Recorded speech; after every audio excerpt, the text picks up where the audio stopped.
the fuck up. What the fuck is going on? We're waking you up. You ought to love it. It's a privilege to hear our voices. This is so cool. It's fucking hysterically funny. Oh, this is good radio right here. Yes. Fuck yeah. Fuck yeah! 1 minute you're acting like an intelligent guy, the next minute you're acting like a big giant ass. He's got him trying to fart. Oh, my God. It's fucking brilliant, man. Really funny shit. Arousing in perverse and interesting ways. It's like an audio rape. Yeah, it's amazing. This is the best show ever. The Opie and Anthony Show, the most popular show in the history of satellite radio. But enough of this palaver. Let's get the show on the road. Let's do this, mother effers. Wow. There we go. Hi. Good morning, everybody. Hi there. Good morning. I got a double welcome. I got the dual welcome this morning. Welcome, welcome. And I went, thank you, thank you. Yeah. Let's tape that shit. I know. I think that could go viral. Good morning. Happy opening day to everybody. Opening day. Yeah. Did you hear the John Montone piece today? John Montone. No, what was he doing? Well, I've been a suffering New York Mets fan for a very long time. And for years continued to say I was a Mets fan. Yeah. And then, you know what? One of the listeners, probably a hater, pointed out that I'm not really a Mets fan.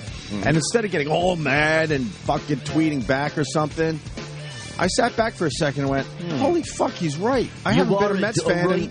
I haven't been a Mets fan in years. I just kind of always just kept telling people, yes, I'm a Mets fan. I'm a Mets fan, right?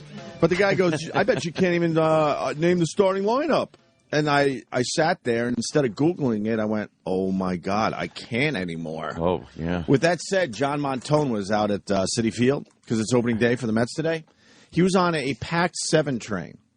Yeah. Now, the 7 train is what brings people in and out of Citi Field. Uh-huh. It is the train to be on if you're a Mets fan. Sure. It's the epicenter of Mets fans commuting, right? Yeah. He couldn't find one fucking Mets fan on the 7 train. Oh, really? That's how fucking frustrated New York is with this team. No one wants to step forward and even say they're a Mets fan. And then in the paper today, there's a whole article where they're basically begging people to come to the stadium. They're basically having all sorts of deals and free tickets if you do this and that, blah, blah, blah. They're in deep shit. Yeah, they haven't sold out this afternoon's game. They haven't sold out opening day. Opening day. Opening day is usually a given where it's like, you know Everybody what? goes. You know, we all have a chance. It's the first day of the season. Let's go. It's exciting. Yeah, they're doing like buy one, get one deals where like you buy an opening day ticket, you get a free ticket to one of this weekend's games. Holy fuck. Well, maybe it's going to be crappy weather or something, right? No, it's supposed to be beautiful today. Oh, it's a nice 1 o'clock game. It's 1 o'clock game, beautiful spring day. It's literally a perfect day to go see baseball. And it's not like they're 20 games out, so you're like, why the fuck would I do that? Yeah. Everyone kind of feels like their team has a chance the first couple weeks of the season, right? Well, you know. And they're not even close to a sellout. And Montone couldn't find one fucking fan on the 7 train. If they pull out a miracle and start doing well it's impossible. This season, I know it is, but if they just did, you'd see people that were like, I was there right from the start, man. Yeah. You know? No, it's impossible. I mean, who's our star even? Johan Santana. Yeah, all right. Today's opening day? Today's opening day, part 3. Part 3, right. We had the Japanese opening day. Right. And you had the, opening night last night. Opening night. Yes, Jimmy, it's opening day. This is a big day. Who played last night? Marlins Cardinals. Oh, that's a big game. Well, we're going to get into the Marlins Cardinals there's thing in a second. Opening day. When will the Mets win the World Series? Never. But I'm going to say it this year. I'm officially not a Mets fan. Okay. Yeah. Well, it's official now. I'm officially a Phillies fan this year.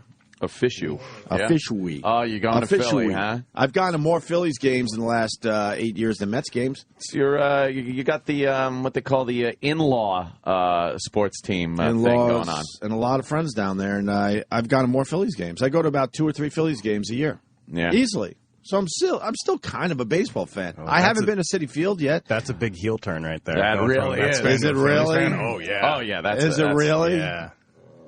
Yeah. I'm adopting the Phillies for a little while. Sorry. Might have to adopt the Flyers soon, too, for a little while. Stupid fucking Islanders are 3 games under 500. And my ticket broker, no, really, you got to buy your tickets this year. They're really going to turn it around. And I get to sit here as the season ends for the Islanders, knowing I made a great decision. You should not record to get those my phone tickets calls every year. Oh, I will. I'll record the next one. The yearly, hey, we're going to be better. Oh, God. Buy your tickets. And I did go to 1 or 2 hockey games this year. The fucking place is even in worse shape than last year. See, Sam's a big fan. Ready for opening day. Sam's Opening wearing day? a Cubs hat, and it's Cubbies- enraging because he Cubbies doesn't know fan? anything about baseball. What's going on? You Cubs fan? We know more about wrestling than you know about baseball. Oh, boy. You know that, right? Yeah, that's probably true. But you at one point watched wrestling. At no point in my life would I consider myself a baseball You've never fan. watched baseball on a regular basis? No, not on radio. I mean, I was going to say I have watched single games before. Growing up before cell phones, computers, and all that, man, I easily watched 50 games a year. Easily. No way. I don't think I've watched 50 games in my life. Really? Ooh. No, definitely not. Well, why the Why Cubs the- why hat the then? hat? It's blue and red. Why blue and red today? My shirt's red. Why have Blue you all trend. of a sudden started doing this? This is a new thing. Yep. Don't say Huh? it isn't. No, I know, it's This not. is a new thing. Because I got tired of looking at I look the same every day, and I wanted to Yeah, do something 'cause you're different. you. Why What are you baseball hats? You've 'Cause I done the Padres, the Cubs. Yeah. What was the other one again? Oh, I forgot already. Rockies. The Rockies. Well, because I didn't want to cut my hair. Why not? Cut your hair for your wedding. I'm not going to cut it. How about you really trim it up for should. your wedding? Because I don't want to do something permanently different. I just want to do something that, today. You're going to regret Well, it it grows in the back. pictures when you get older. Yeah, you can look You're at those gonna pictures back and go, oh, I'm an what asshole. was I doing? But I have years of pictures of my hair like this. Yeah, it This is doesn't what I matter. look like. And It doesn't look matter. that bad. Just trim it up. Let me tell you about another guy That had crazy hair. that had crazy hair and a ponytail and took a lot of pictures. He looks back at those and says, what the fuck was I thinking? You know who that was? Who? Mitch Kumstein. Mitch fucking Kumstein. Tell us one thing about the Chicago Kevin saw it Cubs if coming. you're going to wear the fucking hat. Wrigley Field. All right. Good enough. Yep. Fair enough. Do you understand the curse that goes on up there? I understand they're They not. got a big curse up there. I know they don't win terribly often. Well, they win. I mean, like championships. Do they? Nah, they don't win championships. When was the last time they won a championship? What'd you guess? 1918. It's probably not far off. It's close. Yeah. No, I have no idea. 1939. Oh, What a fuck. great year that was. Oh, They'd be happy if it was 1930. Oh, really? Yeah, they would be What year was it? I have no idea. 1922. 1908. I think it was 1900. Oh? Oh, you don't even know. I Around think, 1908. I You think look it Jimmy's up. about right. Danny would have. 1908. I'm teasing you. I'm razzing you. Travis, do you know? It's I think 1908. it's 1908, yeah. I want to thank Travis for depressing the fuck out of me last night. I was checking my Twitter and Travis tweeted something he saw on Deadspin.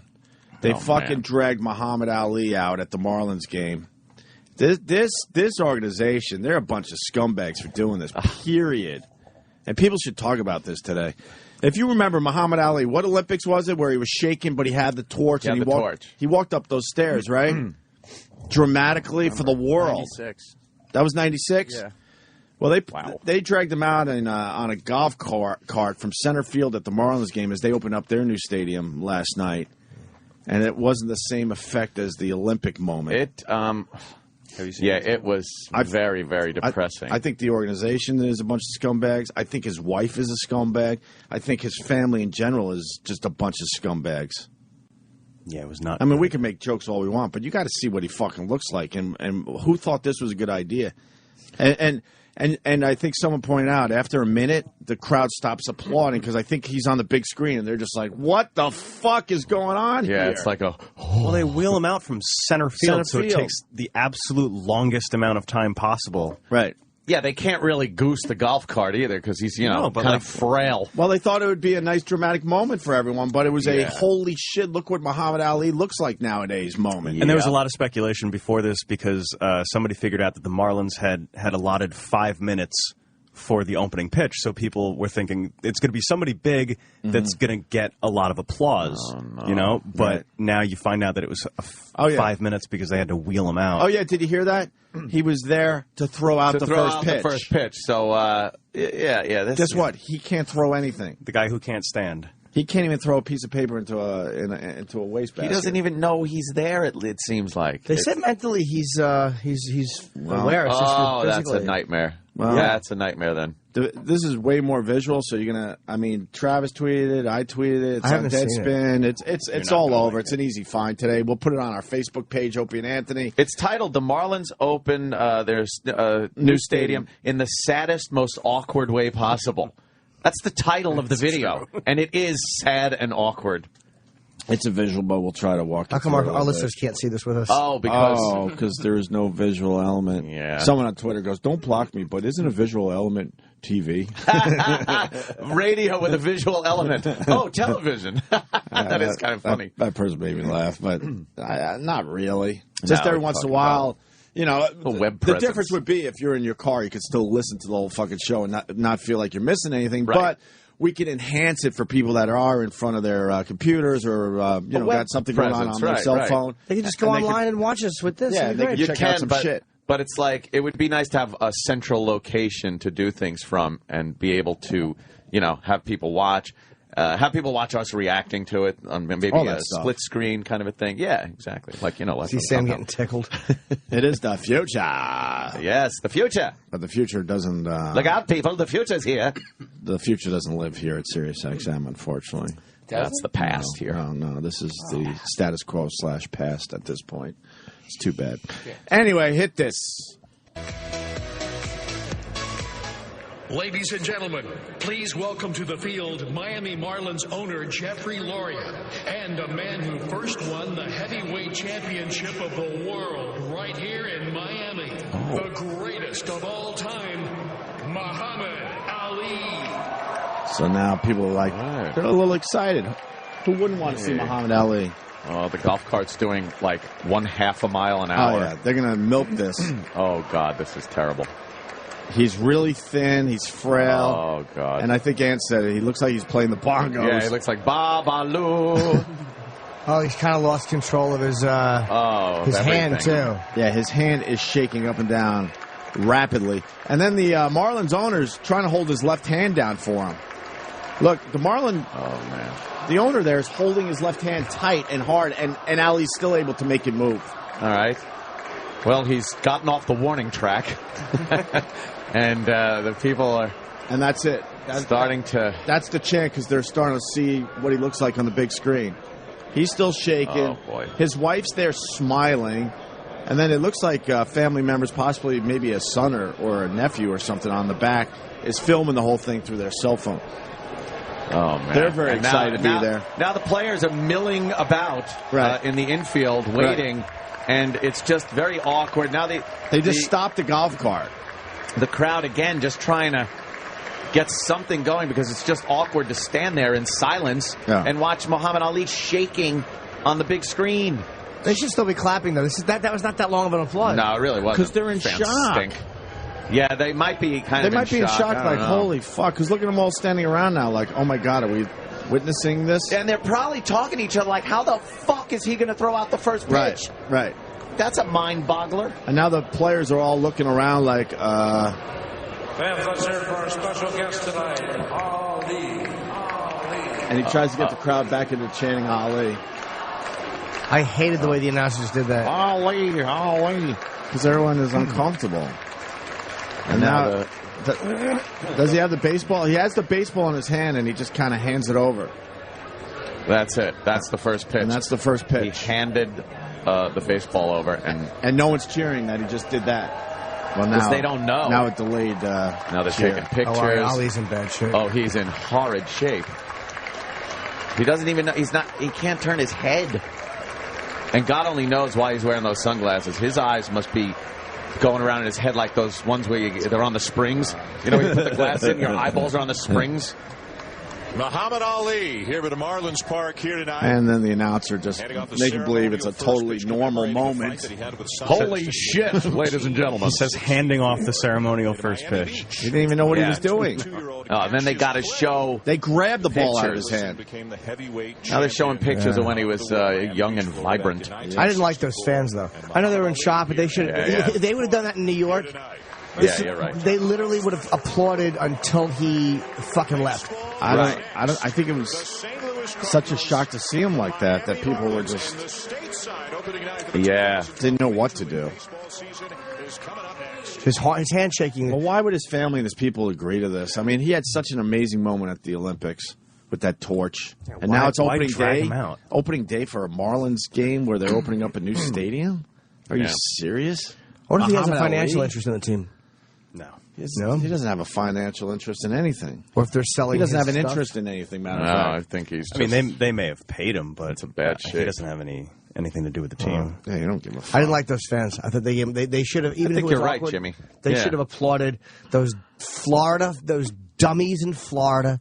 It should have applauded until he left. Yep. They would have done that in Yankee Stadium or Shea Stadium. New York fans, I don't know. Absolutely, I think there was a shock thing going on there. Maybe, but they got to get through it. I don't know. You saw it. Yeah. We didn't even go for the jokes because we're like, holy fuck, look at what he looks like. Yeah. But I would still applaud him. I mean, I would still stand there and clap. They started applauding. And they fucking applauded for like a minute. They stopped. They were shitty. They were terrible fans. Terrible. How good could they be there for a fucking Marlins game? How invested in anything can they really be? Yeah. Miami Marlins. Oh, my God, that's right. Miami Marlins. Did they move locations? Well, they got this brand new stadium. Yeah. Opening day for their brand new stadium down there. So. Terrible thing in the outfield. Have you seen that goes off when somebody hits a home run? What is it?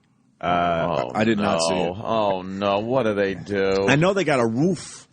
Yeah, a roof. I fucking hate roofs. A roof. Especially in baseball. Baseball don't need roofs. Especially in baseball, because, if it rains in the summer, it's a nice warm rain. Who cares?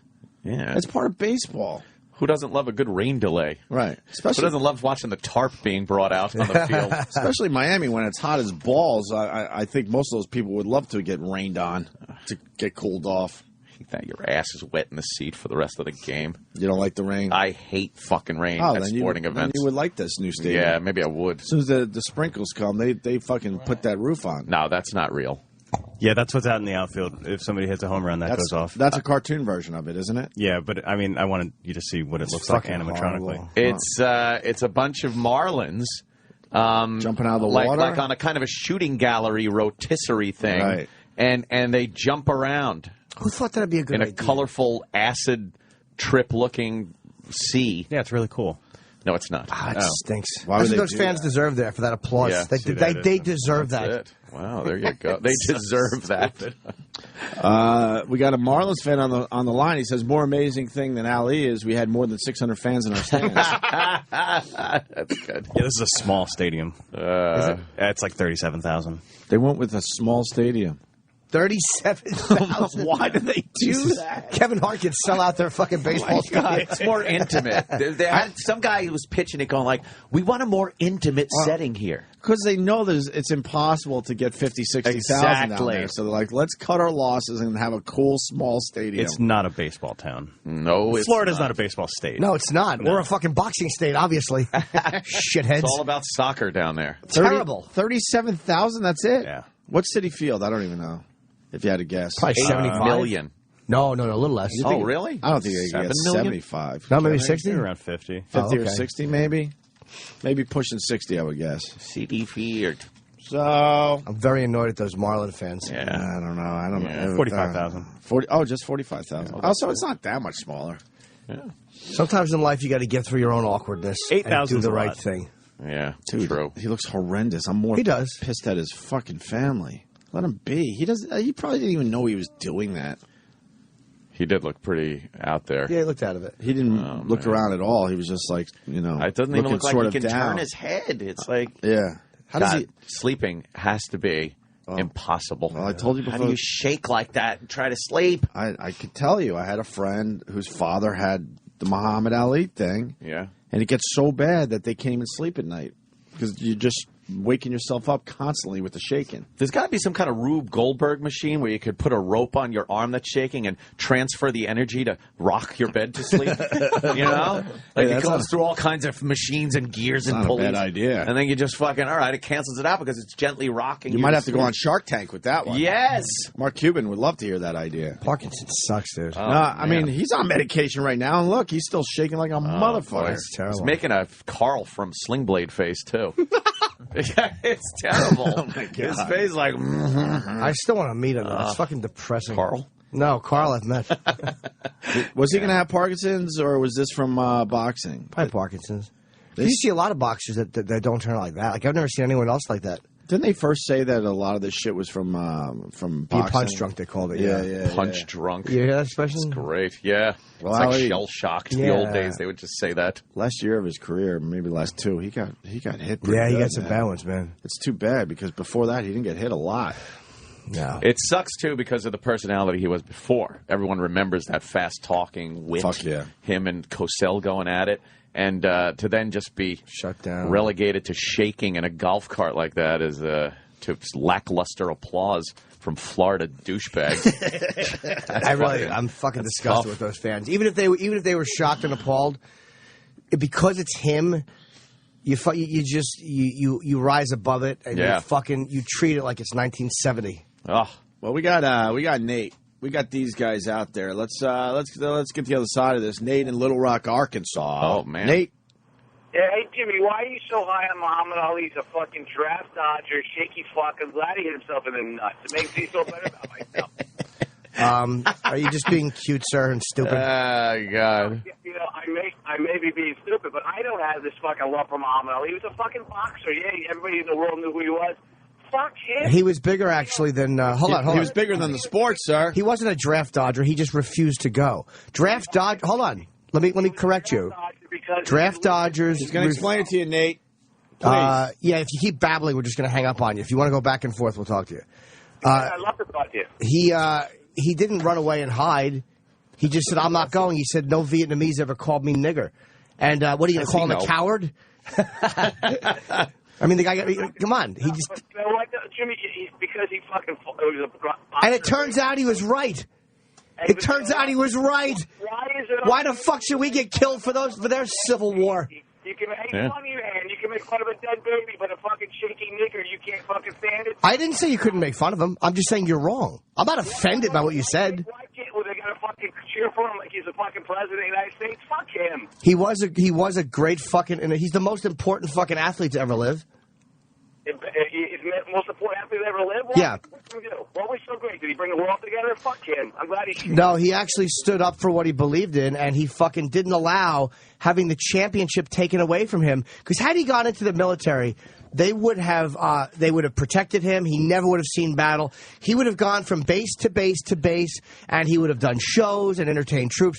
He would have suffered absolutely no physical injury, and he knew that. But he didn't believe in it, so he sacrificed his championship for it. In the prime of his career, he gave up millions of fucking dollars and the championship belt, and he came back and fucking regained it. He sacrificed his own popularity, too. Of course he and did. his image at that point. Because of what he believed in. He knew what would happen to him if he, said no to the war. You're just trying to be edgy and dangerous, but the bottom line is if you don't understand that Muhammad Ali was an important guy, you're a dummy. I didn't say he wasn't important, but because he's sitting there shaking with Parkinson's, we got to cheer for him for 10 fucking minutes? Well, more than 1 minute. And no, you don't have to cheer for him. You can be the edgy guy that sits there anonymously and calls him a shaky nigger. You can be that guy. You wouldn't say that if you were there, of course. Well, but it's okay to make fun of Connor, the little fucking dead baby. I've already said you didn't offend me by making fun of him. I'm not offended by your crass humor, Nate. I just think you're a dumb motherfucker. I agree with me. What? Okay, but it's okay to make fun of dead babies. I heard you already. You're good, fucking man, but you can't make fun of a guy that's got Parkinson's? You can just keep repeating. Is this how you argue after your wife doesn't want to fuck you? You just keep saying the same things? I heard you. I want you to face. Good. I'm sure you do because you're a tough dude, Nate. You're not an offensive guy. You're not like, oh, God, I couldn't believe that guy said that. You're just dumb. Actually, I'm not. You're not making a very valid argument about Muhammad Ali because he was a fighter. He was very famous. You got to cheer for the guy because he has Parkinson's. It makes zero sense. Well, because you've probably never done anything that meant anything in your life. You're just a nobody. You don't understand what it's like to have a lot and then be willing to throw it out for something you believe in, which he did. So you have nothing and you stand for nothing, so you don't give a fuck. You're just a fucking... You're a barnacle, so you don't give a shit. Ali was the world champion, and he sacrificed everything he had and refused to go and fight. So if you can't see the significance of that, you're just a dumb, nobody motherfucker. I'm under your skin, funny man. I just think it's so funny that because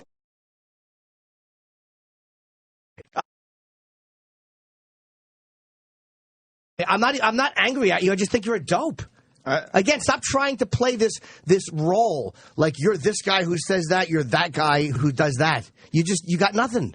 I didn't say anything about myself. Why don't you get the shit out of your ears and listen to me? Yeah, funny man. I heard what you said, edgy anonymous guy. I heard what you said. Dangerous guy. Uh-oh, look out, Nate's coming. Watch out for what he might say. I guess I'm not anonymous if my name is Nate from Little Rock. I don't know if that's really your name. I don't really care what your name is. But you're not making a valid point. You just wanted to say mean things about Ali. But you do understand the significance. So you're lying. You're just a fucking liar. I understand Muhammad Ali is a world-famous athlete. So you don't understand the significance of sacrificing the World Heavyweight Championship, which is the most prestigious title in sports. It's the most prestigious title a human being can hold in sports. Especially back then. Maybe not so much these days. Yeah, absolutely. But back then, the whole world would watch these boxing matches. In the prime of his career. I want to add this to so the show chose not to make fun of Ali as far as this clip goes. I mean, we do have a history over the years of making fun of Ali and his shaking, by the way. I was going to say something about putting a chamois in his hand after I watched him spar. Right? Is that okay, Nate? Yeah, Nate, you're not. Again, it's not. You're not being offensive. You're just a dummy. I personally like when we have some human moments every once in a while on this show. So. But I mean, the history has proven that we've had our jokes as far as Ali and his condition go. Let me ask you this, Jimmy. Would you have had the same feeling about Elvis if he decided not to go over to the war? It would depend on why he did it and what he sacrificed to do it. I'm going to kill some gooks. I'm going to chop some ears. I'm going to lead the children so I can shoot them in. And I believed Ali. When he didn't go, I believe him. It wasn't a bullshit publicity stunt. He just didn't believe in it. You were 2 years old when you didn't go. Well, obviously, yeah, but I still, so I can't talk about the Civil War because I wasn't alive, you dunce. I still know what happened. You can't tell me what your thoughts were back then. Nate. I'm telling you what my thoughts are now, Nate, you fucking dummy. Viva Hanoi. But then again, if that's your thinking, why would you ask me how I felt about Elvis knowing that I wasn't alive when that happened? Don't be inconsistent. You were alive when Elvis happened, but you know what's funny? No, when he went to the war, I wasn't. You would have been the rebel in nursery school standing up believing in Muhammad Ali if you believed in it when you were 2 years old. The bottom line is you're lying right now. You're not being honest. You don't really feel this way, and you know why it's significant what he did. So don't pretend you don't. I understand the significance of Muhammad Ali. I don't understand how you are being inconsistent where you can make fun of dead babies. But you keep repeating yourself, again, like you probably do when your wife doesn't want to fuck, you just keep saying the same thing. I've already said, I don't care if you make fun of it. What's that? 10 times you said the same thing. You're both saying the same. I don't care what your opinion is on it. But the one thing about Muhammad Ali, which was amazing, like he had all his popularity, he had the championship belt, and then he gave it all up because of what he did. Yeah, of course. The fucking country hated the guy. The world, parts of the world hated the guy, and he turned the whole fucking thing around and was immensely popular by the end of his career. Turn it around everywhere, apparently. Oh no, I mean not in Little Rock, Arkansas. Yeah, but you're just a little cunt, Nate. You're a little fucking cunt. Love little cunts. You know I know that's funny, but you really are a little cunt. You know what, Jim? I'm not, but you keep telling me I'm repeating myself. But you're saying the same thing 10 times. So it's okay for you to do it, but I can't do it. Because I'm coming from an honest place. You're trying to be the dangerous guy who says outrageous things that you'd never fucking say if you weren't on the phone. You're a cunt. I would say it to you if I saw you. Not me, you'd say. Of course, me, you'd say it too. But no, you wouldn't say that in a group of people. You're the guy who likes to whisper shit with the fucking car windows rolled up. You're a cunt. Don't talk to me like that, Jimmy. All right. Thanks, Nate. I really do hope you get fucking cancer and die. And I'm not even being funny. I really do hope you're killed. Any type of cancer, it doesn't make a difference. Doesn't matter to me. I just hope you suffer. That's scary karma shit. You know what? That's scary karma shit. I'll suffer listening to you, so I'll keep your station on. You just keep listening, bitch. All right. I'll see you this weekend, Nate. Take care, Nate. Coming over the house. Look, just going to hang out. Look, what a little cunt. It took a lot of balls for Muhammad Ali to do what he did. A lot of people absolutely didn't agree with what he did back then, but then I want to make the point again. He turned it all around, and he was immensely popular by the end. They loved him by the end of it. Anybody who says that, who just doesn't understand the significance of Ali, is a dummy. It's just a dummy. And ended up helping the world through his popularity. And of course. The amount of charity the guy did and all that shit, if you really want to get into it. Yeah. You know, but he realized that, you know, he had to stand up for what he believed, and he sacrificed a lot to do that. Right. There are a lot of guys out there that sacrificed their lives, of course, and all that. I get it. But he gave up. But he wasn't stupid. Millions of dollars. Yeah, he knew what he was about to do was going to deeply affect his career and his life. Yeah, and he didn't do it somehow when he he was turned 40. the whole fucking thing around. And he gave it up when he was fucking in his prime of his career. Yeah. And he came back 3 years later and won. I remember watching Ali and hating him because everyone else did. I was too young to understand, but I knew I was supposed to hate Ali. Child of the 80s. Yeah, because I wasn't. I still wasn't thinking for myself, so I just knew that everyone else hated Ali. Yeah, I hate this fucking guy. And I remember something changing in me and everyone around me where all of a sudden you started liking the guy again. That's crazy, right? Mm. That's I how never big of a disliked him. personality he was. But, yeah, people loved or hated him. I don't remember like people hating him. I remember him God, being. they hated him. I remember people being. they hated him. I mean me remembering. Like I don't remember that personally. I just remember him being kind of Cosell's foil. Right, But I don't remember him being hated. When he first came back, they were hoping that they were going to knock his fucking head right off. They fucking hated him. I'm trying to think what fight turned it around, where it started going the other way for Foreman, Ali. maybe? Maybe when he started getting a little older. Frazier. But the first few years when he came back, they fucking hated him. Was it Foreman or Frazier that he beat Foreman before he came back and beat Frazier, I think. Yeah. I could be going out of order. I know Foreman was a massive – because the country I know in Africa they didn't like Foreman at all. No. Fought Foreman, fought Frazier, fought Dix. It might have been the Foreman Ali fight. Yeah, it might have been. Might have been. I don't know. Man. All right, we got Jim in Dallas. Jim. Hey. Hi, Jim. What is a tornado coming? Why don't you talk? Hey, that tornado almost wiped me out, by the way. Oh, well, sorry. But it didn't, so what do you got for today? I'm a veteran, and the guy turned his back on the country. He wouldn't fight for his own country. I don't give a fuck if somebody call him a nigger or whatever. He fucking turned his back on the country. He didn't Language fight for nobody. No, he didn't. Shit away, yeah. He gave up what? And then he still kept his millions. Joe Louis is the one y'all should be talking about. Well, we're not talking about Joe Louis. You ain't never been right. I do respect Joe Louis, but because he didn't want to go and fight, he didn't want to go and fight a civil war for Vietnamese people. That's not the point, Norton. It is the point. He's American. You fight for it when American goes. Okay, so you... Well, it isn't one's decision to make. This man does have a point. Turned his back on the country. I respect what he draft. did. I respect what he did because he took the consequences of it. Do you understand? Consequences, belong to the Dude, rich. He never helped his people. If you don't see the consequences, he didn't go like all these politicians do. That's one thing Jesse Ventura talks about that I really like, is when he talks about all these guys that took their Vietnam deferments and now they're in positions of power making decisions about other people, and they should have went to Vietnam and they didn't. He took it like a man. He fucking had everything to lose. What's that? He should make Oh, in jail. he's a coward. What are you talking about? He would not fight for the country. Oh, shut the fuck up. Oh, shut the fuck up. He's a coward. You dummy. I'm a coward. He's not a coward, you dunce. Oh, yeah, I know. He was like, you're brave and he was afraid. Great point. The white man's war. Yeah, he was. You know what? Okay. Maybe that's how he felt. Maybe that's how he felt. But he said that's how he felt, and he fucking stood up for it.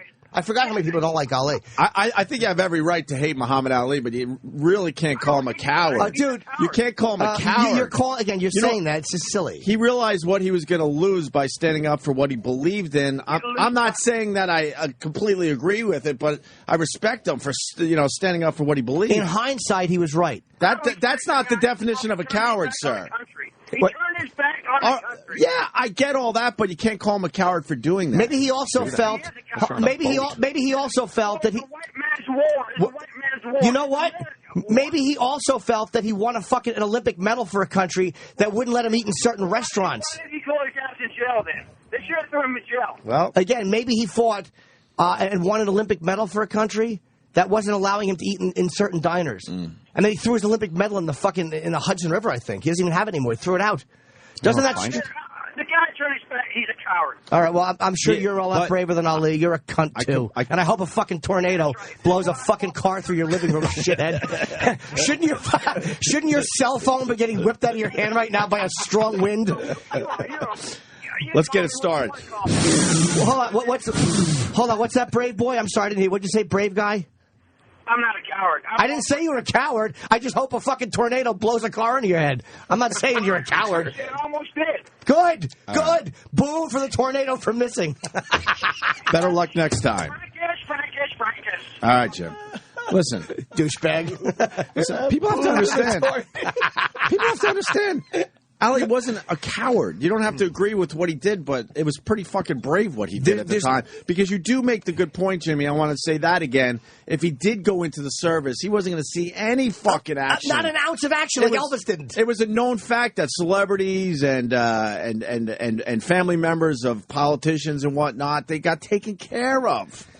And he knew he would add it nice and cushy if he went in, but chose not to. And that's not a cowardly move. You could hate him for it, certainly. How does anybody go out and win an Olympic medal for the country and then get treated? It's like black soldiers. I was always amazed with, like in World War II or whatever. Right. These guys came back and they couldn't eat in fucking half the places that white people could eat in. And they were sent overseas to fight. Like, what a shit country. Why would you want to go and fight for that double standard? What year did Ali win the Olympics? Might have been 1960? 60, or 64? Might have been 60.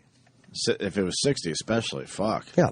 We still had a few years of hoses and from Kentucky and shepherds. 60. Yeah, so he was supposed to go over and fight, and meanwhile they were fucking they were fighting black students into fucking into colleges at that point. My point, you don't have to agree with what Ali did, certainly, but I don't think that's the definition of a coward. I really don't. It's silly. I really don't. The easy move would have been to just put it, go in and just keep his mouth shut and just fucking do his time and just wander around bases, like you said. Like Dorothy, who just called in, in the tornado. I didn't mind him. I didn't agree with what he said. But when he called him a coward, that I found like, you're just being phony. Yeah, I don't. You don't have to like him as a veteran. I don't agree with that. My racism stands in the way of having a logical opinion, so I just sit here. For Ali? Oh, come on. I don't know. Oh, I'm fucking kidding. Come on. All right, we got a guy that was at the Marlins Stadium. What is the Marlins Stadium called? What bank is it named after? It's got to be. I fucking hate they do this. Actually. It's terrible. These stadiums used to have cool names, and now it's like City Marlins Field. Del Boca Vista Stadium? Phase 2. Phase 2. What's it called? Seinfeld? Yeah. What is it called? Marlins Park. That means they don't have a sponsor yet for their stadium. Wow. Yeah. They're not going to give up that money. Sucks. They will. They'll have a sponsor eventually. This was a tough stadium to get. They had to fight really hard to get tooth and nail. Yes, tooth and nail, Jim. How the fuck are they going to keep baseball alive down there? People just aren't interested. It's like football in L.A. Let it go. Nobody gives a fuck about baseball there. It's not a baseball area.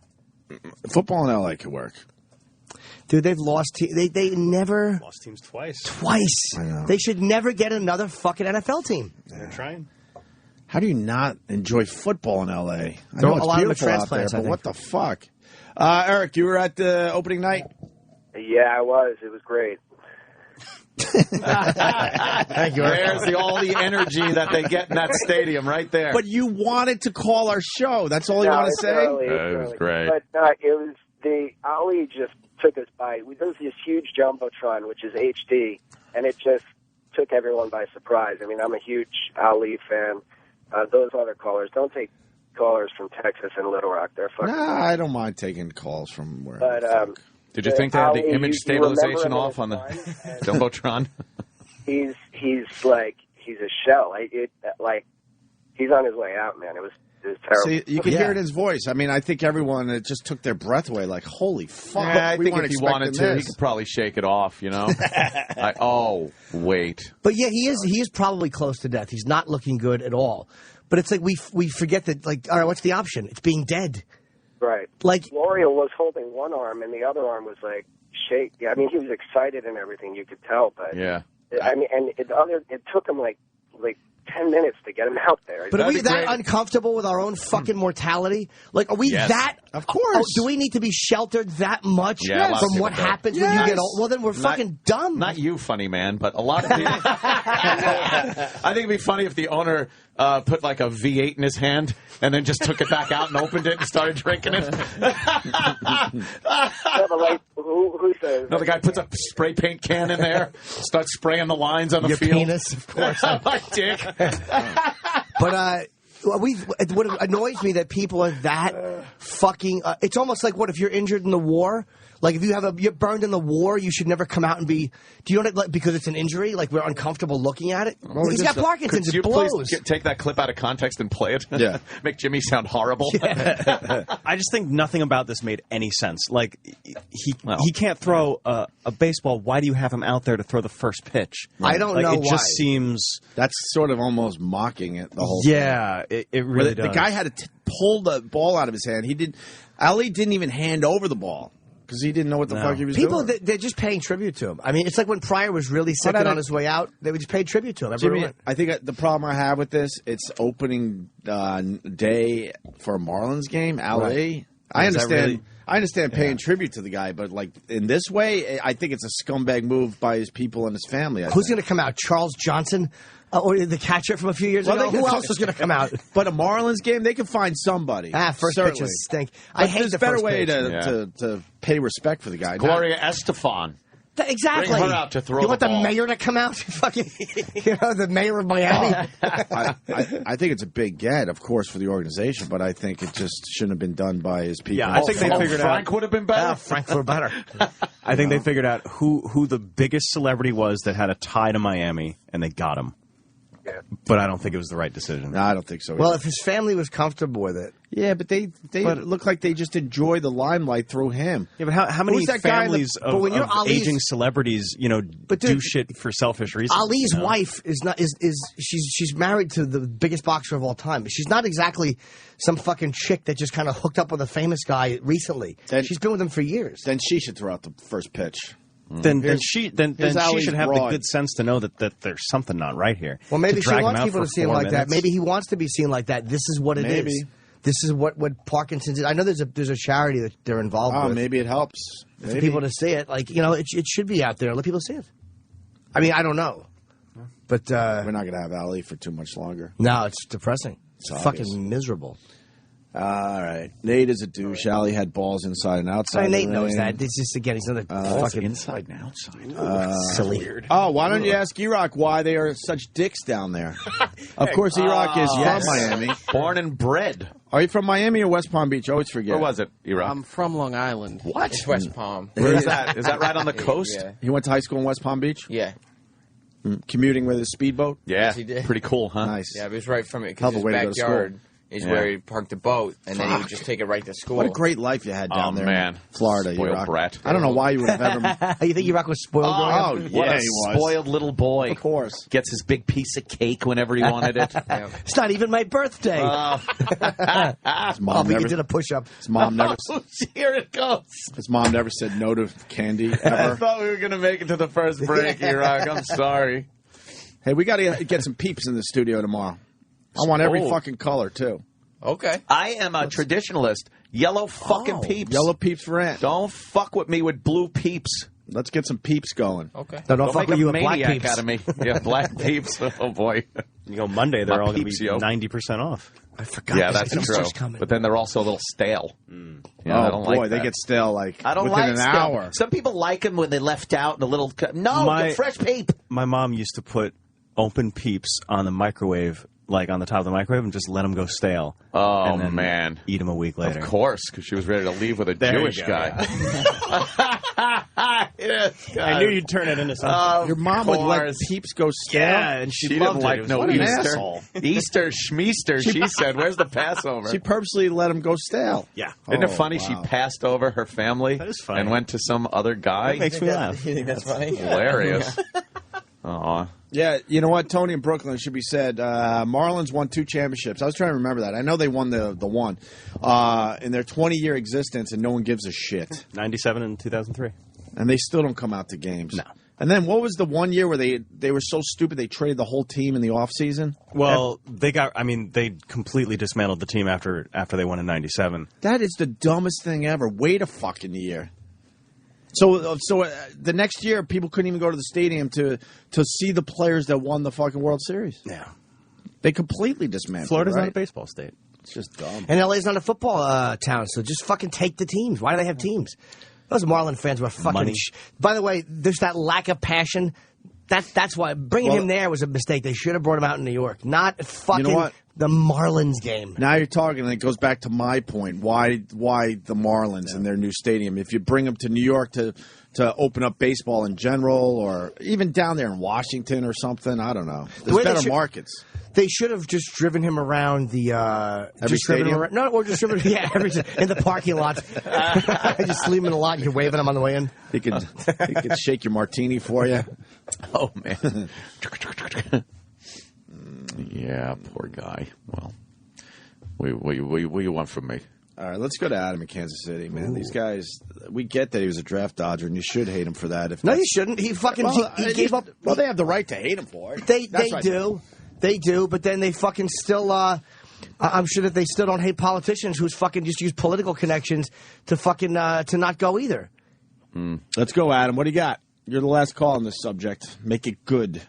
Yeah, he kind of passed up the subject a little bit, but I kind of agree with Jimmy. I just wanted to ask him what his opinion would be if we had a new situation in today's, we have a similar war going on in the Middle East that people don't agree with, but hypothetically, not that it would ever happen, but if we had another draft and you had like an Aaron Rodgers or a Mike Vick decided they didn't want to go to that because they didn't believe in it. It's hard to say, man. It's a good question because, again, the draft, excuse me, the draft is the fucking big X factor. I mean, we don't have a draft. It's really difficult to say. How would I feel about Aaron Rodgers or any of those guys not going? I might be annoyed with it. The country would hate him. Yeah, I'm sure the country would hate him. The majority of the country would hate if a celebrity did this. The reason Ali was... and they hated Ali. But that, once again, that's what made it amazing. He turned not everyone, but a lot of people's opinions around by the end of his career. It was the timing of when he did it. It was the implications. It was the focus it brought on racism in this country. At this point, if two athletes at the Olympics held up their fists in a Black Power salute, it wouldn't mean anything. But when they did it then, it meant a lot. So you know what I mean? It's the times time are of it. different too, right? Yeah, times are much different. I do see something like what Pat Tillman did as being very brave. Amazing. Absolutely. And, the guy gave up his career to serve in the military and was killed. By friendly fire, I think. Yeah, it was. That to me is unbelievably brave and selfless. Absolutely. I think my opinion, above and beyond what Ali did. Ali did a very brave thing for his beliefs and for what the country was at the time. But I think when you sacrifice a $1 million contract to put it all on the line like that, literally your life on the line, I think that holds more weight than somebody, then you can say that of any soldier. Like any soldier that has volunteered and fought. Absolutely. Absolutely. Yeah. But I'm talking about it is above and beyond. If you're working at a fucking chicken farm down south and you go to war, it's a little different than you're handed a huge football contract that you say no to go off and serve. That, to me, is unfucking believably selfless. Absolutely. Ali, I think, obviously had some kind of... there is a personal agenda that he had at the time. Very brave personally and morally, but not so much physically. I mean, to put literally your life on the line. But he wouldn't have been like putting his life on the line. That's why it had nothing to do with that, because Ali never would have seen action. They never. Especially back then. Pat Tillman fought. Yeah. Ali could have went in and never seen action. And believe me, he knew that. That's why people who are saying coward, the word is being thrown around, but he wouldn't have fucking seen... He would have been considered... He probably would have done a lot better financially because people who hated him would have loved him. People who loved him still would have loved him. He would have done nothing, but it would have been a complete win for him. Mm-hmm. I think that he's the complete farthest away from a coward. Anybody that would call him a coward is... It's just silly. It's a certain level of ignorance that I can't explain, but the only disagreement I have is that there's thousands of people that disagreed with the war that didn't want to go, that just didn't have the level of fame, that just got overlooked. Right. Not that it's okay, but that's the only disagreement I have with him. I appreciate you guys having. All right, yeah. I mean, of course you do. You could hate if you want, but I mean, it's tough to call him a coward, also. Because he didn't lie about it.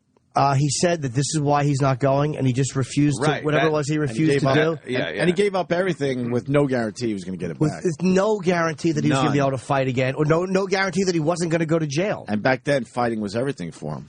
Everything to him. Yeah. Why don't we take a break? I can't believe I've actually had to sell the idea that Ali was a fucking great American to people. I can't believe people are that fucking stupid.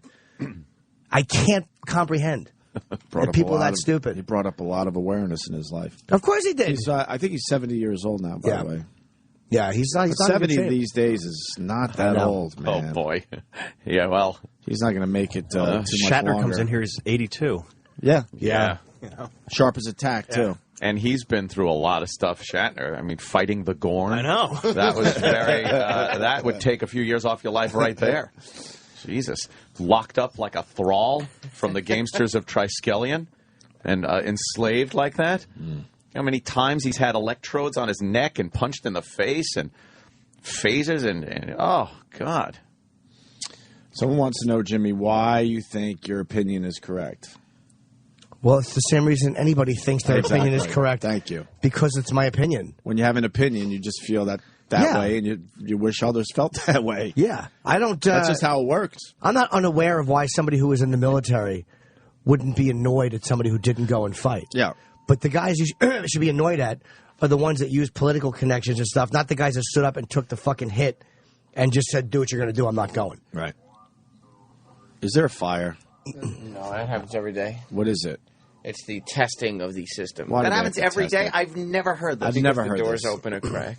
You sure? Oh, yeah. Roland. All right, we're going to go to break. Roland was at Springsteen. That was great. We'll see what was different about last night's Springsteen show than the one he went to 2 nights ago. Now it's a sickness. You're obsessed. He's hoarding Springsteen shows. You're obsessed. He just hoards them. Yes. Rodo. And also we got a video we want to discuss next. yes. The audio of the video is terrific, so don't worry. You don't officially need the visual element after the break. Though. We'll explain next. The Opie and Anthony Show on Sirius XM. Coming up on the next Butt Trek, the USS Prolapse continues its journey through the universe in search of giant cocks to fuck. But the crew members soon find themselves in a compromising position. Oh my. Why is there nothing between their legs? It's silly. There should be something there. Why would these people be walking around? They must be alien race. Mr. Chekhov is unclipped. I noticed that at the urinal. I sure would like to suck it. Join our heroes as they unravel the mystery of this strange new life form. They all seem to be lacking something that I enjoy. Cocks. And struggle with the dangers of traveling through the universe. Oh, tell me! There's a gerbil stuck in my hidey! Where did your cock go? Discover the fate of our fearless heroes. All on the next Butt Trek. Power up the ships, Captain! I'd like a dick in my backside! Nobody is supposed to touch your private parts. Don't touch me like that. Don't touch me like that. No. Nobody is supposed to touch your private parts. You know I really like you, but I don't like the way you touch me. Touch.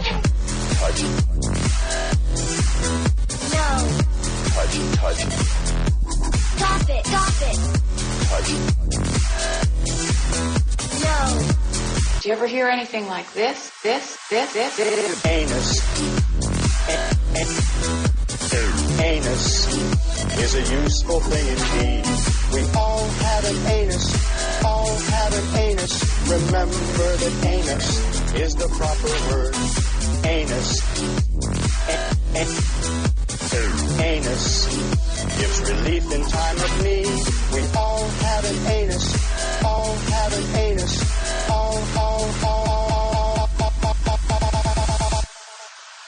No. Vulva is what girls have down below. Vulva. When she's naked, it will show. Penis. Penis is what boys have down in front. Penis. Most people call it vagina. Some children call it Virginia.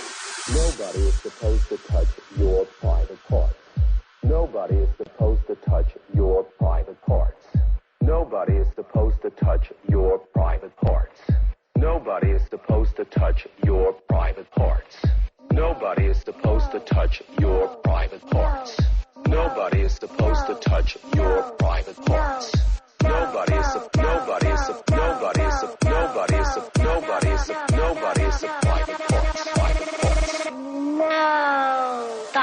you don't, I'm going to tell my dad. Touch it. No. Touch it. Touch it.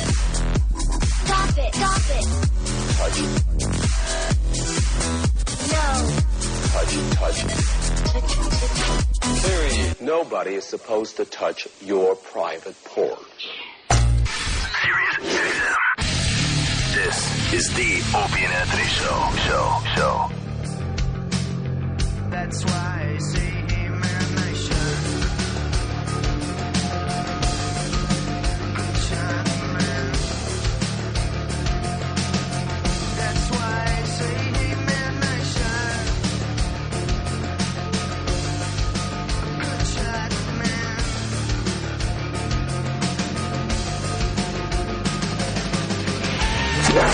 Getting topical. With the Sex Man. Morning, sexy. Hi. You're not even trying, huh? We're not playing Clue here. This is your bit. This is your Good bit. one. Wow. We finally got a bit for you, and you don't want to go with it. Why wouldn't you make it a little with it? But I mean, Why wouldn't you make it a little more challenging doesn't it need to and be make so people deep? think? When Bob Buckman used to do the Q with the D,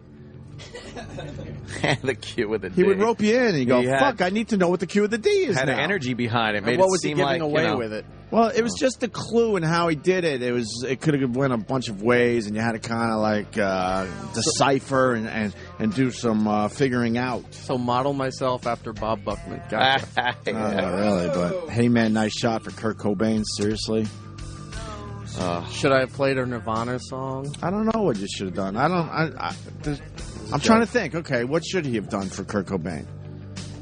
Nothing, just been respectful. 18 years ago, by the way. 18 years. 18 years ago, Kurt Cobain. Blammo. Yeah. What if it's a Kareem Abdul-Jabbar song? What? Maybe he played it for Kareem Abdul-Jabbar. Oh, nice shot. Right. Oh, see, then. That's what I would have done. See, Rock, you could have faced me and said, hey, asshole, I was doing it for Kareem Abdul-Jabbar. He's not on that level. Rihanna refuses to apologize for reuniting with Chris Brown. Nice shot. Oh, shit. So maybe E-Rock is brilliant. This covers slow 3 down. topics today. That's Travis and I are brilliant. Kareem Abdul-Jabbar became the highest scoring player in NBA history 28 years ago today. So, yeah, hey, man, nice shot for Kareem, for Kurt, and Rihanna. Fuck, E-Rock, you're brilliant. I'm sorry. I'm sorry. Hey, Rob! In the house! Sex up! Sex back up! Whitney Houston. More coming out about Whitney Houston. Here's what you need to know. They already told us what she died of, right? A couple weeks ago. Well, now it came out that they found her face down in the bathtub. Whoops, that's not a good way to bathe. And this is horrific.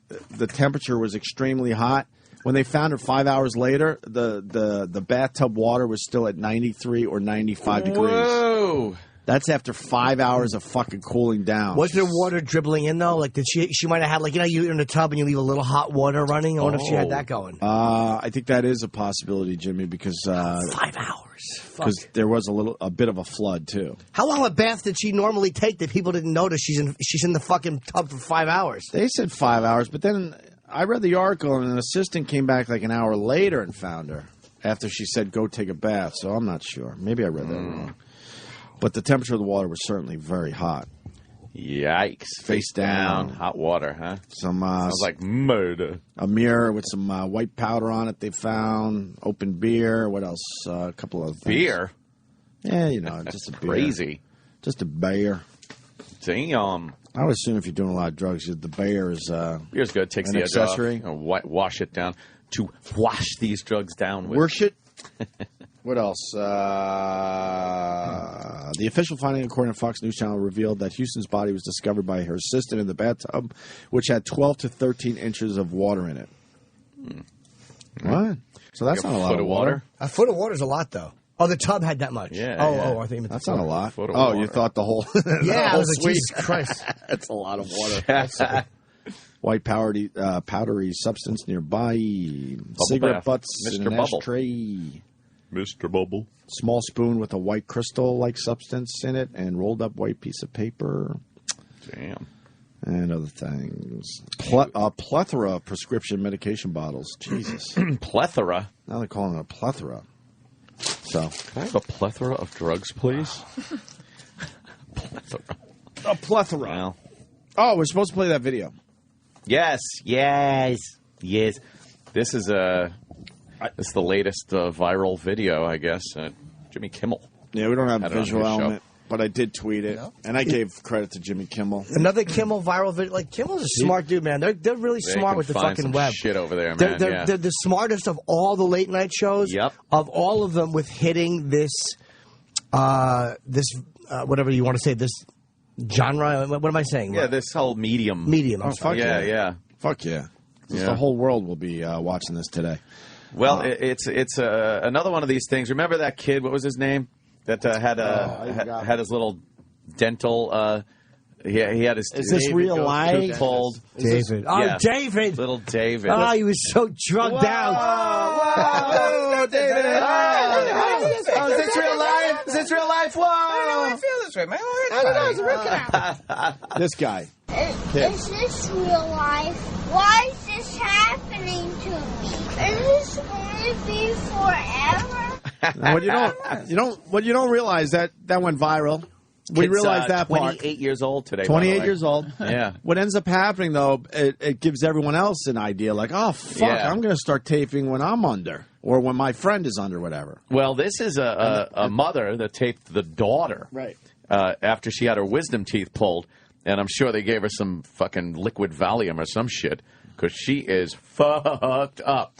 Now, she looks like a high school kid, you know, maybe a sophomore, maybe a freshman. Mm-hmm. I don't know. And she's very nerdy looking, very geeky looking, not quite a looker. She's sort of going through the awkward years, isn't she? She's got to be, 15 maybe? Yeah, and she just looks like she probably doesn't do many drugs in her life. She's a dork. And, yeah, Harry she's Potter quite a dork. Yeah.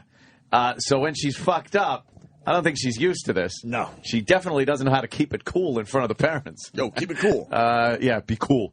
Oh, fucking parents are awake. Dude, when you come in the house, fucking be cool. You're so high. Where's the Visine? Holy shit, your eyes are fucking red. You reek. That's what it was like every night coming home.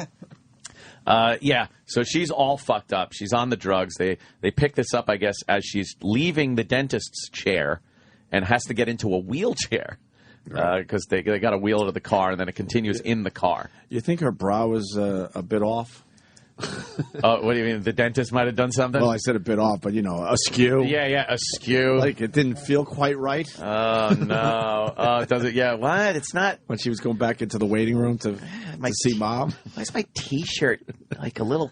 It's a little doesn't twisted. feel like I put it on like this. I didn't put it on. It's just a little off. God, if I was a dentist, I would so be doing that. Oh, man. How do you not? Oh, sorry. Yeah. Oh. That was my inner voice. Rape. But how do you not, just open a button? Prison, yeah. Just take a peek. And you can move. Peek. And I figured out you can move that. You can move that chair all the way forward, so they even fall forward a little bit, so you get a peek that way. Oh man, you're just readjusting the chair so you can see down her shirt. So there's no fingerprints. Yeah, that would work. How do you not do that? Man, God bless you, dentists, for not going with that. well, some of them do. They sure Her do. switch goes off and it's over. Well, at this point, there's new rules. You have to have an assistant. New rules when you're doing some of this stuff. Yeah, it's got to be some broad's got to be in the room with you. Right. Hygienist. All right, here we go. Yeah, here's the girl. She's got cotton in her mouth. Check this out. Get in a wheelchair. Here comes your wheelchair. Clapping. What a dork. Wow. Clapping for a wheelchair. Bringing in her little wheelchair. Okay? You have to stand up straight, and you have to look where you're going when you get in the wheelchair, okay? You ready? I need you to slide both feet this way for me. What a dork she is, man. Yeah, she's not cool. No, she's not cool. She's not one of the cool kids. No way. There we go. And get in the wheelchair. All right, they're putting her in the wheelchair. There you go. And then they fast forward to her. Oh, Her man. head's all the way back. Yeah, her head just went completely back. They're going to fast forward to her in the car with her mom. That's when this gets really There you good. go. She's smart. Oh, no, So not in the car. She's punching at her mother. What else? No, I mean, like, I am really... You're what? Do you pause? You know what this reminds me of? This reminds me of being in a meeting with management. like the way that you're both talking and it's just nothing's happening. Exactly. Told you that. She said you're going? Yeah, I was in college. Yeah, she thought you were in college. But we don't even live in America. We don't live in America? No. Where do we live? I don't remember. Where do we live? Harrisburg. North Carolina. What? Hogwarts. Hogwarts? Hogwarts. You live in Hogwarts? I'm a wizard. You're a wizard? Holy shit. I'm a wizard. I'm not.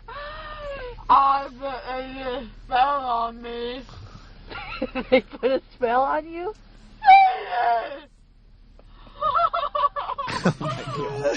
What do we do? We gotta get back. What? We gotta get revenge. Revenge? Holy. How are we going to do that? Oh, I have my lightsaber. Lightsaber? You can borrow this one. I can borrow that one? Yeah. This Well, now kid what doesn't do know we how to do? take her drugs. We're gonna have to get a snack break. A snack break? I have filled my mouth. Yeah. They put it in my mouth. Right? Oh, they put it in her mouth. I know. You had your wisdom teeth taken out. What the hell is that? Okay, we gotta go get your medicine. More medicine. Oh, I love this medicine.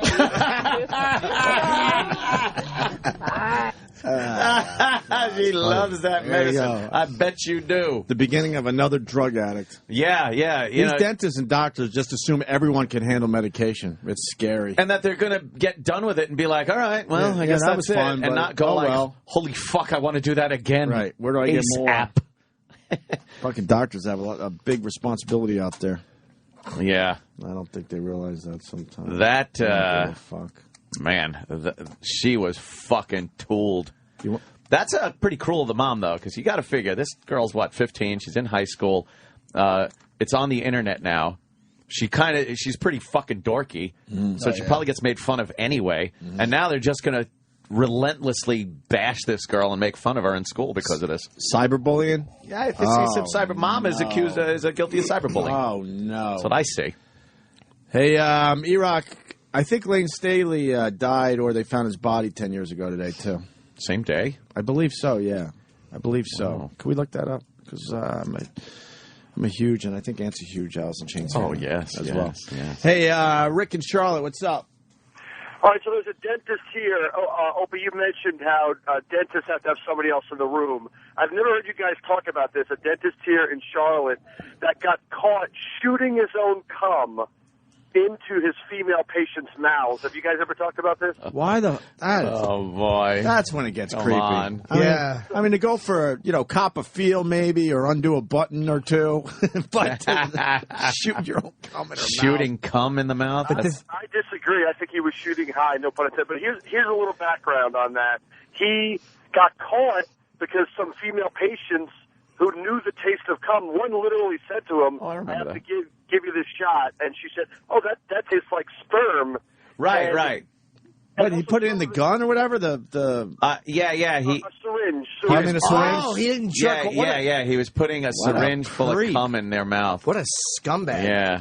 Yeah, and also one of the ways they caught him is, Opie, what you said was his assistants noticed he kept sending them out of the room for random stuff. And so the cops did a sting, and when they went in on him, he reached his pocket. He was carrying syringes at all times So he was ready. When they busted him, he had syringes in his pocket. Syringes of cum in his mouth. Do we have a picture of that guy? What a piece What of a shit. fucking No kidding. power trip move that is. That's almost something that should be punishable by just being shot. Yeah. Like, you know, you fucking... Because you just... if the guy was just grabbing their tits, I get that. But I get injecting your cum in them, it's like you're just a fucking... Horrible. You can't live in society. Horrible. And his excuse was that he was testing his sperm for like his sperm count. He had some great story as to why he was carrying around cum. Well, But, at that point, you got to come up with something. Yeah, you can't just say, why do you have this needle? I'm going to shoot it in a chick's mouth, officer. Well, because I'm a creep and I want to shoot my sperm in their mouth. No, you will come up with something. Very true. No, that's when they go, why do you have this? Why do you have these needles of cum? That's where you go, what? Like, you know how you pause to think of something real quick? Oh, like Sandusky did. Needles of cum? What do you mean? Like that? Start What? eating a Snickers, like the commercial. Start eating a Snickers. Give me 1 moment, please. What? We got the story, huh? This guy ain't lying. No, I do remember the Charlotte story. Yeah. ain't lying. Yeah. Boys, punch it out. All right, brother. Yeah, that is just fucking heinous. What an ass. What an asshole. Yeah. By the way, so Lane Staley, no one pays attention to Lane Staley anymore. It's unbelievable. He died. They think he died 10 years ago today. The creepy thing with him, they didn't find his body for 2 weeks because he pretty much shut out everyone from his life, including his own family. Some heavy decomposition right there, I bet you. Yep. So it took 2 weeks when they finally decided maybe we should check on him. And then they figured out that shit. What do they put a fucking caterpillar? They you know how they do that shit? Help me out. They study the bugs and then they can figure out how dead. Oh yeah, a lot of how long times you've been they dead. use entomology to Right. to see how long somebody's been dead. But in his own place, yeah, they're probably looking at flies, at blowfly larvae. Jesus, the blowfly. Jesus, I don't know. That's it's horrible. Yeah, I guess they look at the environment and kind of see what the decomposition is and figure it out from there based on what other bodies have done. But it had to be a wreck after that long. I was a huge Nirvana fan, but as time goes by, I like Alice in Chains much better than Nirvana. Yeah. Still love Nirvana, don't get me wrong, but I mean the Alice in Chains stuff still stays with me. Still play Alice in Chains. I like that shit. I like that shit. I don't know. Tough guy. I don't know. So the Mega Millions winner. We're following this story closely. This McDonald's woman. Right. We got another update today. How does the story go? She bought all the tickets for everybody at McDonald's, but then bought one separate one for herself. So she says. That's the winning ticket. Everyone is pissed off. They're trying to find this ticket. She said she hid it in McDonald's. I think that's where we were up to, right? Where I think we that's were. a bunch of bunk. Well, Mega Millions winner Merlande Wilson's lawyer is quoted in the headline of this story. I cannot say with any certainty this ticket exists. Her own lawyer? Yes. Is saying he can't say. He was probably excited first, and then he's realizing this whole fucking story is crumbling around him. We have audio of her? Or, yeah? Oh, we got the audio, so I don't have to Commercial. read this shit? Like a ticket stashed at McDonald's. Is this the latest update, you think, Sam? I don't know if it's the Here's latest hoping, one. or I'm gonna get Let's hope. smashed. I don't think it is. It says claims tickets in McDonald's, but She's we know that hateable, part. isn't she, this chick? I'm Megan Murphy for the Huffington Post. Hi, Meg. Caller McGree, that McDonald's worker who claims she holds one of the Mega Million tickets worth $105 million in cash. Right. A ticket co-workers say was part of a workplace pool. Right. 37-year-old Marlonda Wilson of Baltimore says Talking the over her, ticket though. is stashed away at work, but she won't say where. The New York Post gets in on the pun. She is apparently not worried about the Hamburglar. Another employee suspects Wilson Can you stole try the to find a page better from clip? arch-rival Burger King and cooked up a Whopper. Wilson has been Just laughing his ass off in here. Maryland's lottery office. She says she's going to lay low for a while, let people return to their senses. But this Mega Millions mystery won't likely be solved soon or without the help of some surveillance. Here's CBS. They say the purchase was captured on surveillance video, but that several people, women and men, bought tickets around the same time. Oh, boy. And because Maryland doesn't require that lottery winners go public, the victor could remain a mystery forever. Wow. Get this. They won't. She's now saying she might not even claim that prize after all, to which the Fox and Friends crew is incredulous. I have to make my mind right now. It's too much speculation. I'm all over the news. They're going to see my face. She's a single mother of 7. You would think she'd cash in the ticket quickly. For $100 million, you can go to the lottery commission. For the Huffington Post, I'm Megan. The whole thing. That was a great clip of Incredulous. Yeah, Incredulous. Well, she should cash it. I know. They were outraged. That was yesterday. Today, the flaky McDonald's worker who claimed she had blah, blah, blah. She called a huge press conference yesterday, and then arrived late only to tell the press to leave. What? She's a nut. Just play in the media. Her lawyer announced to the mystified journalist packed into the Baltimore law office that the purpose of the press conference was to ask you all to go home. And there's a shot on the floor. You deserve a break. I had that song stuck in my head all night. Oh, really? Yeah, the old 70s McDonald's commercial song, yeah. Merlande Wilson of Maryland, who said by coworkers to crave attention, hit one jackpot, a chaotic scrum of reporters and camera crews walking to talk to her. But she never spoke. Asked if this was her plea for 15 minutes of fame, she shook her head. Oh. Her lawyer, Edward Smith, said, no, she doesn't want 15 minutes of fame. Instead, he said she would like you all to go home. This needs to stop so she and her children can go back to a normal life, he said. For the record, Smith says he hasn't seen the ticket either. I cannot say with certainty this ticket exists. So, she's just a fucking kook. Yeah, she's fucking, she's batty. I don't know why they're even giving her any credibility whatsoever. Well, now they should just make fun of her. Yeah, just call her out. Say that. She don't have it. Yeah. Dolt. Dummy. To your point, Ant. Yeah. The fucked up teenager posted the video. She did? Yeah, I guess she said, oh, fuck, I can have my fame today. Oh, see, I didn't know It wasn't the mom. that. I did not know that. That's coming in. She wants to be a little famous. Mm-hmm. I see. Okay. I knew that. In other fast food news, this is our fast food news segment. Fast food news, yeah. Do we have production? Do we have production for this? No, damn it. Pulled Burger King commercial featuring Mary J. Blige singing about fried chicken wrap. So we have it. What? I guess Mary J. Blige said, yeah, I'll fucking sing about your chicken wraps for Burger King. Mm-hmm. Nice payday for her. Chicken wrap. And then what happened? Black people said, what the fuck you doing, Mary J. Blige? You know we don't like when people point out we like chicken. Yeah, like a bunch of... Is that what happened? Yeah, so Burger King is doing this like campaign where they've got celebrities in it, and they like it's for the new menu items, one of which is a fried chicken wrap.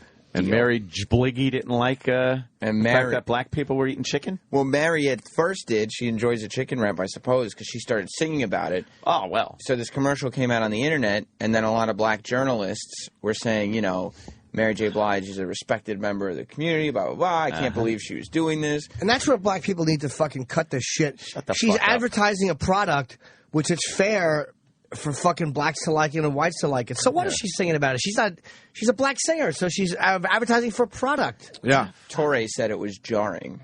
What? Torre's a douchebag. Who? That fucking asshole. What's he on Joe? MSNBC? Oh, is he the one that went at it with Piers Morgan recently? Yeah, and he lost. Piers smashed him. I didn't hear that clip either, the He's one of a him douche. going at it with Piers. We should play that clip. I'm surprised we haven't yet. Would like to this hear that. guy. Yeah, he's hateable.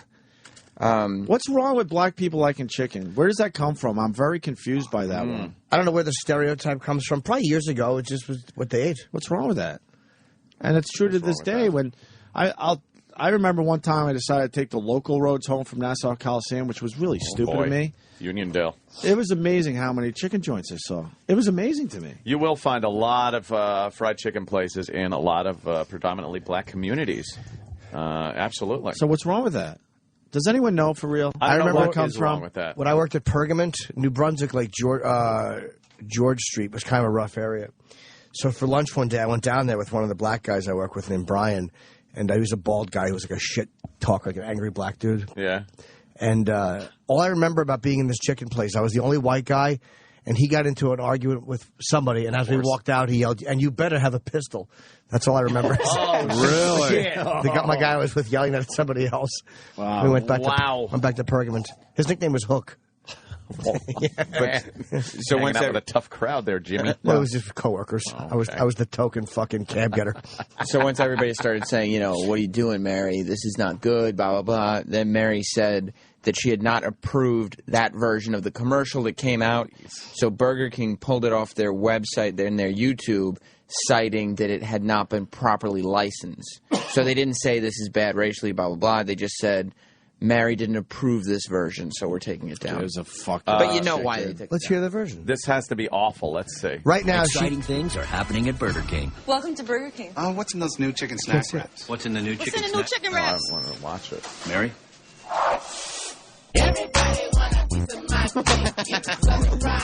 Wait now. Oh, okay. I am outraged then. Oh, that is how real racist. You hear me? No, here's the real version. Right, Sorry for that.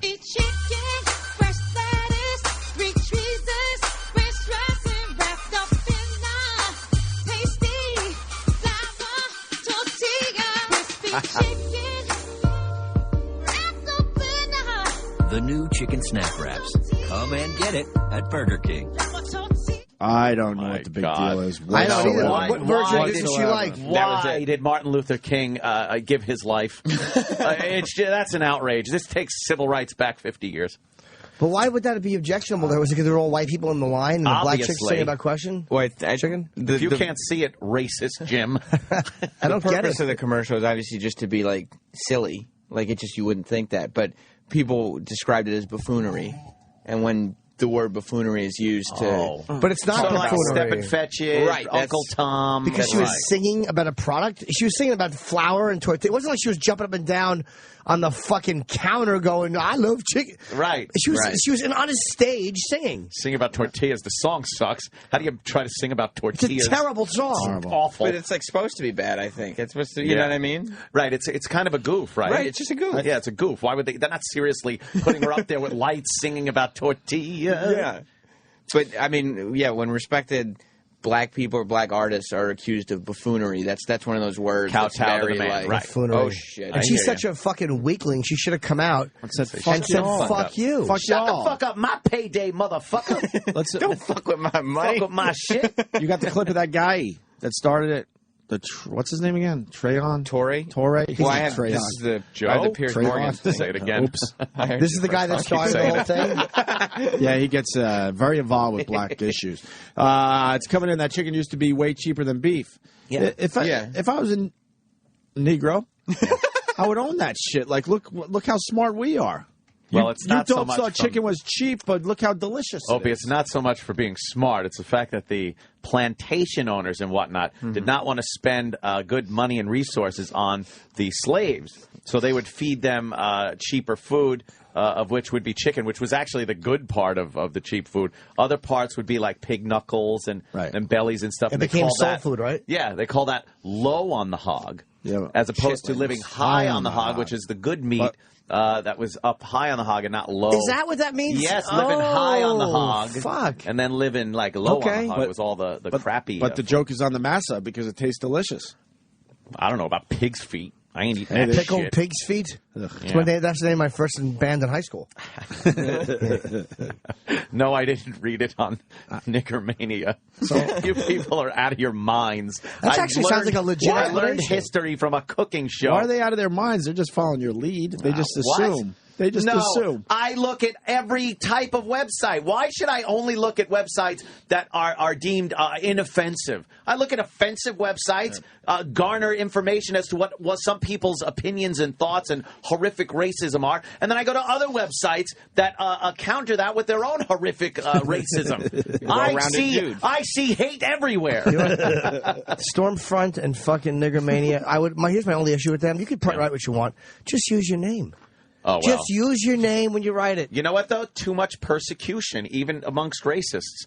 You can't, if you use your real name, you lose everything. I mean, it's a brave stance to make, but it's, yeah. Well, I understand your There's point. nothing worse than a racist who's a coward and a racist, a closet racist who whispers naughty things.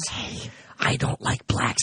Me neither. I don't either. But keep it on the QT. Because you could go on that website under your own name and say stuff that you don't like about the black community.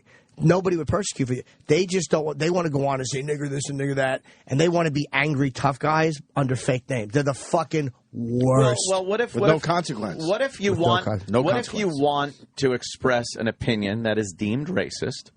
But in not just throwing around horrible epithets, but in a reasonable fashion. You're just using whatever opinions you have, whatever. Right. It is. And your name is tagged to it, and then your employer sees it. Now, just because you're exercising your freedom of speech, you should lose your job, which you absolutely would. The anonymous thing kind of comes with the territory because of the persecution you get for having an opinion, good or bad. It's a pussy move. Yeah. It really is. But Because there's no political opinion, by the way. Mm-hmm. Or opinion, because people bat around these opinions all the time. Yeah. On TV. No one's losing their job just for batting around an opinion. The thing is, it's not about the opinions, because you'll hear opinions about the black community being fucking irritating or whatever you don't like. That's not why they're hiding. Oh, but I'm talking hardcore opinionated shit. Like, why shouldn't you be able to do that without losing your job? I agree with you. I completely agree with you. Yeah. If you want to go into a public forum and you want to say something publicly, then you should say it publicly. And if it comes down to, because there could be a consequence to that, which is wrong, you should never lose your job. I don't care if you're a racist. I don't necessarily like racists, but you shouldn't lose your fucking job for it. Right. Do you know what I mean? It's almost like... But you will. See, we're not talking about what should happen. We're talking about what does happen. And if these guys put their name on there, they would absolutely lose their livelihood and, maybe family. But...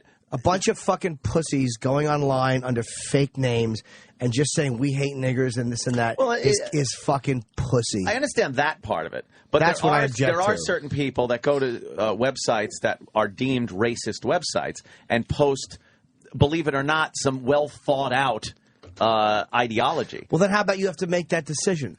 How about you have to make the decision of of course you can have your opinion and you can discuss it with people.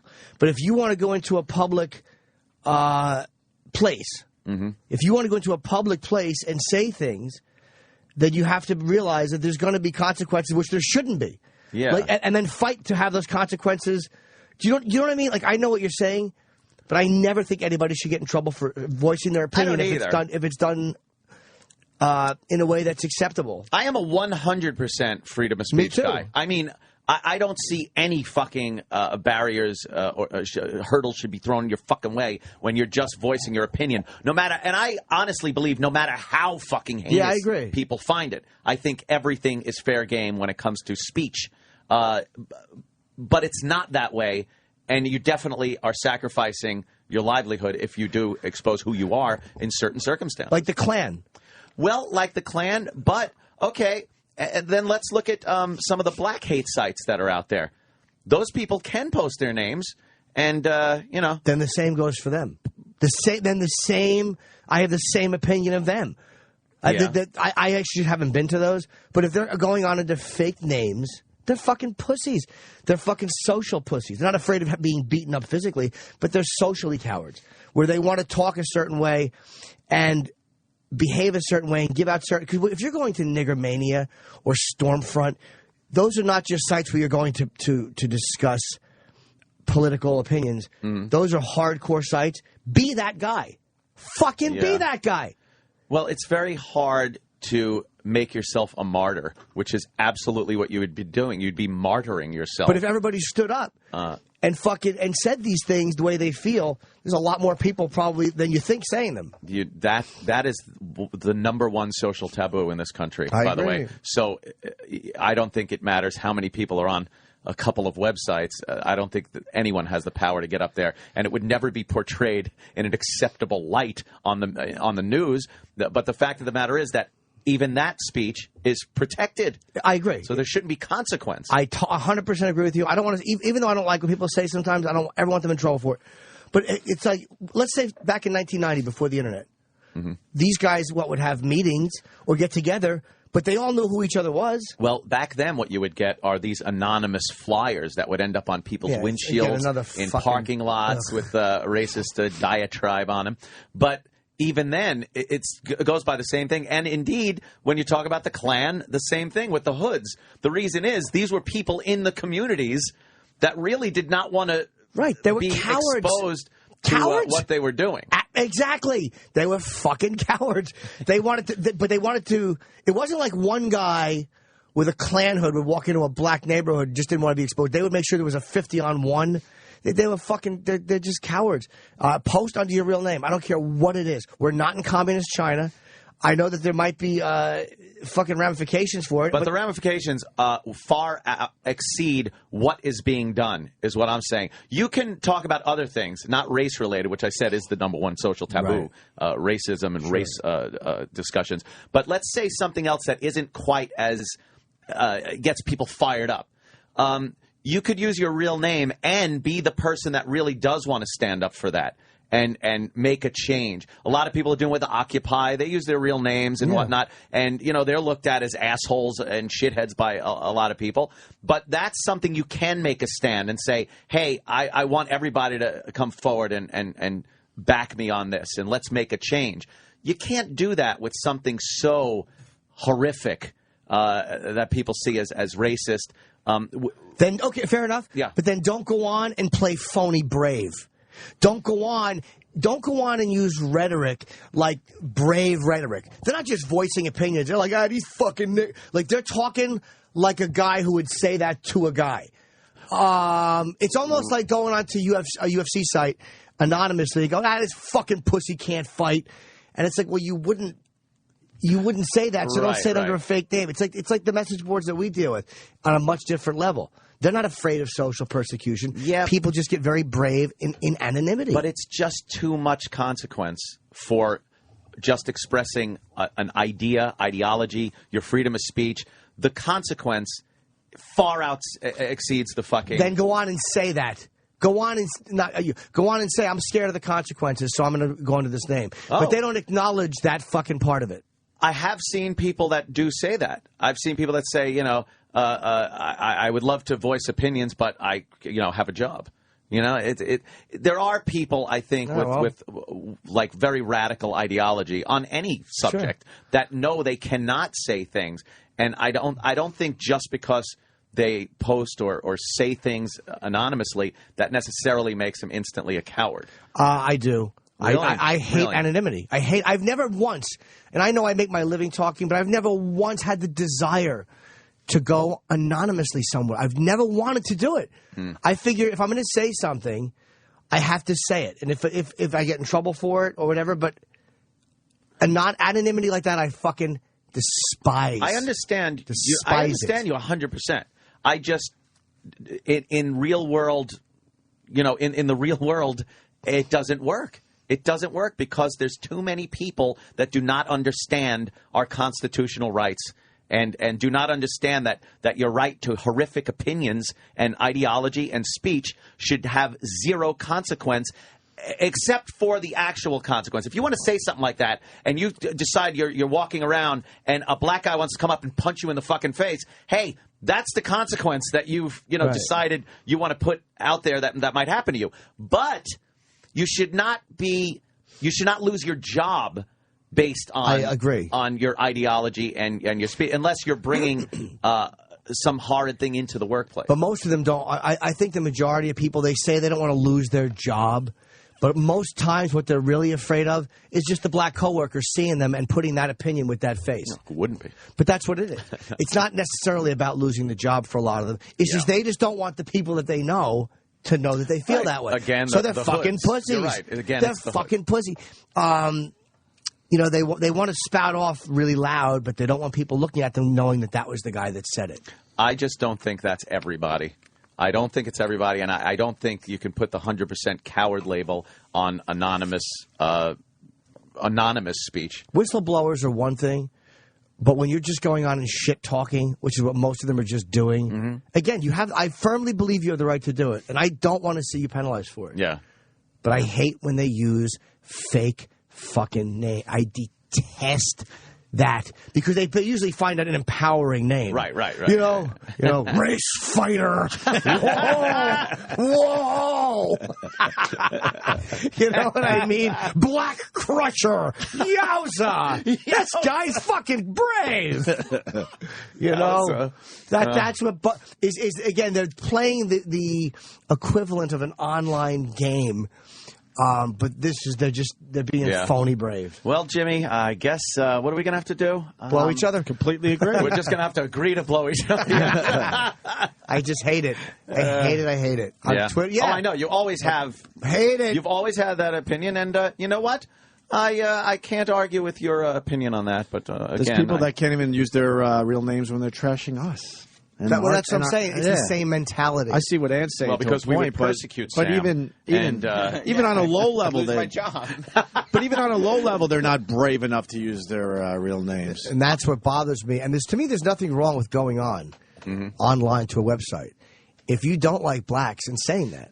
Like, I really believe that, too. Even though I wouldn't agree with you, I have no issue with that because you're allowed that opinion. You're allowed that fucking opinion. But what do we do? It's like because there's penalties for saying things where there shouldn't be, do none of us just say anything? Well, you do. I think you got to dance around things sometimes. I think you got to be a little creative. But there are other people that want to delve into it a little deeper with a little more detail. And in those situations, you would be totally persecuted. And there's plenty of people that go on sites and talk about abortion and religion. Oh, right. And very, very controversial subjects. And in this age of the Internet, because we very rarely, how did we do it anonymously before just firing out letters or secret meetings? Actually, a Sharpie on the bathroom wall. Right. That was anonymous. That's what this is. Whatever the fuck you want on there, you know. No one's going to know. And you talked among yourselves. In school, it was on your desk. The guy that sits here during third period sucks my dick. Fuck you, I'll kick your ass. Who are you? I wrote that. Fuck you, asshole. I wrote that and I was in third period. By the way, to Ant's point, the Facebook password thing is gaining some fucking momentum. Is it? That's sickening. I got a tweet from Pat from, not Pat from Menard, Pat fucking Duffy. And he said maybe you could call in the show. He says his girlfriend got fired because she refused to give up her Facebook password. Wow, really? So it actually happened? Well, she probably has a case at this point. He was really. Been, let me see if I can find the tweet. Get yourself a lawyer. Start litigating, motherfucker. Yeah, it was a DM. So he wrote. So my girlfriend got fired for the content of her Twitter. It goes back to Ant's point, the consequences for just basic shit. Yeah, there's a prime example. Now you got your Twitter, you got your Facebook. You don't want to be anonymous on that. You want to share some things, your ideas, pictures, whatnot. How come you have to face consequences based on, and it doesn't have to be race, it could be anything. That's sickening. That your employer deems, terrible. That's terrible. It should be just the type of job you're doing at the office. What kind of job wants your fucking Facebook password? What if creatively, artistically, whatever, you want to share something that would be deemed offensive to an employer, and you should, just so you don't come off as a coward, should post your name anyway, or maybe you should have a pseudonym that you could then put your work out there and not be persecuted for it. Right, this is a big issue. I don't think it's a coward in every circumstance. What I'm saying, I mostly do because they're not the opinions they're expressing. The basic opinions are normally not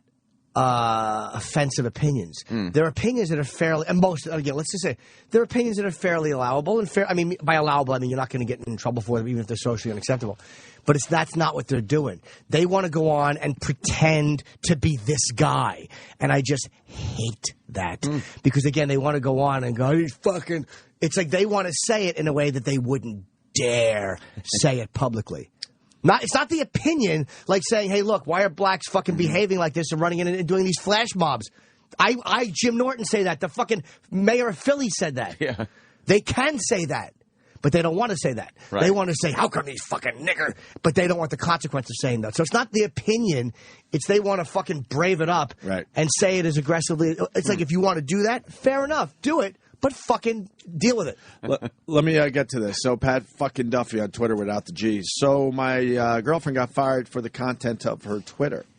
Oh, this With is a picture different of than her the Facebook. kissing him after he ate shit. This is different than the Facebook thing, but in the same fucking area, obviously. Didn't say anything bad about the company or her coworkers, just spoke like an adult. So fucked up, man. They're going to be eventually censoring people in their own home. Sorry to bother you. I want to eat shit soon for your show. No, sorry to bother you with it. Just thought you'd get it.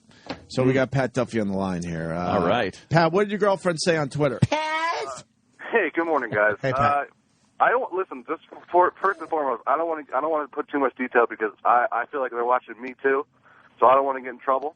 But I guess the other day was National Cleavage Day on Twitter or some other hashtag thing that they do. Right. And she posted a picture of her tattoo, which is this old school pinup girl, and she's got like a big set of tits, and she put a picture of that. And like later that day, they called her into the main office, and they had that picture on the desk, and they're like, "Are you this person in real life? Because we don't want you to work for us. This is the person you are outside of work." What the fuck does that Hold mean? on. What kind of job does she have? Wow, that's a lawsuit. Well, she takes care of adults with developmental disabilities. All right, well, that would explain her attraction to. Yeah, but what does she do for work? She doesn't want old guys dropping of heart attacks. But to me, I think Ant's right. That should be a lawsuit. Like, that's sickening that she should absolutely be able to do this. There should be no penalty. She's doing at her all. job well and stuff. And what she does outside of work, especially if it's not, drive-by shootings, that's fine. And this is where, like, when Pat's talking about, when you're, and even Ant, even to your point, this is where we don't defend each other. And this is where we as a country stink. Because back in the old days, as much as I had certain problems with the forefathers, they stuck up for each other. Right. I mean, they kind of banded together, and this was what we're doing. Against the blacks. Yes, fair enough, as we should have. But this is where we're all frauds. Yep. Like, I think the guys should defend each other. Like, the guys on Stormfront or whatever should defend those guys on those black sites' right to say what they want. If we're living in a true democracy and freedom of speech is truly valued, if everybody stuck up for each other's rights, we would never have penalties. Right. Because we would allow. So we're all fucking. It's kind of a bigger picture thing where we just let each other get in trouble. But if a guy's a radical fucking black Muslim and he hates whitey, I never want to see that guy get in trouble. No, and I would defend that guy's right to say what he wants. Believe me, I enjoy reading the militant black websites too. I enjoy reading them because they're so outrageous. I find them fun. Yeah. But I also find them educational. You kind of see what the extremes on each side are thinking. If we weren't the type of country that just let each other swing with our dicks in the wind, if we were honest and really believed that free speech should come without penalty, there wouldn't be penalties. Right. Because employers would know that the backlash for penalizing unpopular speech was a horrible backlash. But we love freedom of speech when we agree with it. When it's ours. Oh, when it's our speech, boy, will we say, hey, freedom of speech. And then the first people that turn on something that they find offensive or repulsive, then they're like, that can't, get that off, fire them, do something. Most people don't. You pussies. Most people in this country don't like freedom of speech. No, they don't. They hate it. They think they do, but they want prove it. time and time again they don't They like want it for them and everyone that thinks like them. See, that's why it's so painful when someone says something you don't agree with, that you defend their right to say it. Always. You have to every fucking time. Always. It's hard. Trust me, it's hard sometimes. A lot of these radio guys that we've supported over the years, I fucking hate their guts. I do. Yeah. But you have to defend their right to say their shit. Every time you should defend it. Whether you agree with it or not. Doesn't matter. Yeah, it's easy to go, oh, good, that guy's going to get fired, and I hope he does for what he said. Yeah, that would be the easy thing to say. Getting back to courage. The courageous thing is to stick up for a guy that you fucking don't agree with. Look at the Westboro Baptist Church. I mean, as repulsive as they are, I think they're the worst people in the country. Oh, yeah. I do think that there is a necessity to them because they test our freedom of speech. Right. And if we can tolerate that as a country, and we do. Repulsive it's and repulsive speech. That's a tough one, man, too. It's a tough one because they're going to soldiers' funeral. Like, it's horrible. It is a tough one. That challenges what you're supposed to do. It's horrible what they do. But yes. they are what they do, at least in a social medium, is what freedom of speech is for. It's for repulsive, disagreeable speech to be allowed within certain constraints, meaning that you can't just again, you can't yell fire in a movie theater. So they're good. They should be the barometer. Like, we tolerate that So a bunch of guys being racist on a black site or a white site should absolutely be fucking allowable. Is there any other example besides fire in a movie theater? I know. Yes, inciting people to riot. Yeah. And what's the other one? Like defamation and slander is not covered. Right. There's a few things like that aren't covered. There's not many. And how many people didn't yell fire in a movie theater because they weren't totally sure, and they didn't want to get in trouble? Smoke. Yeah, like I don't know. I've learned my whole life not to yell fire in a movie theater. There's a. I might go to prison for this if I'm not right. Well, they said movie house, I believe. Yes, the movie house. And how many people have misinterpreted that and been let go from their job at Lowe's and thought the manager was wrong? He said I was fired from the movie theater. No, that's not. You're getting it wrong. You can't sue him for that. I'll boo myself. I hope Pat Duffy, if that's the facts that Pat laid out, I hope his girlfriend sues. I man. agree. You know, I hope that happens. Let's break. So what happened with the chicken thing? We're all good? Mary J. Blige. They pulled it down. They're not. Yeah, she's a chicken. It's not She just should have allowed it to be the fucking commercial. Who gives a fuck? Yeah, come on. But these guys can go on, these black guys, whatever his name is, Touré or whatever, who's a douche, but he should be able to say what he wants. Of course. But Piers, I guess, slapped him down. Yes, he did. He did slap him down? Joe Touré. It's the third time I said I know. it. How terrible. Just the silliness of it. Of course it's dumb. Touré. So what, did he rip something in half? Hip, hip, Touré.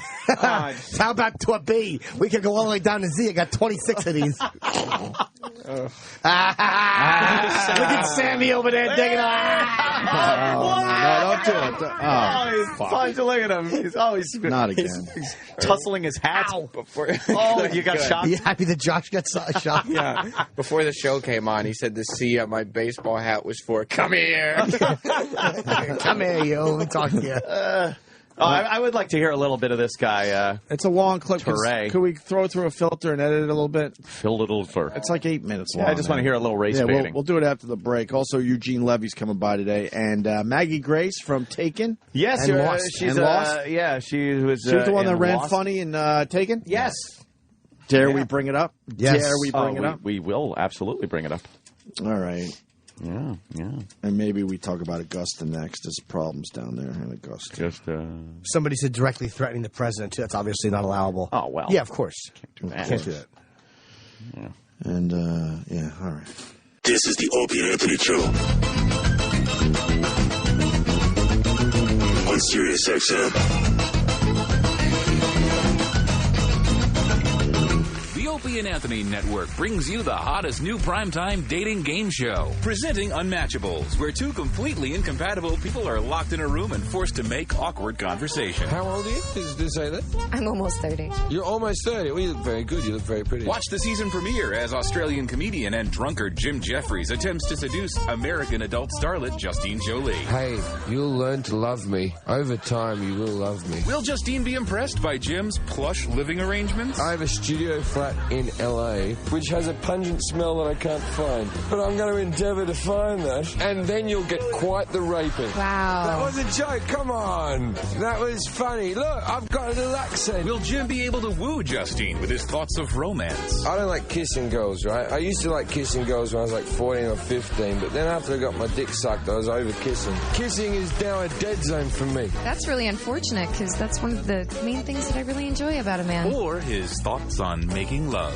I'd rather have a threesome that involves a guy and a girl, because I like seeing the cock going into her mouth as I'm fucking her. I just like seeing a girl being degraded, you know. Oh, degraded. Oh, he stopped himself before he said it. I said degraded, you slut. Can Jim Jeffries turn it all around? I love you. And I mean that. I love you. I've never been in love before. Probably not. I would eat your poo. That's a good thing, Jim. It's not a good thing for you. No, but it would be hilarious to fucking watch. I'm going to dig it out with a knife. Find out just how incompatible these two are. Why does she hate me so much? I don't hate you. I'm just having fun. On the latest, greatest late-night dating game show only on the Opie and Anthony Network, Unmatchables. Yeah, always sexual tension with me and the guests, man. Are we on the air right now? Are we on the air? Oh, you guys are on the air. You guys on the air right now? Oh, we are on the air. We're on the fucking air! What are you guys doing? Are you on air? I can't tell you how many guests actually asked us, are we on the air? I don't know if that's good or bad. Are we about to go on? We're kind of on, is what we do. We're not on the fucking yeah, we do that. Are we on radio? Yes. We're on the radio right now? We just bring it in and let it roll. On air right now? Are we on? Yeah, we just straight in. Are we on? Yeah, we are. Are we actually on the air right now? Yes, we're on the air. Set up a sign, a red sign or something. Sirius XM, the Opie and Anthony Show. You got Kentucky Musket and Louisville. Sorry. I got food. I know, right? I got my soupy. Well, Kentucky Musket in Louisville writes, I yelled fire in the theater watching Backdraft. I didn't get in trouble. Very good. And someone tweeted me and said that freedom. They said that it doesn't matter inciting people to riot. Any political speech could incite people to riot. It has nothing to do with free speech, but it does. It's in there.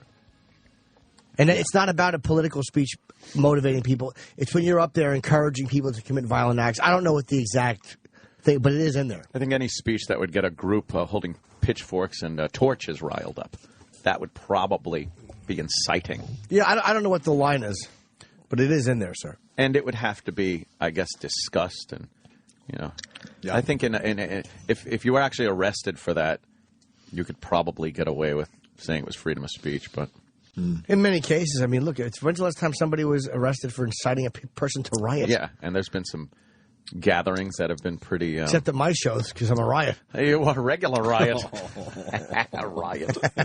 A riot, Alice. Augusta, the Masters, they start today for all the golf fans out there. Did you see the shot that... I don't know his name. Martin... did you see it? No. It's a video that's... The guy got a shitty fucking video of it. But basically, it's tradition during the practice round on Wednesday, on this par 3, the golfers take their drivers and skip it in the water. Really? And try to land it on the green. Not only did this guy land it on the green, Martin, what's his name? Mull? Calmer. Sheen? Kamer. Comma Trayvon? Uncle Martin? He skipped his driver. My favorite Martin? Yeah, Martinizing. This guy blew it. He could have had one of the greatest videos ever. Keimer, I want to say. Martin Keimer. So he skips his driver on the pond at the par 3. Pool the pond. Because it's tradition, I believe. I never heard of this one before. I just hate it. Lands on the green. Everyone's like, holy fuck, you did it. That's great. And then all of a sudden the ball starts rolling. Hole in one. No way. After skipping it off the pond. He skipped it off the pond. But you can't really see in this video. So they're like all cheering because he made the green, right? And then they notice it's starting to roll toward the fucking hole. Wow. Can you see it? Yeah. It's hard to see, I thought. That was exciting. Ooh, did you see that, though? Everybody, Martin Keimer. Jimmy, I swear. Keimer, I don't know. Where's the ball? I can't see it still.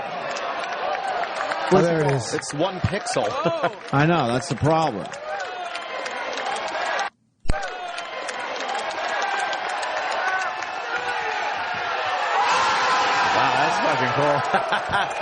Somebody else has video of it, I'm sure. Yeah. You're supposed to skip what off the thing? The fucking ball, actually, like when you skip a rock, the ball goes tz, tz, tz, on the top of the water, popped up on the green, and actually went in the fucking hole. That's a video game shot. But it's scary that that's tradition because, you know, the hole is packed with spectators. And you're attempting to skip your driver off the pond? What's fucked That could up, be a major problem. What's fucked up is every time I've ever hit the water, it's just gone bloop. Just skipping it on the water would be a miracle. Never mind hitting the green, and then never mind getting it in a fucking hole. What do we know about this? Is it tradition? Does every guy try to do this skip shot? I'm surprised. In this practice round at Augusta? We haven't had a visit from the doctor, because he usually comes running in when there's a baseball or golf talk. Yeah. I mean, Dr. Gay! Someone shot a video from the other side of the hole. Is that a better copy? Someone has to have it. Yeah, come on. In this era. That's an amazing shot. It's hard to even see where it hit the water. Where it skipped on the water. Yeah. You kind of see it goes like... Whoa. There it is. Like, all right. There it is. I see the ball. You do see it? Yeah. That's fucked up. Come on. That's fucked up. I'd hate to have to be the next guy. Oh, man, right? He probably hit it and went right into the water. Boo. That's just fucked up. No? That is. Yeah. That's pretty cool. That's a good clip. That's a great clip. So what do you think about Augusta, man? I have mixed feelings. Well, it's tradition. It's a men's club, and every once in a while you get some of these bull dykes. The last time it was a bunch of bull dykes that probably didn't even care about golf or anything, trying to make a stand. And Augusta shut them down and said, no, we're going to not have women in this club. This is how it's been, and we want to keep it this way. And they played without sponsors for a couple of years. Right. No commercials. Here's the problem. I guess every CEO that sponsors Augusta, thank you, they get a membership, an honorary membership to Augusta. And in most cases, or all cases up until this year, the CEO is a guy. Right. Well, the IBM CEO is Ginny Romedy, I guess.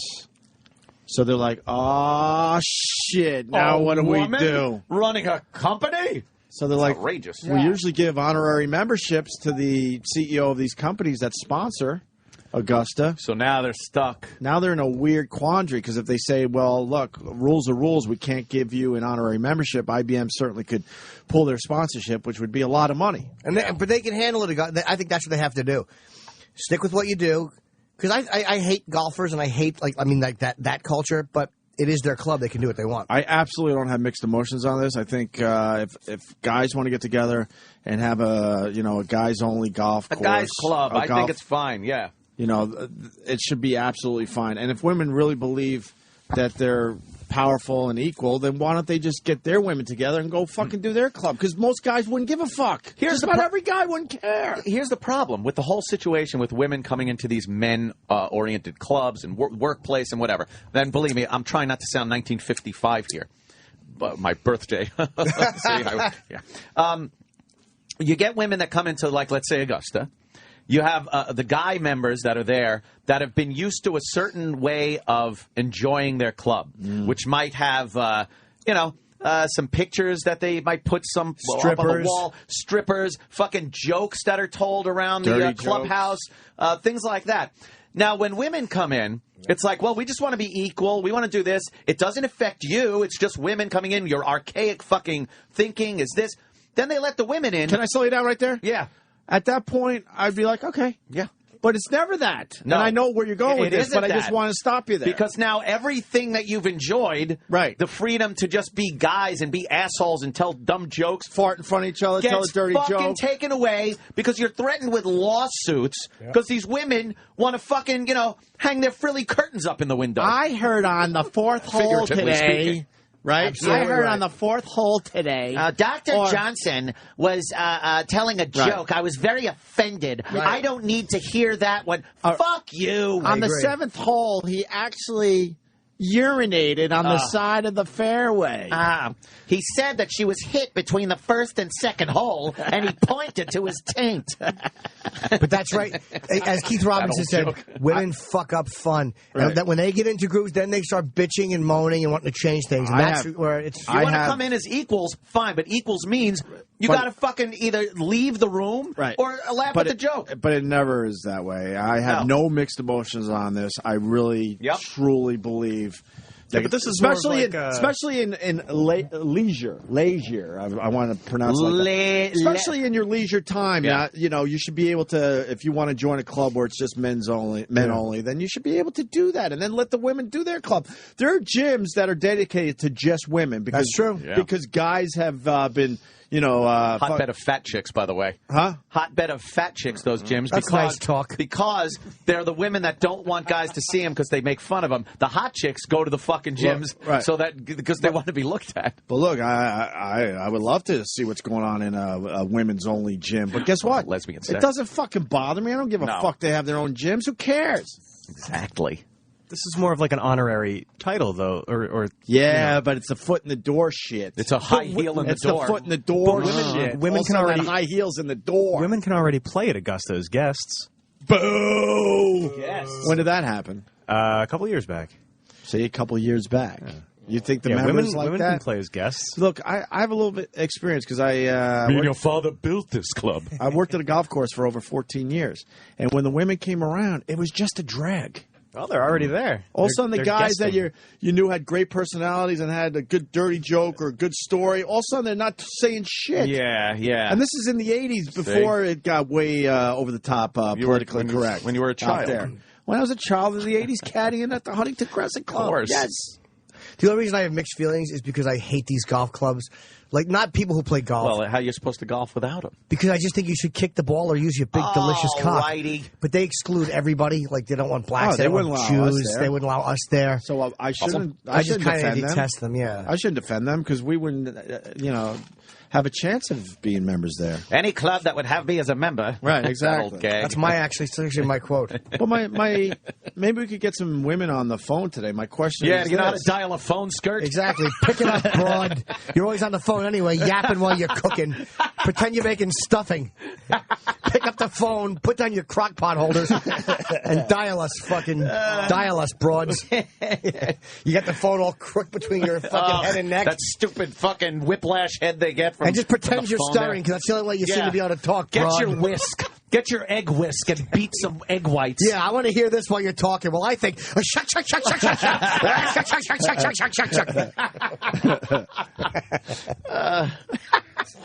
Golf originally stood for gentlemen only, ladies forbidden. Is that true? No, That's some dumb joke, dickhead right? that came up with that. Fake. It probably said, "Hey, go over Larry's, Frank." That's probably what it stood for.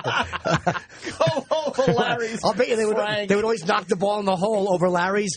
And Frank was drunk one time, and like, go over Larry's, Frank, just because they wanted Frank to get out of there and, And go it knock kept the ball in the happening, hole. so they just used the acronym. Yeah. Hey, golf. It's like, oh, go over Larry's, Frank? Yeah, okay. Yeah. Well, we got a lot of good questions coming in. Do we? Yes, we do. By the way, I hope it ain't from broads. Exactly. They'd be dumb questions about, like, shoes. And recipes. Yeah. How much sugar? I don't know, broad. you figure it out. Make sure it tastes good.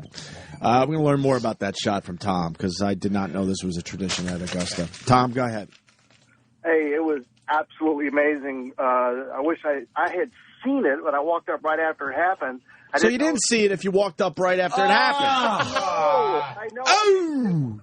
But what it is, it's on the 16th hole. It's on Monday. They hit their shot, and then the crowd starts chanting, "Skip it, skip it!" And so they walk up to the water line of the 16th hole, and they get the ball out, and they skip it across. And so basically it's Epic fail. Epic fail. They don't Epic all- fail. Is this tradition? That's all I need to know. And how many golfers do it? How many golfers are willing to risk a lawsuit? Every one I saw got goaded into doing it. Right. And some of them did it more than once. Wow, that's crazy. What would goat have to do with it? I don't know. Get All right, that. thank you, sir. That's talking nonsense. It's been around since like the 80s. Let me say hi to John in San Antonio. John, because he has more info on the skip shot. Yeah, I was at the 2001 practice day, and I got a VHS of Tiger Woods hitting it across the water and beaming a lady in the chest. With his cock? I can't figure out how to get it off of VHS to get it on YouTube, because it's a perfect picture. You can clearly see him. You can see the ball skipping across the water, and it catches the lady right in the chest. I don't care how good these guys are. They are risking lawsuits because, I mean, everyone's crowded around the green, and they're trying to skip a driver And off it's the kind water. of it's kind of an unnecessary shot, so it's not like it's during gameplay where, you know. I think, though, whenever you step on that golf course to watch, Yes. I think there are plenty of signs that say, hey, whatever the fuck happens to you, that's what happens. It would be and thrown no out one's held immediately. responsible. You knew the risk you took when right. you went when there. you walk on their golf course, you're giving up your right. There is to, a chance you could be hit sue with a them. golf club, a golf ball, and you do know a that. club. Yeah, exactly. So if you have two clubs put into your vagina and anus, while a bunch of people yell, "Get off my field! Get off the course, broad!" Do you think actually raping women with golf clubs is covered under that disclaimer sign? Well, there was the one case of a young lady who showed up, and she was told to bring lemonade, and she forgot. So they put her on the ground, and they put their golf clubs in her asshole, and they used her as a Swiffer. And she complained that was not nice. They just pointed to the sign that says he's not All right, guys, responsible. y'all have a good day. All right. We got a great one coming in, the Firehouse. Here we go. We've talked about this before. Oh, right. Let's go to PH, and we'll continue with our discussion. PH. Balance. Acid or alkaline? Yeah, I want a balanced discussion. How's your litmus paper? Yeah. Hey, I'm pH too. Yay. Chemistry joke. Yeah. Yeah, I tell you, want to get a little bit of blood, you put the white stuff in the doo-doo and it makes blood. Oh. That's your chemistry lesson. Go ahead, talk. Sorry. Yeah, and you are 100% right. You put a woman in a firehouse, it ruins everything. A firehouse, I mean, yes, it's a dangerous job, but... Boys club, right. Boys club. Yeah, and yeah. What do we do all day? Sit around, fart, make jokes. We put up pictures of naked girls, but you know what? We can't do that anymore because EEO comes down and kills us. And because they wanted equality and said we should be able to join the fire department just like the men and be equals. It's like, okay, equals?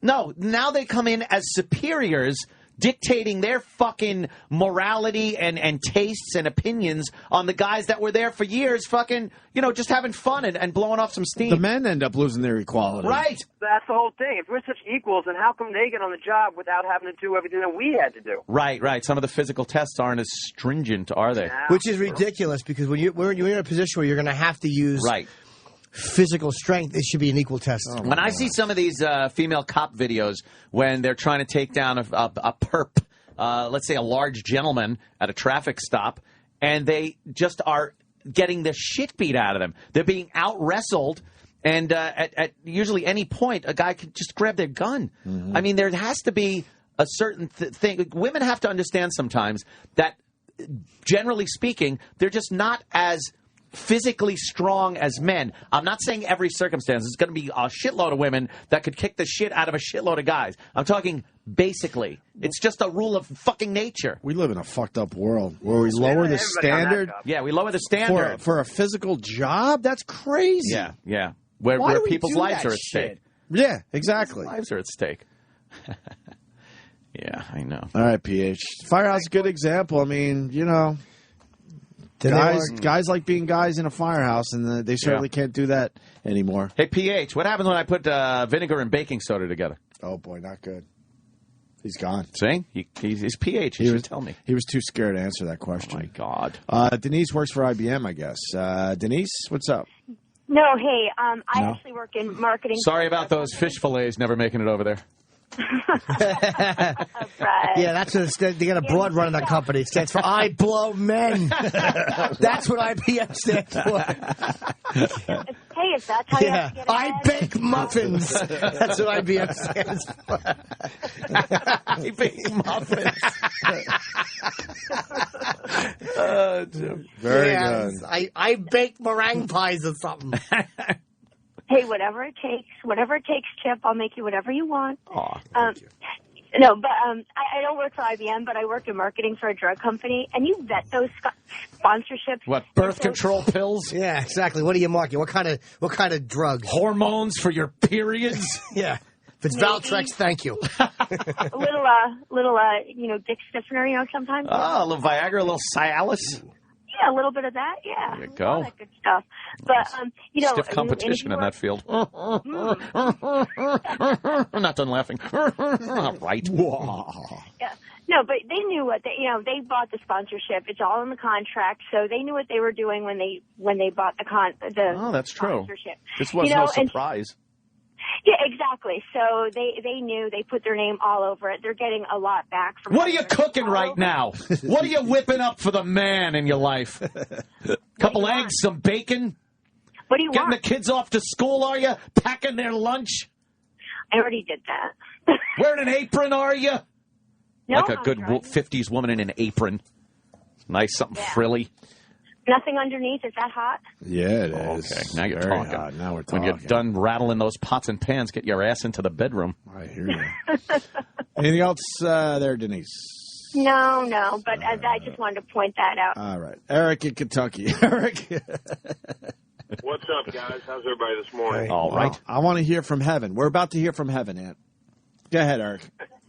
Well, I had a recent lull in employment, probably about last year, and in Lexington, Kentucky, went up for the local fire department. And the physical tests used to be, lugging hoses upstairs and all that kind of shit, but they've gotten incredibly standardized. They roll it all on an 18-wheeler, set it up in like an empty warehouse, and they're putting men and women through exactly the same test. Oh! That doesn't happen in New York, sir. Now, did they lower the test for the men also? See, that's the thing. Oh, it's an equal test. Well, it's not the same test it was 20 years ago. That's a great question. Did they bring down the whole thing?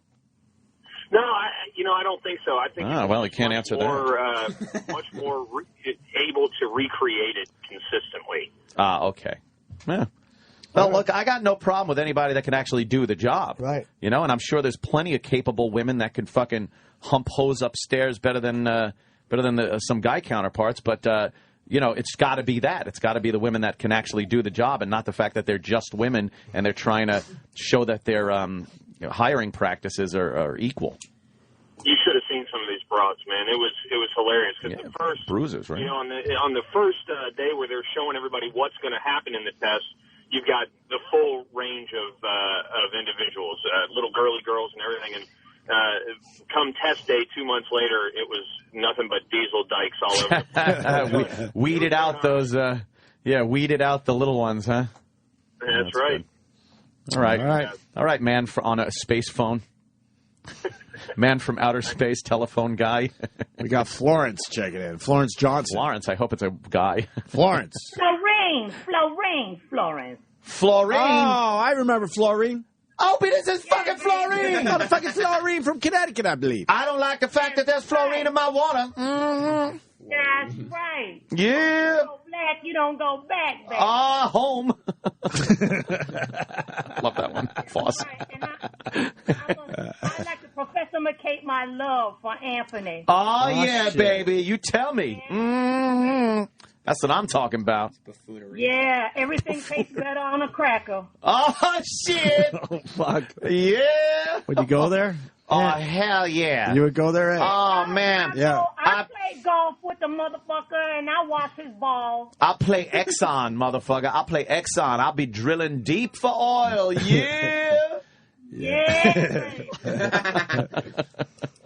Yeah. Yeah. What up, my sister? His ass up. What you got for the program?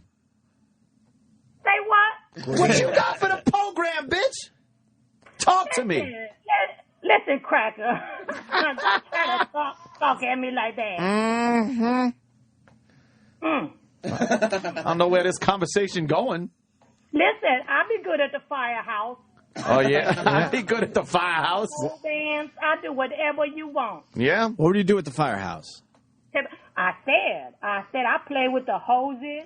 Oh. I'll be doing the pole dance. So you'd be the whore at the firehouse. That's what they're saying. Right. And they'd be hanging up pictures of Florine. Florine? Are you, I have no problem with that. Why ain't you getting ready for work this morning? I'm unemployed. Oh, get the fuck out of here. Well, what do you... That's why you need to hire me. You have to call me. What do you do for, that... I do anything. What was your last job? On my last job, I was working on a computer. On a computer? What'd you do? What kind of work? I did anything they want. Well, what company did you work for? Yeah. Well, I worked for a water bottle company. A water bottle company. On a computer. Yeah. On a computer. Would you be like, we sold us 15 water bottles. Let me key that in. That's right. And I filled them up with whatever they wanted. Mm-hmm. So you did a little bit of office work, and part of the office job was logging in stuff on the computer. Yeah, I did a little of this, a little of that. Sure, jack of all trades, master of none. A little bit of office work. How you take care of all your children with no work? I don't have no children. What? Say what? Get the fuck out of here. All right, look, Florine, I'd love to stay on the phone with you for seconds more, but we got to go. Okay, where you going? I got work to do. We're going to go to break, I think. Mm-hmm. That's where do you live, Florine? Are you in Connecticut? I think she's Connecticut. I thought she was in D.C. No. Oh, because I'll be there next Thursday, Friday, and Saturday. smoking crack. 12, 13, 14. shit. Yes, with the mayor of t- D.C. Don't talk to people in your house when you're on the phone with us. Anthony. Yes? I'm gonna friend you on Facebook. Yeah, why don't you do that? We want to know what she looks like. I'm gonna friend you on Facebook. What do you look like, Florine? You wouldn't give us your Facebook page last time. That's right. I'm good looking. Look, I am good looking. Florine, if we put you on hold, will you give us your Facebook page? No, I'm gonna friend Anthony, and then he gonna friend me. I'm on Al Jolson Facebook. Who is Al Jolson? He's some guy that used to be in blackface back in the old days. You remember that? Mommy, how I love you, my dear old mommy. Yes, it's amazing that Ali wasn't thrilled to win a fucking gold medal for this country. Amazing that he just didn't embrace the country when he came back. What? Anthony needs to log into his Facebook. I'm gonna friend his ass today. Oh, shit, that sounds like a threat. I am. I'm gonna friend him. All right, you friend me. I'll friend you back. He's gonna see what he's talking to. All right, Florine. I hear you, sugar. Have a good day, Florine. All right.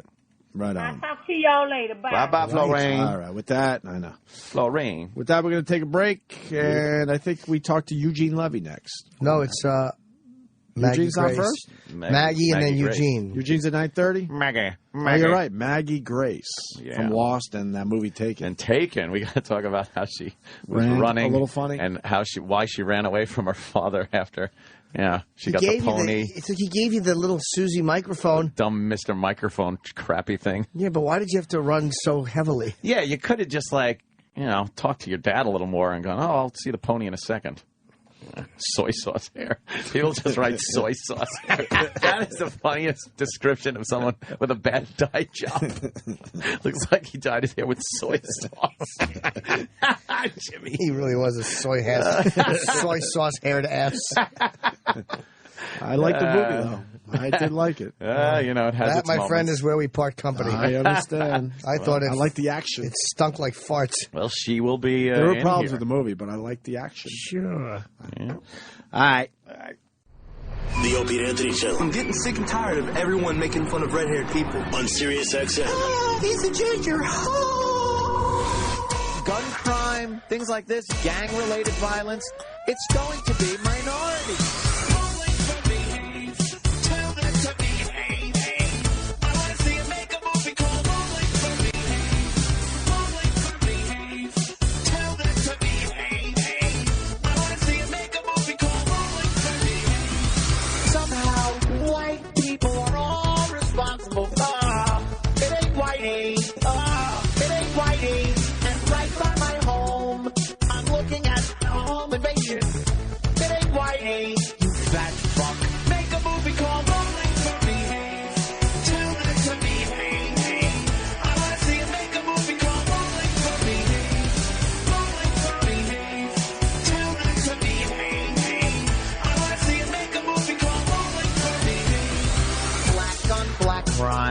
Black on white crime. LA gangs just wiping each other out. Black on black crime. Black on white crime. Fucking behave. How about you do that? Make a movie called Rolling for Behave. Tell them to behave. I wanna see you make a movie called Rolling for Behave. Rolling for Behave. Tell them to behave. I wanna see you make a movie called Rolling for Behave. Rolling for Behave. Tell them to behave. I wanna see you make a movie called Rolling for Behave. Rolling for Behave. Tell them to behave. I wanna see you make a movie called Rolling for Behave. Sirius XM. You're listening to Opie and Anthony.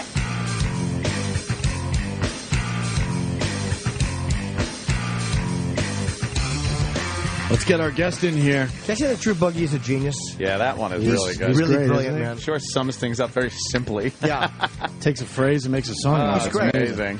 We got Maggie Grace Maggie outside Grace. the studio. Does anyone bring the guest in? Yeah, what's I happening? just said let's bring the guest in. Oh, someone should bring the guest She's in. I just think. staring at her phone out there. I think somebody Nobody- should bring the guest. Is there anybody? Roland, I guess we'll do it. We're just pointing and kind of doing the All right, well.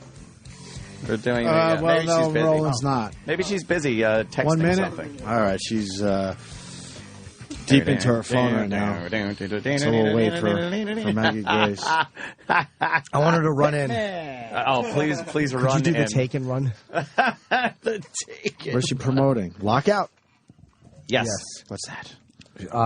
It's about a Quick, read man wrongly accused of conspiracy to commit espionage against the U.S. and he's offered his freedom if he can rescue the president's daughter. She plays the president's kidnapped daughter. Is this one of Jimmy's movies? Outer space prison taken over by violent inmates. Maggie Ooh. plays the president's kidnapped daughter. Okay. Is there any movie that she's not kidnapped in? I know. Yeah, it's the daughter that needs saving. What are we doing out there, Kenny? Roland is looking on very nervously and smiling, and he can't believe this. But she's busy. She's texting something. Well, technically, she's early. She's texting her dad. That Yes. he has to rescue her. Make sure you check under the bed. Yeah. You want me to tell you what Kenny told me or not? No. Or should I write it down? What? Kenny? What happened, Kenny? Can they hear us out there? No. She's got. Do you want to whisper what you said to me? Just whisper it. She's ordering some Just for Men soy sauce. Whisper it. That girl doesn't make a good first impression. Oh, no. Oh, no. What happened? We'll see. And she's just sitting there just typing away on her phone. They're waiting for the publicist. Why? I don't know. That's what I was told. Christ, we got a situation. Oh, no. Oh, no. Batten down the hatches. Batten down the hatches, everybody. Take a breath. Everyone take a breath. Oh, this could go. Why is she waiting for a publicist? Roland's talking to her and she won't even look up from her phone. Wrong. No, she's just on her phone. Oh, Jimmy just said Maggie. But she won't look up. Jimmy just said, "Are you coming in?" And she won't look up. Oh no, she wouldn't even look up at you. That was uncomfortable. Want to just cancel her? Yeah. Yeah. Yeah.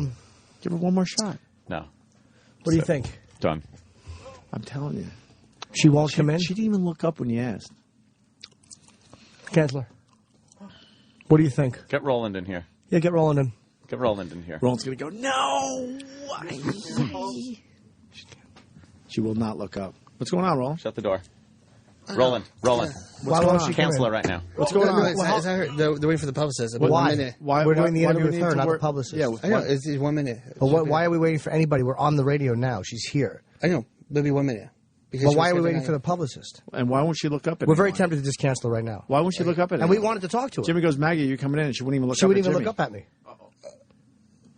She didn't look at me. She did look up, though. No, she didn't. No, she didn't. She was texting. I'll bring her in right now. She won't. If she wants to come in right now, bring her in. If not, she's canceled. Oh boy, this is just not comfortable. I can't do this. Oh, I can. I can't do this. Oh boy, she will not look up. Oh no, I can't look. We don't need this. Why? Shit. I'll look at the video later. We don't need this shit. I'm not looking. What's happening? What's happening? I think we're being very reasonable. What's happening? She's still looking down. Then just cancel her. She might be coming in now. Okay, cool. What's up, Maggie? Maggie Grace, everyone. Oh, hi. How are you? From the movie Lockout. We didn't think you wanted to come in. Yes. I was desperate to come in. I was pressed up against the glass. They were telling me to wait for a publicist. It was Publicist? They were telling you to wait? Debacle. Oh God, I hate the publicist. By the way. Wow, you're beautiful. Oh, thank you. Ooh, Cleveland, Ohio. What's happening here? Oh, that's where Jimmy's going to be. Yeah. Lucky you. I'm from Ohio. Don't slag it off. I love Ohio. I'm shooting a special there. I chose Cleveland. Really? Yeah. We're all going out to Cleveland like in a couple of weeks. Fantastic. We're part of Ohio. Worthington. And where is that close to? Columbus. Oh, okay. I was in Columbus. Cleveland, You Ohio. shouldn't really know that. Ohio gets a bad rap. It's actually I know Columbus. I know, but I'm We're saying on a radio it station gets out a bad reputation, but it's Yeah, man. phenomenal. I like the women from Ohio. I've actually had good dating success. Dating. Believe I have to go by location. He cleaned it up for you, dating. Well, yeah. Midwest. So when did you? That's kind of Midwest, right? Yeah. Oh, yeah. Part of it all. Slower atmosphere. When did you make the move and become La La Land? become a star? Wow, what an awkward question. Is it? It's worded where if you answer it, When that I was you sound. 16, which Oh, really? sounds much more sordid than it was. That really does, because I just picture a Greyhound bus pulling into I L.A. know. the girl all Little wide-eyed and wondering. Corn-fed, fresh-faced, Yeah. bushy-eyed, Yeah. innocent Oh, lamb good. to the slaughter. I'm going to be a star. And then, that guy pulls up in his car to help. I'm going to make you a star. Yeah. What was kind of the first thing you started getting into? Was it commercials? Did you do a Yeah, Dove? Did you do a commercials Dove commercial? paid my rent for a while. Really? As a teenager, yeah. And then sort of procedural dramas as well. Okay. So like... the Law and Orders of it all. Yeah, Many CSIs of those. kind of thing. CSIs, You did a lot of them? did that one, Always, made always my a rounds. victim? Were you Always the victim. Always the victim. You're always like the victim in your movies, too. What does that say about me? I don't know. It's Either like- you're a victim or you play a victim very well. Imperiled female should be stamped on my forehead. Yeah. You don't come off, though, like an imperiled female. You seem- Hell no. No. Can I Please. Oh, You yeah. can say a lot worse than hell in this You could say fuck, atmosphere. shit. and stuff. Heck, Gee even. Willikers, no. Yes, why is that sexy? I don't know. Have you ever heard the Patton Oswalt sketch on how it's worse to fake cursing than actually curse? No, I have not heard It's that pretty one. bad. Yeah. Fake By bad, I mean amazing. Yeah. Oh, we gotta check that Very out. funny. You gotta like check Pat. it out. He's a good guy. Euphemisms are terrible because they're making you think of the word without actually saying it, and they're always too cutesy, and they're never. Oh yeah, You know. he sort of does this rant, which I can't even repeat, but Yeah, it's kind of hard so to disconcerting. paraphrase a comic and have it come across. I'm a comic and I can't do it. Yeah. I've butchered other comics' jokes. Like, nah, but the punchline's good. Nice way to Trust squeak me, that trust in, me, it's Jim. funny. It's Nice funny. way to squeak that in, where it's like, oh, that's where I knew you from. I saw you on, and no. you got nothing. No, I didn't think she would. Oh, Honestly. of course you didn't. Well, I really would, funny man. the point is that I am very willing to throw myself into the mix, but this time I really was just saying I can't do it. Okay. Yeah, if people don't recognize you, there's no way to make them recognize you. I was just doing it to reiterate that you're a comic, and maybe that would have helped you out even more. It doesn't help me Just at all. trying to help you. No. You don't recognize Jim Norton from his No, why various would comedy you? specials? He's pretty famous. I Yeah. don't have television. What? Do you not have a TV? Liar. I now own a flat screen finally. It's Really? Not hooked up to anything. I sound like such a Wait, you don't snotty have- little brat. No. How long did you go without I TV? read by candlelight and raise keys. Is it? How long you go without TV though? It's been a few years. Wow. I would say, yeah, probably since. You don't feel like you're since missing I moved anything? back from Hawaii. So probably Oh, 06 from Lost. or something. Yeah. Did you watch Lost? Because I forget who was Saeed. I don't remember his real Oh, name. Naveen Andrews? Yeah. Was he on here? Yeah. Oh, Yeah. my Blast. God. I think he Oh, my said- God. Did you have to, duct tape his mouth? What did he say? No, he was here. Oh, we never had him in. No, we that's had right. Okay. we He's had pretty incendiary. Ben. Yeah. Love him. But he said I heard that he didn't watch the show. No, he said he didn't watch I it. dragged him to my house when I had an episode party and forced him to watch it with the rest of us. But he was in Wow. the fetal position the whole time. Uncomfortable? Why is that? Yeah, he doesn't like watching himself, which I that's get. weird. I don't really. Why don't you guys either. like watching yourselves? There's so many. They come in here and they just don't want to watch them. It's uncomfortable. You're on a show like Lost and you don't want to watch? No, we're proud of the group effort for sure. No, I It's understand that incredible, part of it, but They could watch it as a group, but what goes through but your individually, yeah. it's not what like- goes through your mind when you're watching yourself that bothers you? I don't know. You just have to distance. I mean, I'll watch everything once. I don't necessarily want to watch it at every film festival. If you Over take and it on over the again. road, you don't want to see it a million times. Once you can have constructive criticism, I feel. But is it only criticism, or do you kind of enjoy it at all? What do you mean? Like if you're watching a movie that you're in, are you constantly going, I could have done that or this Yeah, or that, or pretty much. or can you actually sit back and just go, this is a fun movie? I can. It depends on the movie, but yeah, I can do Yeah. both. And definitely enjoy it as a movie. and Did as you experience. did you watch yourself running and Taken? Oh boy. Okay, dude, I will just. I will take this one on the chin. Yeah. I never claimed to be athletic. When I fell in love with theater as a young 13-year-old girl and decided to join the local Shakespeare troupe, at no point in time did I think, I should probably join the track team because someday I need to be prepared to run daintily with the fluid grace of a gazelle. Right. Right on, Maggie. It pretty much looks like a frog in a blender, and I'll own it. I'll own it. And I love how people are like, oh my God, it's so great how you kept the character so young. And, I'm like, yep. The producers definitely wanted her to be super innocent, super young. Right. Check. And you did that run. You did that run. Yes, that was purposeful. That was a... Do you know there was a montage put together that was on YouTube and everything of just you running from Taken? I'm not in the habit of Googling myself, but an ex-boyfriend was so kind as to show that to me one evening, having nothing better to do, apparently. I laughed hysterically. It is funny because it's not a knock on your acting at all. It's just a funny moment running away. We discussed that movie. YouTube clip. We've discussed that movie a lot on this very program. Oh, really? Me and Opie really like it. I liked it. Yeah. It had a couple of problems. Jimmy had, a couple of issues, but like, the movie. We have a couple of questions. Why, when you got that Mr. Microphone thing from your dad, you could have been a little nicer and not ran away when the pony came from the stepfather Did you guy. not know that a pony was coming? Didn't you hear it? So, geez, that kind of, she's kind of an ingrate. For the record, I would like to point out, it was not a pony. It was a horse. Oh, it was a horse. That's right. We always say pony, but it was a horse. horse. Yeah. Yes. But you kind of screw this little microphone-y thing. Oh, a Freudian symbol. Black stallion. Bye, Dad. The black... you know what? I never thought of that. There's a black stallion and she runs away from her father. Runs away from Dad going to the black stallion. Wow, yeah, that's kind of symbolic. Wow. Are you in part 2? Because they're doing a part 2. Yeah, we just wrapped a few weeks ago. Oh, you did? Okay. So it's kind of an inversion of the plot. In this one, my character's parents are taken, and she has to help free them. They made a montage of you. Man. Yeah, we were just... No, but I mean, it's a montage, not just the one scene. Yeah, it's from more than one. He's really going back there. He's going to point out that it's more than one. More than one. Oh, yeah. We always talk about the one scene, but someone obsessively Are you made watching sure it right now? Oh, yeah. I can't see your screen. Modern technology. You can Amazing. just pop it right on. It's the fourth video that comes up. And you're... No, it really? Sorry. But there's also nothing I accomplish in life will precede how badly I run. But if you go to images, there's nothing but beautiful pictures of Maggie Grace. Oh, balm on the wound. Yes, there you go. And in Lockout, you're kidnapped. That's the funny that you're doing it. You play the president's kidnapped daughter, and you're who plays the president? Well, the lead of the movie is Guy Pearce. Okay, and you guys should have him. Oh, Guy Pearce, yeah. He's good. Who is Guy Pearce? Yeah, he's amazing. Yeah, he's that guy. He was in Jesus. Australian, in Memento. Yeah, Memento. That was it. Yeah, that's the one I was in. Great movie. Memento. Wildly intelligent, gritty Australian dude. Yeah. He was great in this. And what really drew me to this was how funny it is. I mean, it's really does not take itself seriously at all. Okay. It's fun. It was an action movie straight up. It's a sci-fi action thriller. But it's a mouthful. Sci-fi action thriller. Sci-fi action thriller.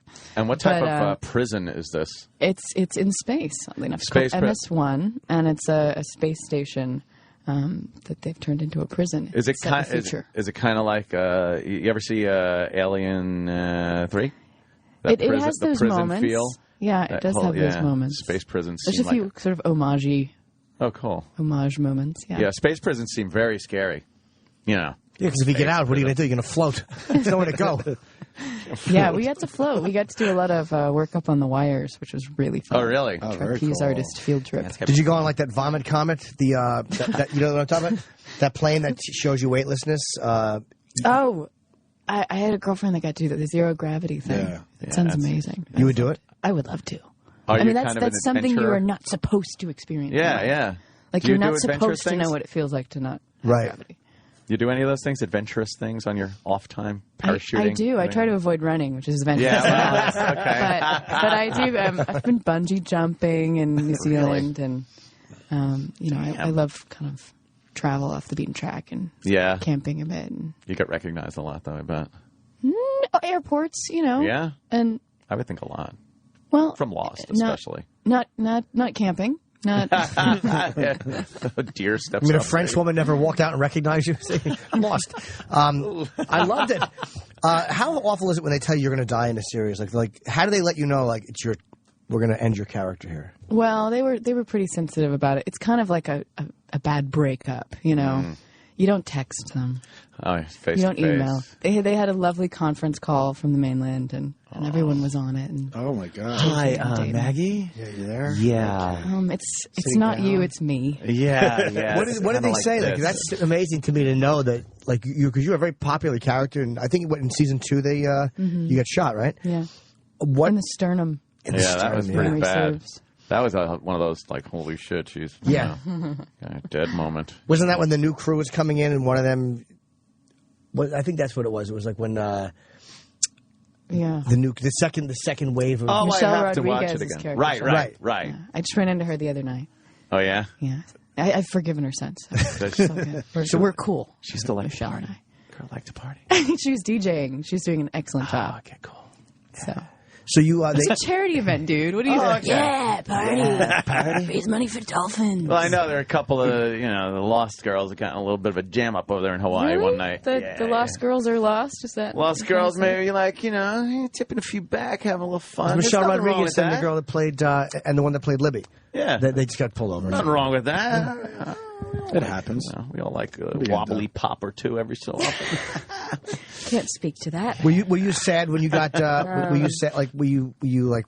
It's heartbreaking, right? When they take you, because again, it's part of a show, I'm sure. But what goes through your mind when they're like, "All right, look, we have to end this"? Are you like, Oh yeah, it was really tough, just to move away from Yeah. the people I loved, and I'd been there 2 years, so. You were in a few flash forwards though and stuff like that. Yeah, weren't you? I know. So what do they call you up and go, hey, we got a little flash forward thing for you? Yeah. That's cool. You had a great character too. It's like, and the guy who played your brother, like what a weird vibe. Yeah, I know, right? Like almost an incestuous. Almost. We definitely committed. It was incestuous. Yeah, I guess fair enough. It was incestuous. But we were step siblings, so Yeah. it wasn't like a Game of Thrones. No. It was still hot though. Guy who misses the point. No, it's still really sensitive. Even though.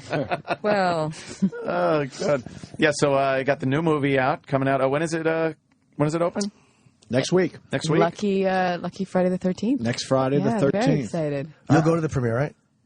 Yeah. you'll we're, watch it? We're heading back to LA. Yep. I'm excited. Did we do I've this seen movie it. justice? I don't think we did. I don't think so. Who else is in it? I don't think you guys this one. We're too busy about the running thing. I know. I was like, you're too busy Thinking. beating me over the head for my running. Who else is in it besides yourself and Guy Pearce? Well, Peter Stormare. I mean, it's really, it has kind of a throwback quality, I'd say, like early 80s, early 90s, like a fun action movie. Yeah. And we shot it over in Belgrade for quite a few months, so there was a lot of combat training and that kind of thing. Well, that's cool. You can handle yourself with weapons and stuff, is that? Yeah. I like that. And she's the president's daughter. What do you do wrong that you're in prison? As the president's daughter. She's kidnapped. Were you kidnapped and they threw you in the prison? No, she travels up there on a humanitarian mission. They put all the prisoners into stasis, and they put them out. Kind of like the cryogenic freezing in Star Wars. Oh, man, and then they get out. But there's some side effects, so not all of them fare so well. Uh-oh. So you're going up there to point that out? Mm-hmm. You're going up there to point out the inhumanity of the treatment? Mm-hmm. Okay. And then look what happens to you. Do-gooders. I know. Boy, these people. Should have just stayed home. Mind your own beeswax, I say. So what happens at the end? Do they get you? Your moral compass is well suited to radio, sir. Spinning round and round. Amelia Earhart's compass. You didn't hear Jimmy, though, so what happens at the end? Yeah, do they get you out? Do they get you out? I know, I'm just kidding. Well, we know they get you out, but it's just the way they do it, I'm sure. I don't know. You never know. Once in a while, they get her out. Once in a while, they'll pop the lead at the end, and I kind of like that. Gets a little...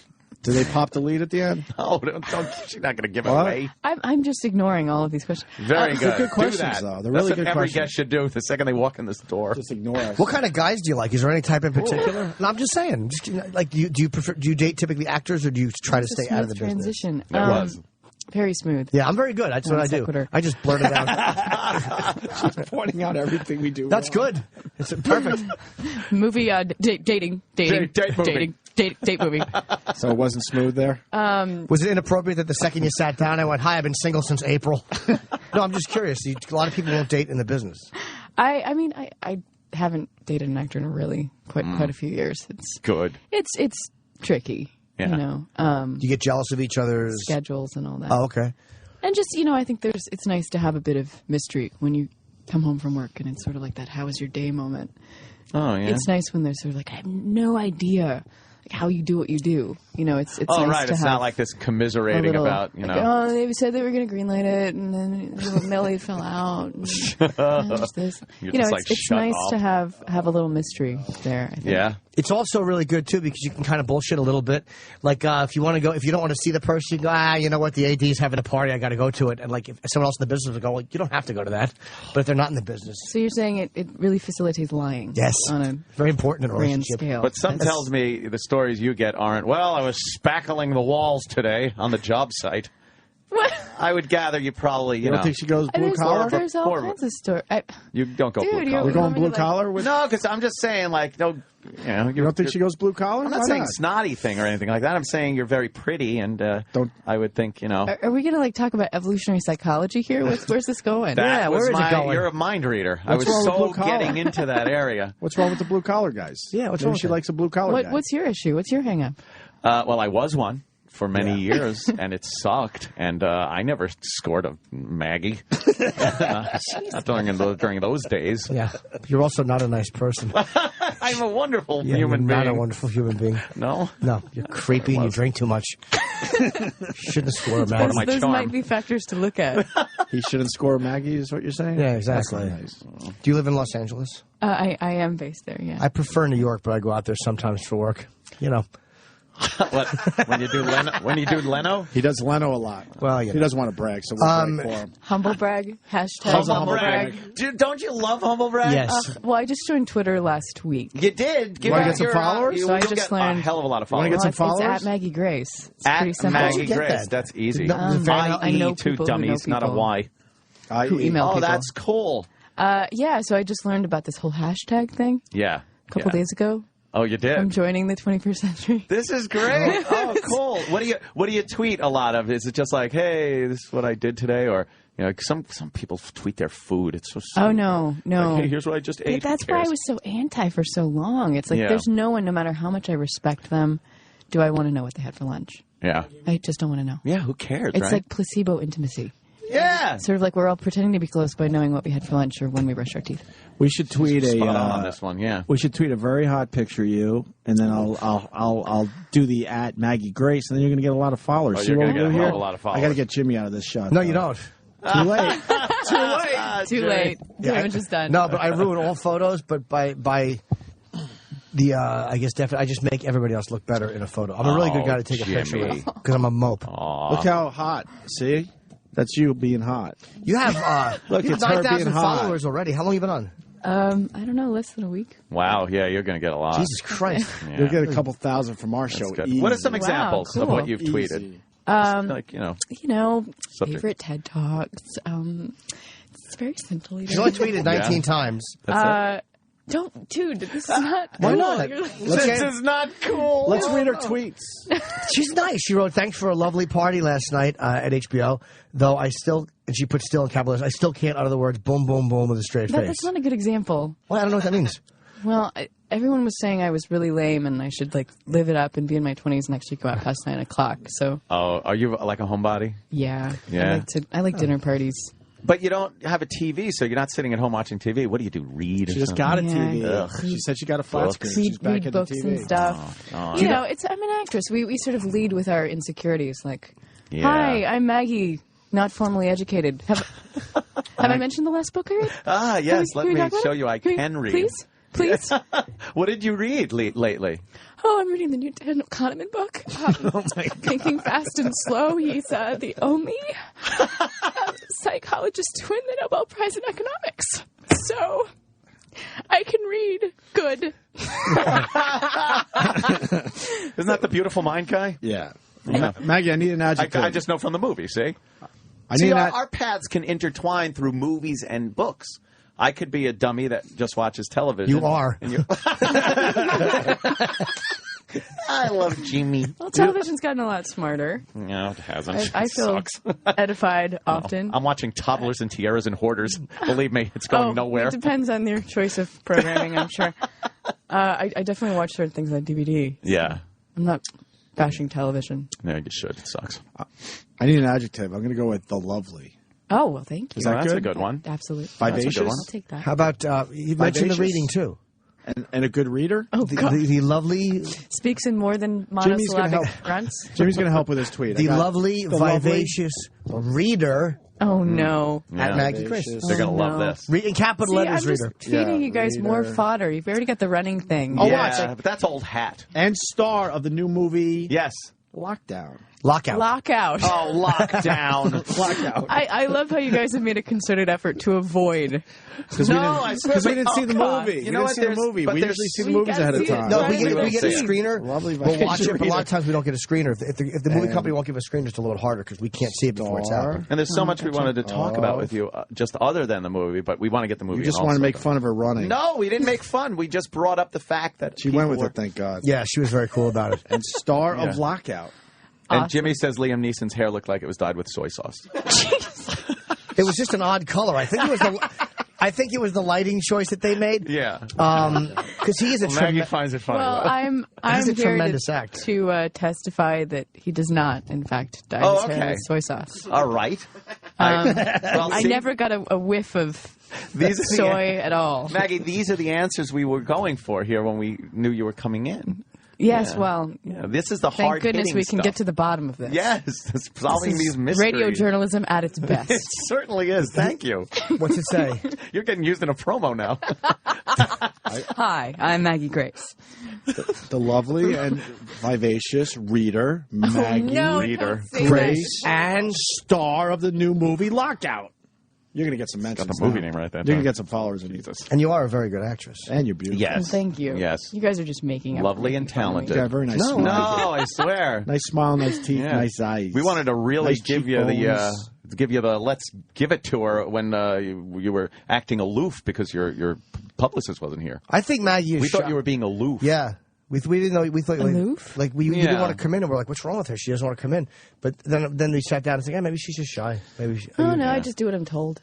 Oh, they told you the way. Yeah. Okay. Yeah, they're like, don't go. Don't Oh, go. fair enough. Good gosh. Don't feed her to the sharks unsupervised. We might Yeah, be but we're not gonna be insecure, mean. too, though. Toss her to the wolves. No, We're a we little insecure, too. we get all smitten with pretty girls, so we never really bashed. tell? That. Yeah. I don't Yeah, know we're if going to you can have tell. Jeff Goldblum in here in a Fuck few, that guy. and we are Oh, going to really? give him the Yeah. how do you do. Wait till Eugene Levy is coming in a few minutes. Oh. We're going to physically attack him. What's Yes. that? The how do you do? Lay Well, that that's out when for we me. physically beat people that come in here. No, we're not. This week. Just for the vocals? Yes. Yeah, you got to kind of get Oh, people. that sounded like a below the belt shot.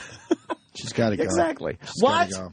Why? I thought we were having a great time, too. It's a timing thing. That's good. Yeah. All right, well, You Maggie doing wants a to lot of leave, publicity? All right, beat No, it. well, Maggie wants to leave. You're an ass. I got an early squash game I should take off. Well, I definitely want a picture because I got to put it on classmates.com and say that you're my girlfriend. Oh, awesome. That'd be cool. Oh, she goes, oh, awesome. Great. And looks down. Idiot. I'm looked not down. on classmates.com, so I won't be able to supervise the. Yeah, I hear you. The movie's called Lockout. Next Friday, April 13th. It's Friday the 13th. It's in theaters. I wish we had a screener copy because we would have watched it. And, Maggie from Lost. And she's also in Taken and Taken 2. Taken 2, which was just done. But for now, Electric Boogaloo. see Lockout. I like an action movie that doesn't take itself seriously because too many of them do, and that's where they lose me. But it's like when they're not taking themselves seriously, it's much more enjoyable. Action-packed. Yes. We just gained 5 compose a little followers. song. We No. gained Wow. 5 followers. We're very Five? powerful. Wow. Very powerful. By the end of this Wow. day, you'll have 7 to 10 new followers. Maybe we should do like the vocal trailer for Lockout. You just gained another Radio. 10. Lockout. Yeah. Lockout. In a world with one man. yeah. Lockout. The daughter of the president's kidnapped and must be rescued from a prison environment so gritty and dirty you'll vomit. Yeah. Lockout. See it now. See, I would just Rated M for mature. It's like 1972. See, I would give too much away. The president's daughter's in space. What'll happen? Join the wacky antics. Wop, wop, wop, wop, wop, wop, and they play the music. Did they CGI in this? Did you have to do any CGI? Or was it Yeah, all- they created a whole world afterwards. It was amazing. I guess that was an asshole question. No, they sent us to space. Stupid. We had the budget. It was incredible. God bless Europa. That's They fantastic. actually sent us into space. I'm a fool. Maggie has to go there yelling Okay, at well, us. thank out you. there. We'll just say Eugene Levy coming up next, and thank you. Yeah. Thank Maggie, you, thanks so much. guys. Maggie Grace on Twitter, everyone. Oh, Sirius XM. The Opie and Anthony Show.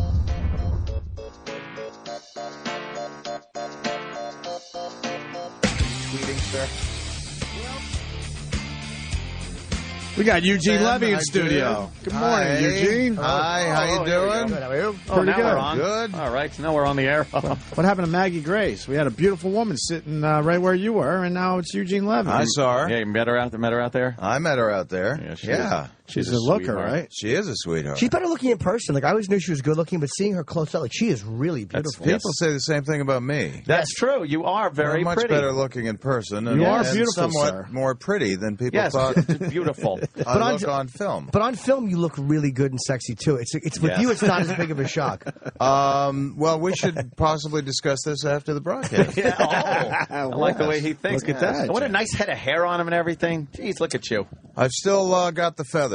Yeah, huh? Yeah. That's when your a lot hair? of people you probably know lost Yeah. their plumage, you're still the peacock. Well, that's the thing about, like, going to a high school reunion, which I've never been to, incidentally. But high school or the never, reunion? high school never had a Oh. high school reunion, and What? I'm devastated by it. I was looking forward to it. You'd have been the popular guy. You'd have been like, oh, see, he's the guy that standout Well, I star. think that's true. That's not the sole reason that I was looking forward to going to Was it. for me. But I mean, it's you do kind of see the old kind of ex-football players that are, still hanging at the looking local, a little paunchy, and you know? hanging out the local gin mill still with their leather jacket on and going over the old times. That's right? it. You were the popular guy, were you? Yeah. What happened? Yeah. Opie went to school. Went to a school, and see, this is the problem. Mariah Carey also went to his high school, so that knocks his ass right out of contention as being the most famous guy. I think I'm in number his two, school. though. Really? Eugene, Mariah I'm number Carey two, went though. to your high school? But I'm number two. It might be a drop-off, but I am number two. Was she in your class? I like to tell people that so they think I'm younger. she's a little Yes. younger than. She was a little younger. Oh, I see. Yeah. Okay. She's got about All right. 4 years on me. Wow. Does she have a picture up in the hall? I bet. No. Does she have a trophy in the case? No. There's no Do picture you? of her? No. Boy, I don't that's know. something. I haven't been Yeah. through the halls in a while. She used to work at the supermarket as a cashier, though. Oh. Down in Greenlawn. Wall bombs. And boy, does this tie in very nicely with Reunion. It does? American Reunion. That's your movie. How did you do Coming that? out. It's you know what? That's why I'm a That was professional. uncanny. It really was. Yeah. I picked up on that in a second. I heard Reunion and went, that's the movie. We've been doing this a long American time. Reunion. I would not have put that together. I know, Eugene. You just sit and let us drive. Can I- You're the passenger. And before Have fun. hold on, Sightsee. hold on. Before we get to American Reunion, I do want to say one thing. You're the father in Goon. Yes, that's I love right. that movie. Yes. Do you like Goon? I to be honest, I still haven't seen it. I've been on the road when it opened here, but I'm hopefully going to see it when I go back to Los Angeles. Quickly, I don't on think the weekend. I don't think they had big expectations for the movie, how they rolled it out, but people are really liking this movie. Well, I know Our they fans are love it. loving They love it in Canada. Yep. Oh, man, hockey. They love it in Canada. It's a religion up there. And you were the But, father. I was Sean William Scott's father in Goon. That's correct. And Who's also in you know, American Reunion. That's correct. Yeah, that's true. You know, the greatest character ever, Stifler. Oh, yeah. But this is a role that Sean is. I think it's really going to shock a lot of people. I think he was really. Yeah. I mean, just being on set with him, I was kind of blown away. The brutality. Yeah, it's bloody. again, it's violent. pretty bloody, and Liev Schreiber, also great performance, great actor. He was in Taking Woodstock, the film I was in as well. Yeah. Taking Woodstock. Who else was in that? That wasn't Dimitri Martin, was it? Yeah. Oh, it was Dimitri. Oh, okay, Yeah. okay. I still haven't seen that. No, I saw parts of it. I gotta see that movie. Yeah. I saw Goon though. I just If want to you- acknowledge if you were that there. Were that's you a good there at movie, the too. time? Were you there? Did you do the '60s thing? Oh, man. Right? Remember? I love the fact that he's looking at you two like it's possible you went to Woodstock. You know how happy that makes me? I remember. Yeah. That was, We went to the '90s version. Free Love. It's the marijuana. You kind of had to be there. It's but it was a lovely, lovely movie. Yeah. Yeah, I remember Hendrix closing out the show. It was way past my bedtime. Mm-hmm. I think I was actually, I remember watching the news accounts of it. I was a child, but I do remember. What years were you in SCTV? When did we do it? What years were you there? We started in '76 and we finished in '84. Wow. And We were down 1 year, the better part of 1 year. So it was like 7 years. And Candy was there the whole time with you? Oh yeah, we were.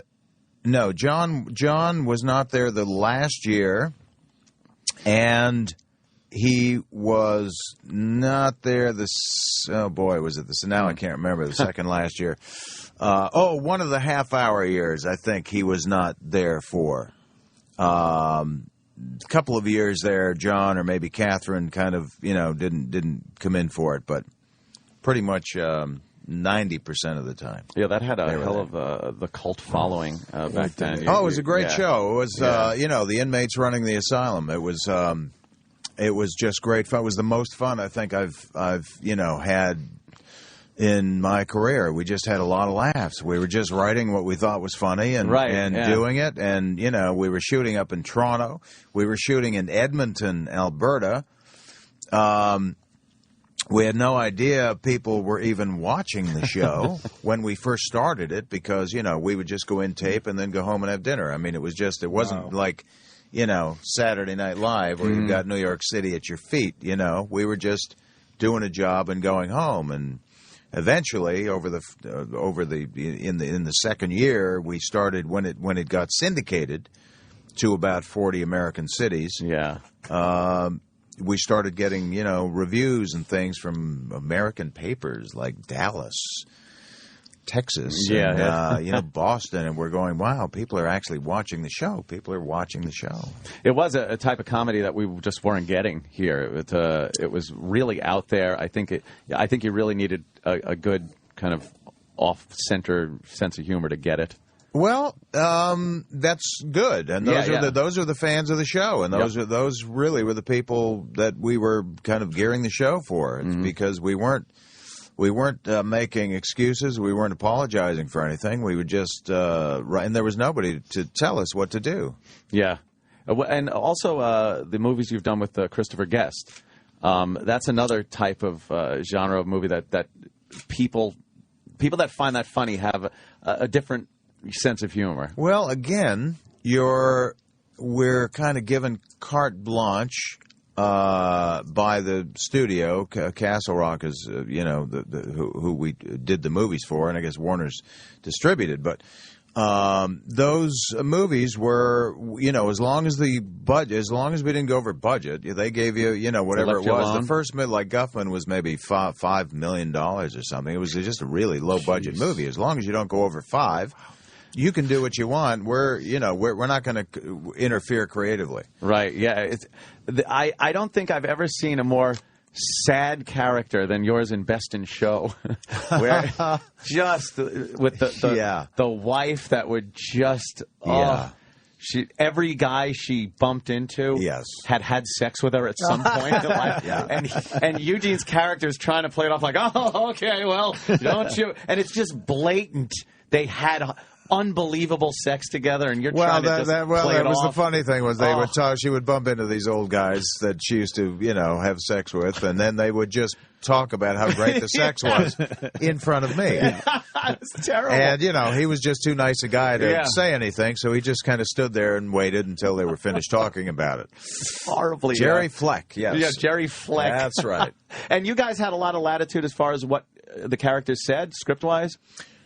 Yeah, it was all. They were improvised movies. Chris and I kind of really wrote a pretty fine-tuned outline. We scene by scene, we kind of laid out what the exposition and story and everything else. We even included some jokes. If we thought of some jokes for the character, we would kind of write it in, but not so much as dialogue. We just kind of wrote it in, but we didn't write it out as kind of dialogue. So they were kind of screenplays without dialogue, really. And the great fun was that people actually and there was no rehearsal. So when you get, you get on set, you get on camera, and that's the first time you actually realize what's going on. First time you hear what's coming out of the other character's mouth. Wow. Before Curb Your Enthusiasm did it, you guys did it. Well, Curb, the reason it's taken so long to even come out with a fifth movie for Chris and myself is that now everybody's kind of aping the style. It's right. You know, everybody's now doing a fake documentary thing, right? Every television show has now got this fake documentary talking to camera, you know, and it's kind of a lame, you know, the way it's done now is just homogenized down to a point where it just becomes like, what is it? Yeah. So, you know, there's nothing kind of unique about doing It feels formulaic now, like that's just the way it's just sitcoms kind are of done. that's just the way comedy goes. So it doesn't, you know, we're still kind of looking to try and figure out how whatever we do next is, you know, going to be kind of different. And the ensemble cast too is amazing at doing that type of movie and humor. You got like Fred Willard is hysterical. Parker Fred, Posey in Best in Show was unbelievably well, funny. Parker's Angry. the only really the only actress I think in the group who did not come out of an improvisational background. Really, everybody else is pretty. You know, had some pretty good training. I mean, myself, Catherine, Fred Willard. Linda Cash was in Waiting for Guffman. All Second City people. Jennifer Coolidge. Came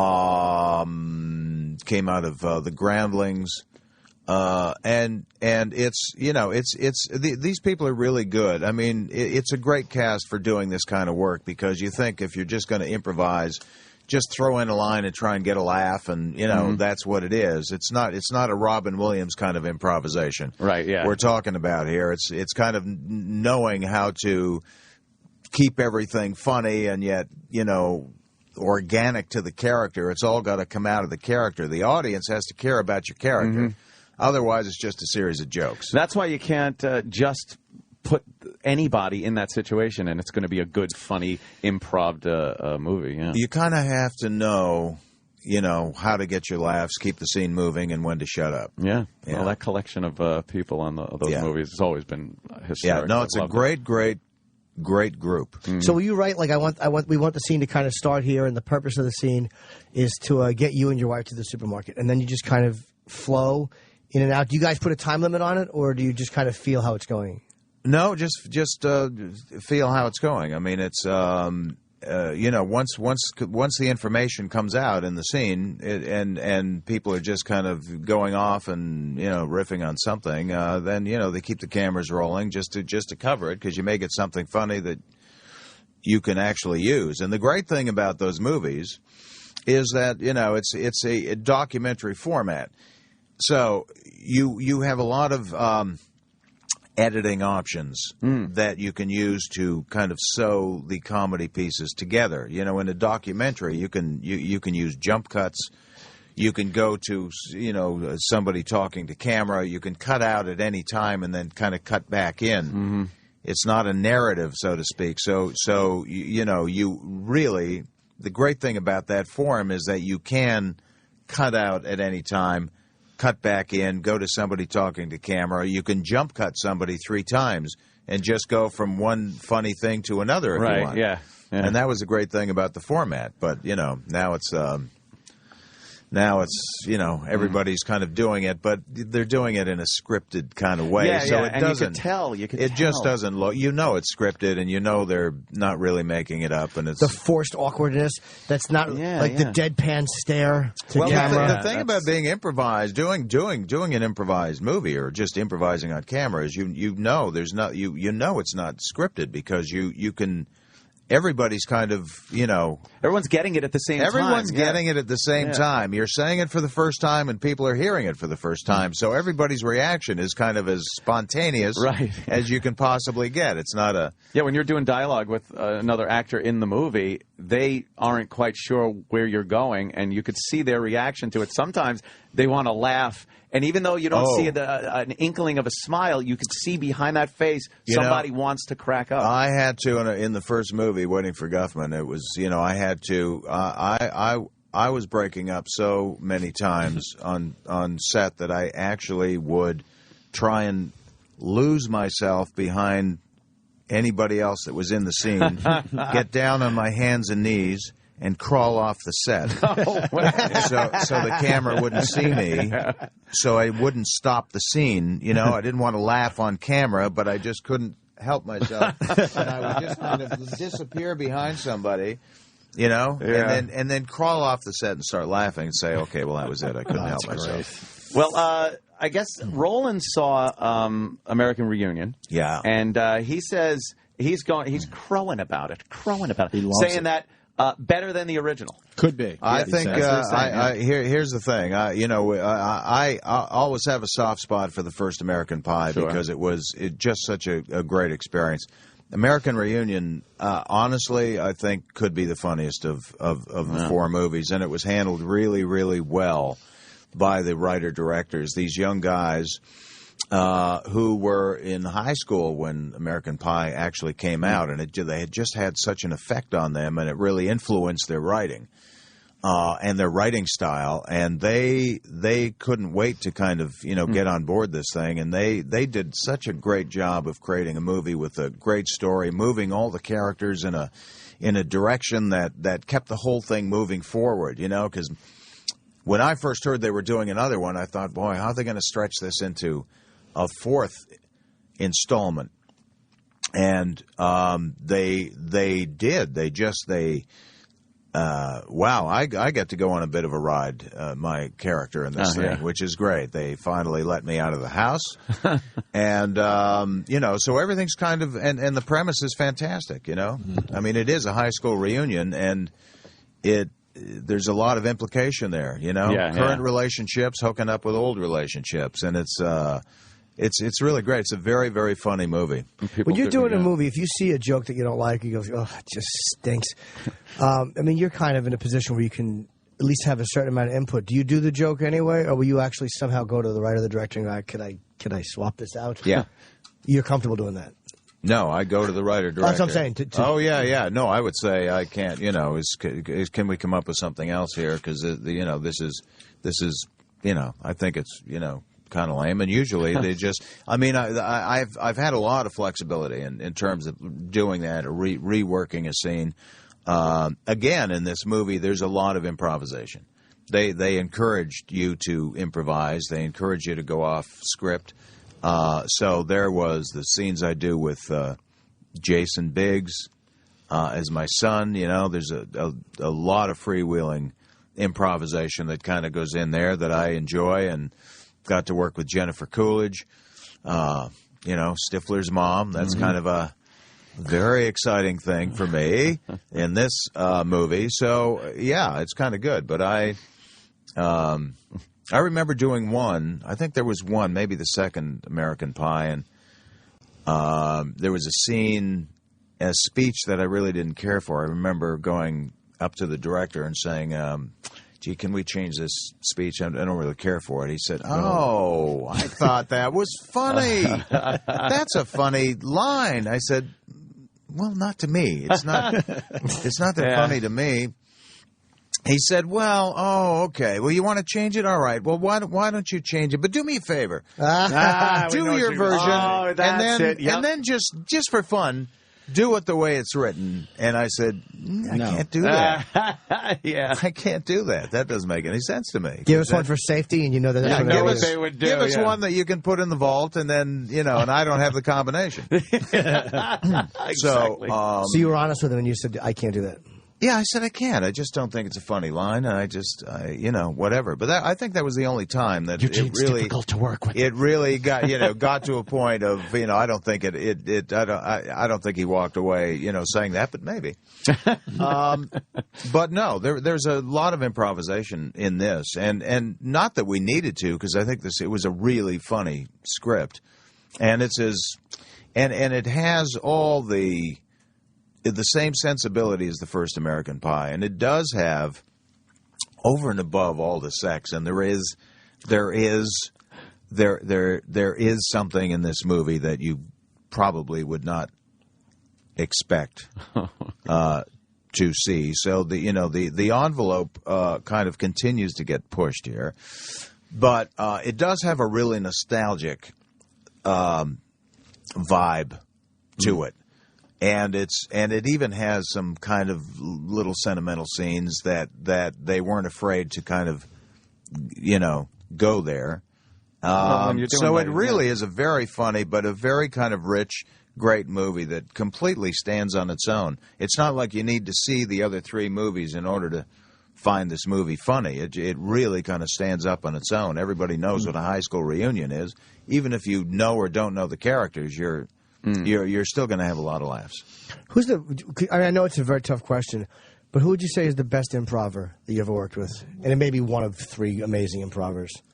I think really good improvers. I say this every time one of you guys. It's so hard to do believable good improv. Well, there are 3 pretty great improv people that I've worked with.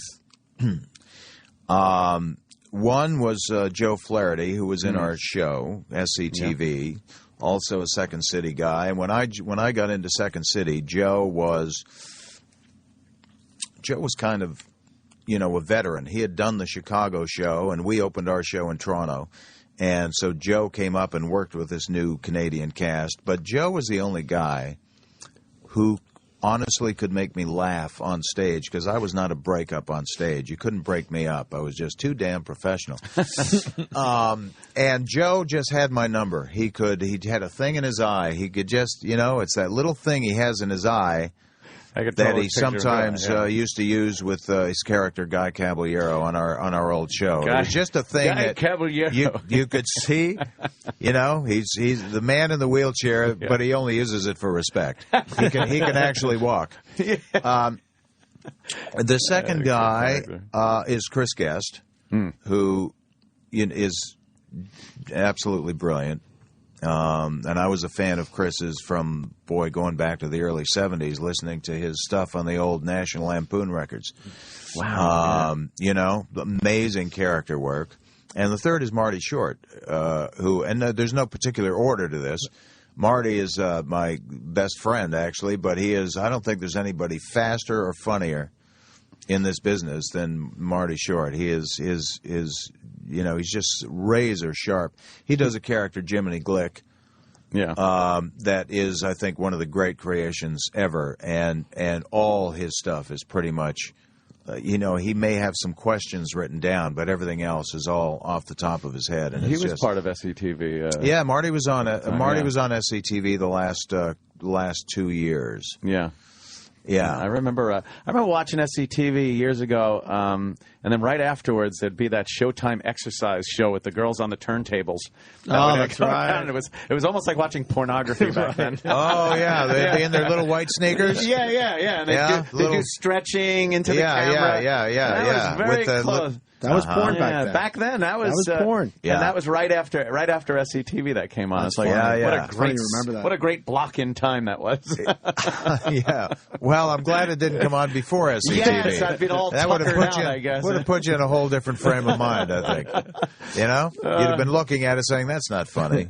Did you guys know John Candy was such a versatile actor? I don't think a lot of people knew that, just based on what he did comedy-wise with SCTV and whatnot. But he was a very good actor, too. John was actually a great actor, and he was a very, very much underrated actor. And I knew when I was working with John on the show, on our television show, the work that he did on some of the characters, he would just go really deep into a character. Just strange, insane stuff. Yeah. But he was deep in the character and so focused. I remember doing a movie with him way early on, 1980. I think it was called Going Berserk. And it's a movie with some very funny scenes. No story necessarily, but and John had a scene to do in there that was really kind of a tough scene. It was, he had to be kind of sitting on the bank by it must have been a lake or something, and he's supposed to be kind of masturbating. Can we say that on the air? Certainly. It's actually taking you far too long to get to it. And a cruise ship. Thank you. It's about time. God, I we've know. been waiting. I know. And you and Universal. And a cruise ship goes by and kind of sees him, in the process of doing what he's doing, and then he had that scene. And I remember saying to him, I said, John, why don't you just go up and see if you can change the scene? Because that would have been my instinct, right? I can't do this. Maybe we can change it. And John said, no, that's what's written. My job is I've got to do it. I've got to find a way of doing it, And I was going, wow. I guess that's what acting is. That's really acting. And John was I mean, really. How about Only the Lonely? He was very good in. Oh, and Trains, Planes, and Automobiles, which I think is his. I mean, I loved Uncle Buck, but I think Trains and Planes is just about the greatest John Candy performance. At the end of that, when he's giving that little speech about himself, and it's serious. Yeah, no, it's heartbreaking, and it's really close to his to who he was too. It was really kind of revealing. It reminded me of when you watch earlier Jonathan Winters' work, where he's being a serious actor. Yeah, it had that same vibe to it. Yeah. Well, how about JFK? His little role in JFK. Yeah, that's right. He was in JFK. JFK. My God, I forgot about that. Yeah. And a good day to you, sir. Yeah, I forgot about that. John was really, really a great actor and just so much fun to work with. And of course, the one of the most memorable things on SCTV, the 3D, where he has the pen. Yes, putting it to the screen. Yep, 3D. Yep, with Woody and Tongue. I did the Schmengi Brothers with John. I did a lot of stuff with John. Did about 5 or 6 movies with him. Great talent. The whole group was really amazing. It was. Have you noticed a big difference between Canadian comedy and American comedy? If you look at English comedy, it's a lot drier, they say, and whatnot. Yeah. But is there a difference? Do you see a difference? One is good, one is not. Canadian. See, I never really looked at it like Canadian comedy and American comedy. I never, we sometimes would get criticized in Canada because, I remember when our show went off the air, my hometown paper, Hamilton, Ontario, up there had a headline, SCTV Good Riddance after 7 years, and it was like weird. And our show was like I thought it was a pretty good show. Yeah. Certainly for Canada, and I finally got to talk to the reporter who wrote that, and I said, what were you thinking? What was going? He said, well, you have a lot of American references in your show, and I just thought you guys could have just had more Canadian references. And I said, okay, you know what? This is not about Canadian and American. It's about what's funny, and you have to. And our show plays in the United States, so we have to play. People have to understand what we're doing. We're not just writing a Canadian show, and we're not writing an American show. We did shows that reflected a Canadian theme, even though Americans probably wouldn't have understood, what a parody of the CBC was. They wouldn't have even got it, but they would have found it funny on their own. The Great White North was completely Canadian references as far as absolutely, and it became like really funny. So to me, it's just if it's funny, it's funny. Mm-hmm. It will play all over the place in a way. I mean, Monty Python came out, and they were hysterical. You didn't understand anything, really. You didn't necessarily know what these references were, these bizarre names and street names and whatever the hell it was, but you were laughing your ass off. Yep. Yeah. You recognize them as funny guys, and it's like sometimes you just understand the experience, even if you don't understand the exact reference. You still know what's going on. Location, Yeah. Great. We got to get Eugene out of here. Yes. We're being told that's not coming from us. Yeah. Thanks so much for coming in, man. I've been a fan for years. Well, this is great. This is like it's a lot of fun, and it was great talking to you guys, and it's very comfortable in here, and really just to get out and see the movie, because I'm telling you, it's a funny movie. I have to say that. All the characters this Friday, are back. You know them all. Every single character is back in the movie. Every single character, and there's just some amazing stuff. I think you'll be pleasantly surprised. Great. So American Reunion in theaters this Friday. We don't even need to promote it. You guys all know it's coming out, but thanks. Eugene Levy. It's great. Eugene Levy, thanks so much, man. Thanks, my pleasure. Eugene. All right, you've heard about it. You've waited 4 long hours for it. And now the moment you've waited for rears its ugly nose. Head after Opie and Anthony Live is coming up next. SiriusXM. And now, the Opie and Anthony Show continues. This is After O&A Live. Here's your host, host, Sam Roberts. Alrighty. After your hair looks like a trucker. That's after Opie and Anthony Live. What did you learn today on the Opie and Anthony Show? 866-WOW1-WOW, 866-969-1969. I learned something about E-Rock during our Getting Topical segment. I learned that E-Rock is a genius. One song intertwining 3 different news stories. That's hat trick. That's how you get topical. Yeah, a hat trick today with Getting Topical. That's what I learned on the Opie and Anthony Show. Yeah, that's what we just said. 3. He intertwined 3 news stories. Whatever. I learned today on the Opie and Anthony Show that rolling can't count. I just learned it. I learned that bad jokes do fall flat. Where'd you learn that from? After the show. Roland was rude to one of our bosses today. Yeah, it was rude. Trying to make a joke about the Cubs hat I'm wearing. And, I don't think it was terribly well thought out. And as he was leaving, we were all reserving our comments for once the door shut and he was firmly outside. But before the door shut, firmly in earshot of our boss, Roland went, wow, wow, wow. So I can only say, did you learn anything else on the Opie and Anthony Show today, Roland? I did learn something. At a Bruce show, people love the after show. They do? Why is that? Why do you say that? And many people come up to me and say, I love O&A. And they go, hey, I love Sam's shit after show. Why'd they say shit after show? Because they're used to making it up. No, because they're used to the guy saying shit show. They enjoy the after. People were coming up to you last night's Bruce Springsteen concert? Yeah, trust me, Eric. I wish I was making it up. I was Bruce focused.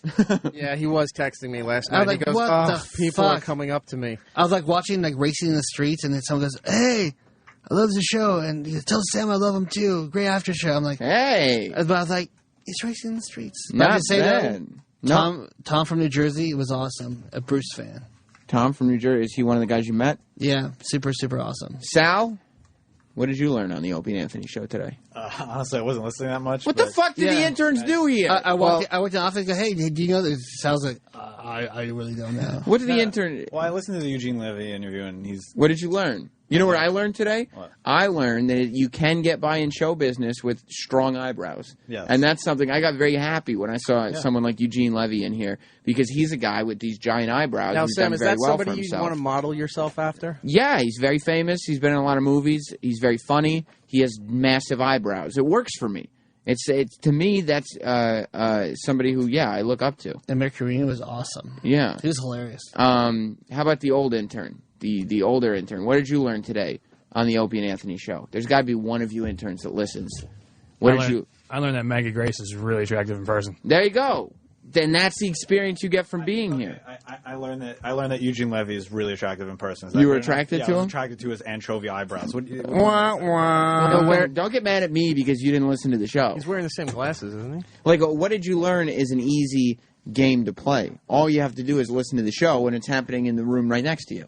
It's not tough. I learned Eric's supporting by wearing a hoodie. Let's go to the phones. Wait, do you want the sweeper? Yeah. Put the sweeper on.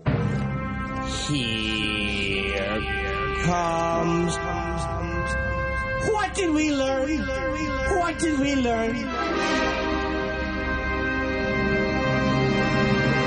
You betcha. Todd in New Jersey, what did you learn today on the Opie and Anthony Show? Hey, boys. I learned today that Sweater Boy Cutie Jim has managed to work the word formulaic into his sentence for the second time this week. Are you keeping track of how many times Jim says formulaic? It just stands out. It's not a commonly used word. Thank you, Todd. And that's something that people maybe are learning a little more listening to the Opie and Anthony Show, is that, you can figure out some vocabulary. Donnie in Queens, what did you learn on today's Opie and Anthony Show? I learned on today's show that no matter how beautiful you may be, do not be playing on your phone when you're supposed to be entering the studio. You're right, Donnie. You're right, Roland. It wasn't her fault. You dodged a bullet today, though, my friend. You It did. wasn't her fault, though. So what happened today was that Maggie Grace, who is in Lost, and she's going to be in the new movie Lock Down? Lock something or other. She was in studio today, and throwing water bottles at interns. She was in studio today, and she was outside waiting for her publicist. I guess the story was her publicist told her to wait. No, the studio. not the personal. The studio told her to wait for a publicist. Yeah, she was ready to come in, and it was like a pickle. Like, I'm ready. It's a pickle. Because it's like, go in, wait, don't go in. And then she saw the guys going like this, and then she goes, oh, I mean, it's like, they saw me. Last person I heard refer to a problem as a pickle was Smalls in The Sandlot. I love that movie. You're killing me, Smalls. The Great Hambino. Roland used to say that. I'm the last Great year. Hambino. He used to say that to management and to other people on the floor. When they'd say something to him, he'd just go, "You're killing me, Smalls. You're killing me." But yeah, Roland was in 2 seconds away. I'd say, actually, I'll give her 5 seconds. She was 5 seconds away from being canceled on the spot, and you got nervous. But why did you think I left right away? What do you mean you left right away? Well, I go, oh, then I just left. You just, yeah, I gotta go talk to her. And then afterwards, what did I do? You brought her in. No, then after the interview, I said, fuck you, fuck you. Yeah, he goes, yeah, it wasn't her fault. And they go, okay, yeah, it's okay, Roland. He goes, yeah, next time don't be fucking assholes. Suck my dick is what Roland said to Opie and Anthony. But because you did panic for a love. second. I did. I got scared. I got very, very scared. Jim in Pennsylvania, what did you learn on the Opie and Anthony show? What's going on, Sam? I learned today that Anthony Acumia is a cracker. Anthony Cumia is a cracker. He is. We got a call from the lovely Florine, who's called in before, one of Anthony's favorite black people. And, yeah, she said Anthony is a cracker. She said a lot of other things. She's looking for a job right now. So if anybody's got a job for Florine, I don't know, find her. John in Westchester, what did you learn on the Opie and Anthony show today? I learned that the interns still ruin the show. How could they not be listening, John? I don't know. I called the other day, and I had that observation. I'm still going to have that observation. Every time they ruin this shit show, I'm going to call and call them out on it. Yeah. Have a good day now. Thank you, John. And you should call in every time. I also learned today that drugs can make you famous, because we've got another YouTube video that we were talking about today of a kid who's getting all doped up. This time she was like 15 or something, but she was getting all doped up at the dentist's office, and her mom just thought it would be hilarious to video her and put her on YouTube. It's amazing, and now she's a YouTube star. Drugs, they make you famous. BJ and PA, what did you learn on the Opie and Anthony show? I learned that children of the 80s remember Woodstock somehow. Yeah, the original Woodstock. Opie and Anthony really need to drop this whole child of the 80s thing, because they thought that it made them, I guess, sound a little younger when they said, well, we weren't actually old enough to be at Woodstock, but they both remember the live news reports happening on that day. Like, I was a kid when Woodstock in the 90s happened. I was actually born in the 80s. I don't know if you can still call that a child of the 80s. I would think so. But they specifically have said they're children of the 80s. And today, they instead went the other route and said that they remember the original Woodstock. Gene in Nebraska, what did you learn on the Opie and Anthony show? I learned that Florine doesn't know a cracker from a wop. That's true. Florine needs to get her racial slurs in check. Travis in Kentucky, what did you learn today on the Opie and Anthony show? I learned that Eugene Levy has a hard out for Stifler's mom. Yeah. Eugene Levy and Roland, you saw the new American Reunion movie. What did you think? I loved it. You did? On par with the first one. You enjoyed it that much? I'm gonna see it. I'm gonna pay to see it again on Friday. You are? Yeah, I love it. It's very exciting. Stifler was hilarious. Was he? He ruled. So Eugene Levy on the show today said that Stifler was one of the greatest characters in any movie ever. Yeah, you see him working in a corporate environment, going, "What's up, fuck faces?" Oh, that's good. I love it. Tony, what did you learn on the Opie and Anthony show? Today I learned IBM stands for I Blow Men. Yes, you did. That was when we were talking about the roles of men and women in the workplace. Adam in Kansas City, what did you learn on today's Opie and Anthony show? I learned that if Anthony disagrees with Jimmy, he won't step up to the plate against him. He just pipes down. Well, like it was kind of obvious on the Muhammad Ali subject, like he wasn't on the same page as him, but he just kind of kept quiet. Well, I mean, he definitely let Jim have the argument with the phone caller without supporting the caller. But, I mean, I guess in the end, he fought back a little bit. I don't know if he went for a full-force argument, but he did, he voiced his opinion, I think. Very true. I just kind of expected a little bit more out of the entertainer in him. Yeah. I mean, well, also you got to realize that Anthony knows that he can't just start flipping out on Jim because, number one, he likes Jim, and number two, that happened at like 7 o'clock this morning. He's still got 2 hours of show to do with the guy. True story, true story. I didn't want them to hate each other. I just thought it would have been pretty funny to watch them two geniuses go at it. It absolutely would have been. Thank you, Adam. Thank you. And look who's on the phone right now. Francine. She's been on hold for an hour. Is she still there? Francine. What's up? How are you? I don't know. Does everybody remember Francine? She used to intern for this show. She's been on the after show. She got into a huge fight with Troy one time. What are some of your other memories of you on the Opie and She Anthony? got into a fight with Louis Black over abortion. Right. And, yeah, Francine used to do the news. I sure did. You haven't been on in a long time. I know, I miss you guys. Like, a lot of really bad stuff happened. Like, I lost my job again. Why? How? I don't know. How am I supposed to know? You had just gotten this job the last time we talked to you on the after show. No. I got a job in, like, 2008. Oh. And they fired you? No, it was a contracted position, so I basically lost the contract. So it wasn't really getting fired. The contract ended, and they didn't extend it. That's kind of late. I mean, they might as well have fired you, though. They obviously were like, yeah, we could extend the contract, but we're not going to. Yeah, something like that. Was your performance lackluster? Probably. Yeah, you're not so good at it. What were you doing? I used to do a lot of video and television editing. But that's not your strong suit? It wasn't a lot to do, so I just did what I had to do and went home every day. That's that work ethic like our guy Paul here has, and it's getting him nowhere as well. So what are you up to? What are you up to now? I can't say what I'm up to now, but I do work. You can't say what you're doing though? Yeah. What's it kind of like? Can you give us any hints? Are you craziest? It's now. What are you, crazy? Oh my God, I'm Catholic. I can't do stuff like that. You wouldn't, if times got tough, you wouldn't whore yourself out? If times got really... No. Honestly, I really wish I could because I'd make a lot of money. Lots of people do want to have sex with me, and lots of people do want to give me money for sex. Who? But... Who?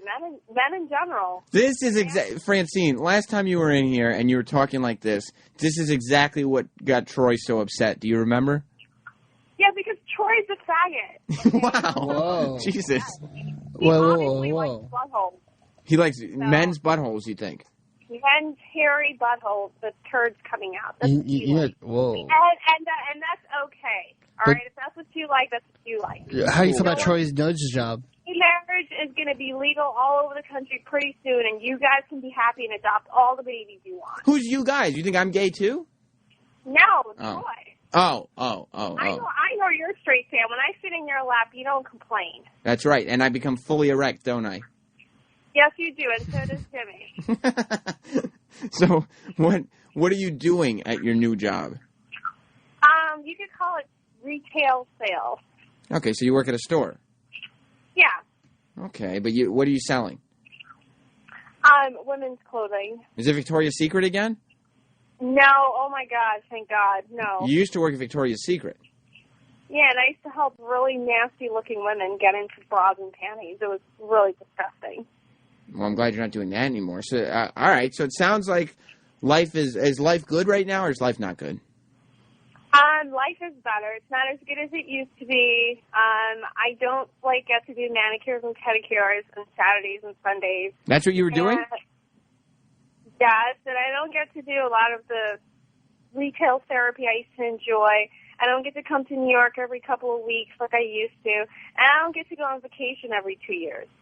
But, yeah, I know. It's rough. Well, I mean, your internship was with the Opie and Anthony show. Do you know how long ago it was?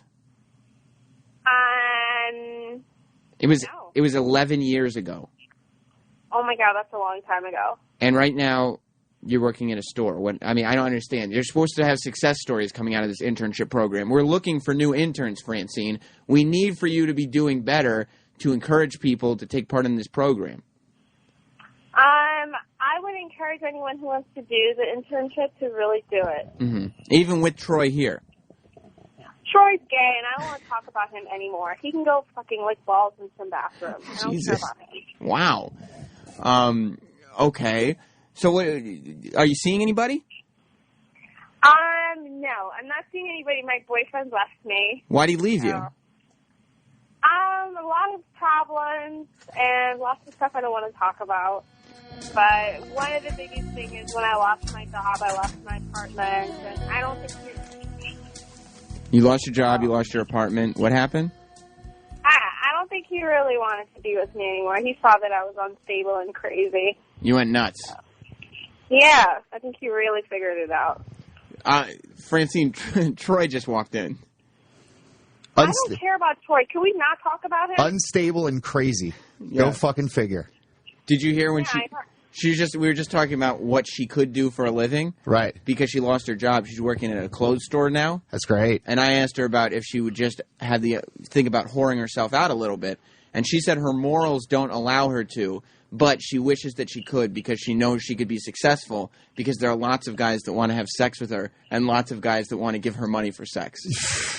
You gotta fucking be kidding me. You remember Francine. Of course I remember. She thinks her fucking pussy's made of gold. Like, fuck you, you dumb bitch. Whoa. Yeah. Okay, hold on. Yeah. Troy, you need to watch your mouth.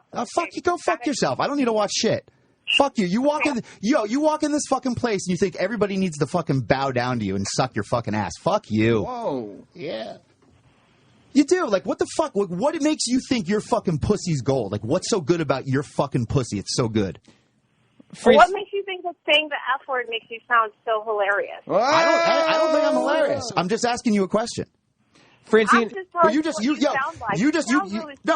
called me a name, so it made me pissed off. So I'm fucking in here talking to you about it. Is Troy upset that you didn't give it up to him when you were in that day? No, I sat on Troy's lap, and he just acted like I did something bizarre and crazy. I called him out on the gayness of the act that he did. She thinks I'm gay because I don't fucking kiss her dumb ass. That's what it is. Is that what it is? Well, she comes in and she's like, hey, and she's so used to every guy being like, ooh, thinking they're going to be able to fuck her. Oh. And she comes over to me and like, I don't give a fuck about this dumb bitch or her dumb fucking pussy. And she didn't know what the fuck to do with me because I didn't give a shit. Jesus. I was just like, get the fuck out of here. And then you're fucking calling me names. Go fuck yourself. You're making up shit. First of all, did you not? Yo! Shut the fuck up! Whoa! Shut the fuck up! Did you not try to come and sit in my lap and fucking try to flirt with me? And you didn't react, so you exactly. Because I don't give a fuck about your dumb pussy. Hang on, Sam Kinison. You gotta give Francine a chance too. It's a fucking dumb bitch. Call me a fucking faggot because I don't kiss her ass like everybody else. Fuck you. Well, gayness is legal now, so you need to just accept what you are. You gotta be gay because you don't like me. Accept what you are. Accept what you are. Listen, if I was gay, I'd have no problem telling you, yes, I am gay. I suck cock, but I do not suck cock. So yes, you do. Yes. How the fuck would you Troy, know? She's a twat. You're fucking. You work at a clothing store. How would you fucking know anything? I could smell the semen coming out of your breath. Oh, it's funny. You're fucking so funny. Huh? I said talk too. Okay. Did you smell dried semen on his breath? I smell semen on his breath, and I could see the stains on his pants. He sucks a lot of cock. Troy, if she smelled it, she smelled it. It's just such a fucking stupid idiot thing to fucking say. It's just such a stupid thing to say. No, it's you're just so pissed off. You're pissed off that I don't give a fuck about you. You're so pissed off that fucking dudes kiss your ass all the time because they want your fucking pussy, and they don't like what's attached to the pussy. They just want to use your hole so they can fucking ejaculate. Why don't you understand that? You're a dumb fucking twat. Whoa, Francine, is that true, or are guys attracted to your mind as well? I think people think I'm very smart, and I think they're attracted to me because I'm very politically oriented, and I make a lot of really good Facebook comments. That's what I think guys like about me. They want to use your orifice. They want to use your orifice to ejaculate it. What do they like about Troy, Francine? Like his round, juicy butthole, and they like all the turds that come out after they're finished with him because he's just so good at what he does. Which is what? A lot of shit comes out of his ass and his mouth all the time. Oh. So there you go, Troy, in your face. Oh, you got me. What's Troy good at? You're so OJ, Troy. I don't even want to talk to you anymore. Well, Get him off the phone or I'm going to hang up. I don't want to talk to you. You're such a loser. What were you saying? You said he was good at something. That's all because I'll hang yourself. You're a loser. I totally get the loser vibe from you. I totally get the loser vibe from you. I totally get that. My comments are witty on Facebook. Is that what your comments are like? Go hang yourself. No, I don't want to. I don't want to. Go. I want to stay on this earth and terrorize you as long as I fucking can. What do you think of that? Well, I live in D.C., so I don't know how you're going to do that. Good luck. Well, when you call in, I'm going to call you a dumb fucking twat, and I'm going to tell you that guys just want to use your holes to ejaculate in. They don't give a fuck about what's attached to it because what's attached to it is so fucking stupid and brainless. So brainless. It's so you're so funny. Go kill yourself. Go kill yourself. Is that what your Facebook comments are like? Is that why guys think you're so great on Facebook because your comments are that fucking witty? You dumb fucking twat. You're a big loser. Is that all you got? Is that all you got? Yeah. I wanted to call in to talk about something. I can't talk to him anymore. He's such a douchebag. Oh, that hurts. Well, what did you want I know. What did you want to talk about?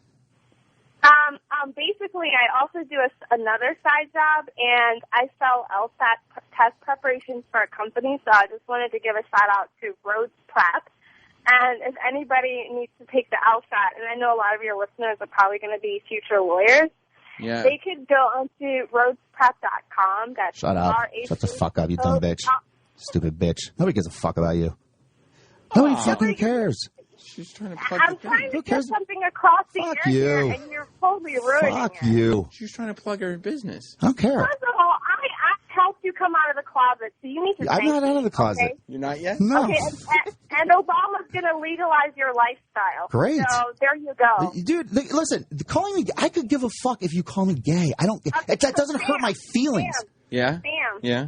So, just tell your little diva friend to shut up because I need to get this across the air because this will make me more money and it'll make me happy. Are you gay, Troy? Because she said... I'm not gay, but if she wants to call me gay, I don't give a fuck. Would you be comfortable with it if you were? Yeah, I don't give a fuck. Oh. If I wanted to suck cock, I would say I want to suck cock. I don't. Hey, listen, I have gay friends. It's all good. Okay, good. And I'm agreeing with you. It is all good. You're right. It's all good. So wait. So then she's right, though. Then why wouldn't you want her to sit on your lap? Because she's a dumb fucking idiot, and she thinks that every guy wants to fuck her. Oh. Every guy does. Every guy. Are you kidding? Listen how fucking arrogant and stupid that is. Every straight guy, everybody wants to fuck me. But do you understand? Okay, do you understand? Do you understand that guys will fuck pretty much anything? You understand that, right? Like. Yeah, including you. You're so funny. Can you do something else besides a gay joke? Seriously, try something else. You have to know something else. It is verging on homophobia. It's just like shut the fuck up about the gay shit. Like come up with a better joke. First of all, I'm not homophobic. I'm for everybody's rights. Good. So if I was gay, why would you have a problem with it? But Troy, you're saying on your gayness. You don't want me to sit on your lap because you're gay. Are you kidding me? Are you that fucking arrogant that you think you're that hot? So, Francine, you think every guy you're saying that every straight guy definitely wants to have sex with you? If you're in a small room with me, why not? Yes, to just use your hole to drop a fucking load. Like what? You don't understand. Like you're not that fucking special. You don't understand. You're not that fucking special. Like, guys don't like what's attached to the hole. They just want to use an orifice to ejaculate with. That's it. That's all you're good for. And that's all you keep saying because that's the truth, and you know it. You're like, guys want to fuck me. Guys want to fuck me. Guys want to fuck me. Guys don't give a fuck about your brain or anything you have attached to the hole. I'm really smart. I'm really smart. I'm really pretty. And listen how fucking dumb she sounds. Yeah. She sounds like a stupid fucking idiot. I'm really smart, and I'm really pretty, and every guy wants to fuck me. Like, you just sound like such a fucking idiot. You fucking deserve every fucking load and to be dumped inside of you and to be fucking dissed and thrown out like the fucking garbage. And you too. You deserve all of that. You got me. And I'm sure it'll happen. I'm sure I'm going to get loads dumped in me like you. You too, honey. You deserve all the semen in the world, just like me. Thank you. That hurt my feelings. You're such a loser. Hey, listen. Sam, so Yeah. can I just say it one more time? Because I'm so finished with Troy. He needs to go jump off a cliff or, like, do like Selma and Louise, his other gay counterparts, and just hold hands in hands and just drive off a cliff because he's got no future. Anthony just texted in and said he would indeed have relations with Francine. That's Anthony Cumia. And he wrote, tell Troy Zimmerman I'd fuck her. And Anthony, I'm going to tell you this, dude. I agree with you 100%. I would totally fuck this dumb bitch. Right. And I'd drop my fucking load and I'd be like, fuck you, bitch. Get the fuck out of my face. That's all you're fucking good for is removing the fucking semen from my balls. Fuck you. Get out of here. Oh. And I'd kick her dumb ass out of the car. In the car? You wouldn't bring her? Fuck no. Oh. So, Francine, what was the name of the LSAT thing? It's called Rose. So anyway, hang on. Let her plug her LSATs. Yeah, because I've been staying with this fucking gay guy for how long now, being a diva. oh, another gay joke. Keep them coming. They're really funny. I know they're funny, and you know they're true. That's why they're hilarious. And it's okay. I've sucked just as much cock as you have, and I've taken it up the butthole, too. And it's okay. It's all good. Nobody cares anymore. Right. You're going to get all your rights. Yeah, you're right. Okay? Nobody cares. It will It's be. fine. It will be legal. Okay. It will be legal. It's legal. If I wanted to get fucked in my butt, it's legal. Sam, let me get my thing out because I'm so tired of Troy. Okay. We're tired of you. So it's Rhodes Pap. It's RHODES.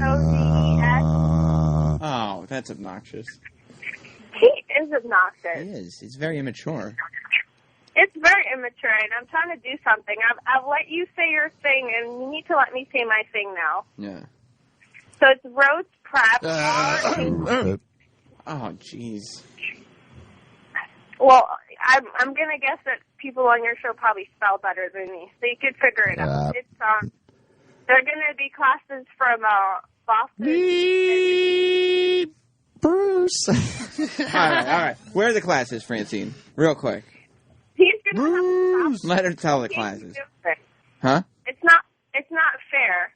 Okay, what's the website?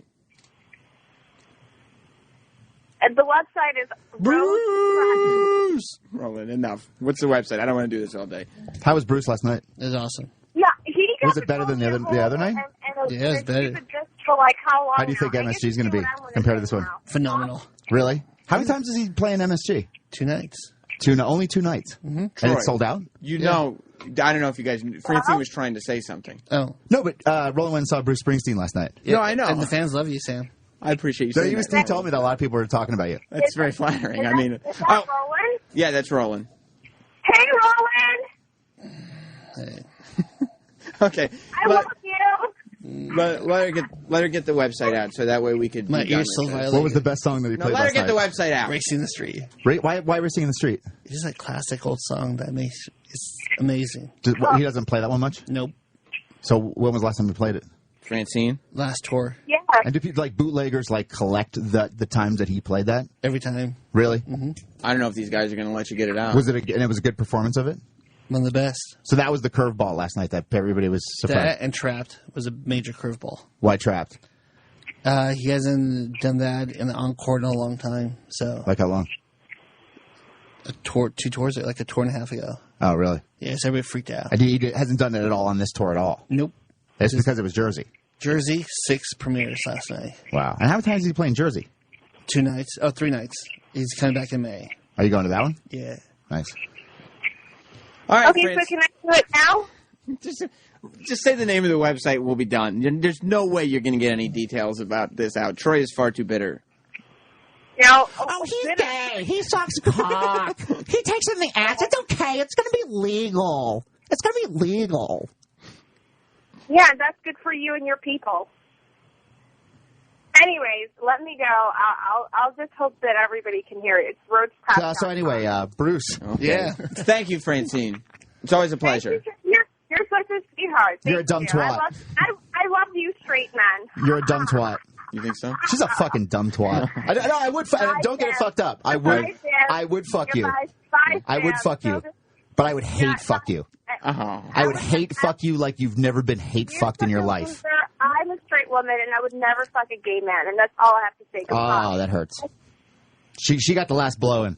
There she goes. That was it, huh? She does blow a lot. It's always good, though, hearing from Francine, hearing what she's up to. She's such a fucking dingbat, isn't she? You think so? Look, I've sucked a lot of cock, and I know what it's like to smell cock on your breath. Like, that's her insult to me. Yeah. I mean, everybody. David in Virginia. No. Mike in California. Yeah, today I learned I want to put my dick in Francine's mouth to shut her fucking face. She's nothing but a series of holes. Yes, thank you. Owen in Texas. Randy in Pennsylvania. People got to be on their phones. Randy. Hey, Sam, what's going on, my man? What up? Hey, brother, I just wanted to say, Troy, you're the fucking man, dude. Now, Francine is a cock-sucking slut. Oh, you didn't have to be rude about it. Kyle in Boston. Hey, if she's the one that shows up when you Google Francine, Opie, and Anthony, I can see why Jim likes her. She looks like a fucking tranny. That's the biggest jaw I've ever seen on a broad in my life. That's unkind. Ryan, Washington. Hey, Sam. I just wanted to say that if Francine needs some ammo, then why doesn't she just fucking smart up and talk about the reason that Troy ended up getting a nose job? Because I couldn't breathe. That's not a very good argument for Francine. James in South Carolina. Hey, Sam, I just want to know, is Troy really sitting there talking about somebody else being a diva and how they want all this fucking attention when he's the one who thinks he is Mr. Immaculate? But okay, hold on. What's this guy's name? James. James, where did you get that information from? Where have I ever said that I'm Mr. Immaculate? Every time we ever hear them talking about you on the real show, they're saying, you know, you're the one who makes them dress a certain way because you talk about the way they dress. Yeah. You come in, you talk about people being fat. You talk about people doing this and that. So is that's being a diva? Yeah. Yes, you're a fucking diva. So hold on, James, because I would prefer to wear a nice button-down shirt as opposed to a black T-shirt like everybody else does. And you know what? That's your choice. But when you start so what's the problem with it? But they can goof on me for it, and they do. They goof on me for that. And if somebody's fat, I'm gonna call them out and be like, dude, you know, like you should probably try to get in shape. How does that affect you if they're happy with their lifestyle and their choice? Then all they have to do is go, you know what, dude? I prefer being fat. Shut up. Fuck you. All right. John in Alabama. Stupid argument. John. Yes. What up? We call girls like Francine cum dumpsters where I'm from. Absolutely. We call them across the globe, buddy. Stumpy in Kentucky. I got two things here. Number one, I'd rather have sex with Francine's toilet abortion than Francine. She did have an abortion in the toilet. I know. It's nice to dress up nice. Fuck, I drive a truck for a living, and all these guys walk around in tank tops and cut off shorts. Dress nice. It makes you look better, and you get more money. There you go. Works, man. Exactly. If she sits on your pants, you gotta get your pants tested. Mooney in Texas. Hey, Sam, what I learned today is Troy has a secret love for Francine like the Jews love the Nazis. Maybe it's some of that hate fucking you were talking about. I would absolutely fuck her. Absolutely. But I would hate fuck her like she's never been hate fucked. You're not in love with her? Fuck no. Oh. Ted in Chicago. Hey, while describing herself, she mentioned that she was smart and up on politics, and then almost immediately after that, she mentioned that soon Obama was going to make it legal for Troy to get married. Troy lives in New York fucking City, so it is legal for her to get married. So I wouldn't even dump a load of cum in that stupid fucking bitch because she might get pregnant and procreate and pollute the earth with more stupid cunts. Could be. Good point. Dan in Oklahoma. I learned that Troy has cum breath because Francine said so. It's a possibility. I mean, Francine said she smelled it. All right. Steve in Pennsylvania. They keep coming, dude. Steve in Pennsylvania. How you doing, Sam? Troy's right. That stupid cunt needs to get skull fucked so bad. Wow. You get her face planted right in the fucking pillow. And she said that she took it in the ass. Yep. So what? Like the other guy said, you live in New York City, so it's already legal. That's true. It's just funny because, is she that unaware of the way men really are? That men just want to fuck a hole? Do you know what I mean? Like, are you that disconnected with what reality is? Like, guys just want to fuck anything. Like, you're nothing special because guys want to fuck you. It's true. I mean, the standards are low. And I will tell you this. What I learned today was that if you want the audience to get back on your side, just start smashing women. Because they love they love a good woman bashing. I mean, especially a dumb fucking twat like that. Yeah. This is an interesting one. John in South Carolina. Hey, what's up? What's up, dude? What I learned today, man, was Troy didn't get a nose job. He got a nose reduction. Mm-hmm. That way he could swallow all his boyfriend's cock. Was that so you could get deeper on the shaft? No. It's not that he's wrong? I've never sucked a cock. Would you? No. It depends who it was. Who? Because I said The Rock. Roland said The Rock. Bruce Springsteen. Roland said a few different people. It would have to be like Paul McCartney. And would you do it for free or for nachos? For free. Roland said he would suck The Rock off for nachos. With jalapenos. It has to have jalapeno. Deluxe nachos. Yeah, extra cheese. I'll tickle the balls. David in Israel. Hi, Sam. How are you? Very well, David. Troy, I want to say that based on how the boys have beaten you up, you have in the past come across like a douche and thinking about yourself too much, but today you redeemed yourself.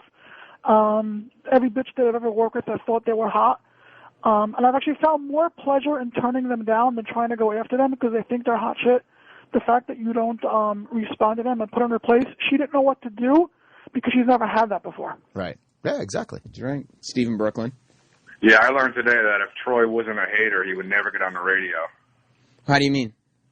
The only thing he comes in there is to hate on E-Rock, and now he runs in there to hate on this girl. That's not necessarily true. But Troy's a good motivator, though. We were just talking about Bobo yesterday.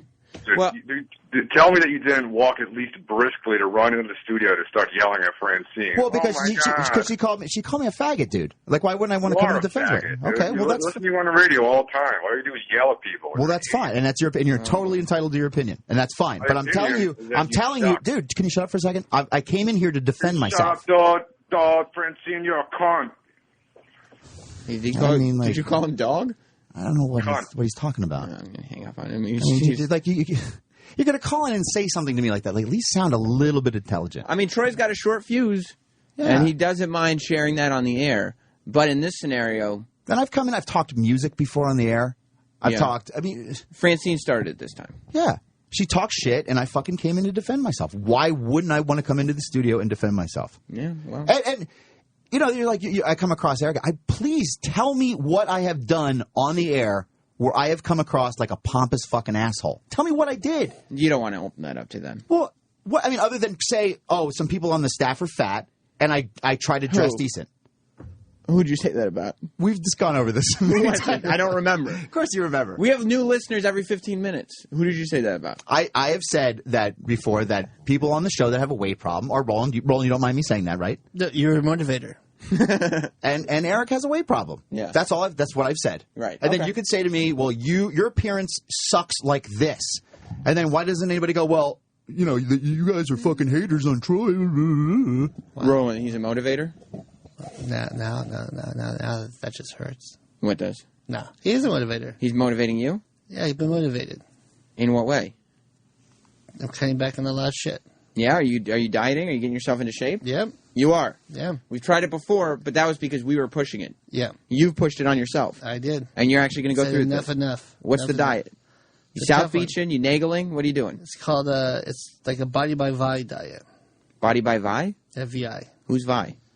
I don't know, the person who created it. Steve Vai, the guitar player. Yeah, it's like you do 2 shakes in 1 meal. Where'd you find this diet? A friend of mine, a couple buddies, they lost a lot of weight on it. Worked for them.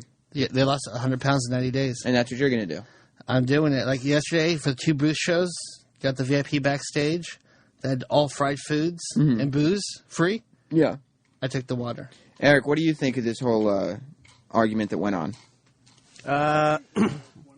Look, Francine's very nice. She's always been sweet to me over the years, but I do agree with Troy.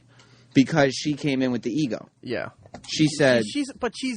Look, she's always had that, and we've always played up to that sort of as her character. Yeah. Even though that was really what she is. See, like, what we've been doing is kind of getting her to say stuff like that, like, we're nice, and you get her into it. And then where Troy comes in, and she's not used to this type of Troy treatment. just walked in and went, no, bullshit, and pointed a finger in her face. That's fucking horse shit. I hate girls like that. And I'm at an age now where I just don't have to fucking put up with that. And you know, when you're a teenager, you're in your early 20s, you want pussy, you have to go through the motions and deal with that fucking horse shit. You have to take a dumb fucking cunt like that out to dinner, wine and diner, just so you can fucking use her hole to ejaculate in. You don't like it? At the age that I'm at now, fuck no, dude. I am not dealing with that bullshit. And I'll tell you, that's what's interesting about going to strip clubs is because the roles are completely, like, reversed. Because all these girls are coming up to you.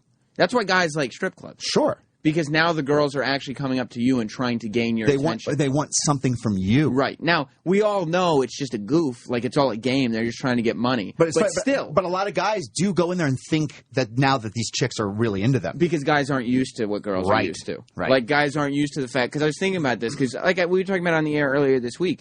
We went to a strip club, and I went, you know, with some of the guys around here, just down the block. And you know, it was lap dances.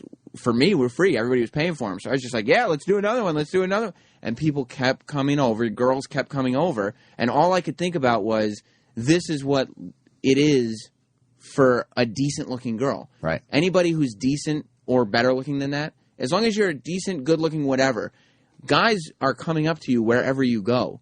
Like, there is never an instance where there's not a guy who would fuck you. Right. And guys will fuck anything. They will fuck anything. And it's and a smart girl that's pretty will understand. They've been through it a couple times where they've been burned, and they understand, look, guys will just want to fucking nut.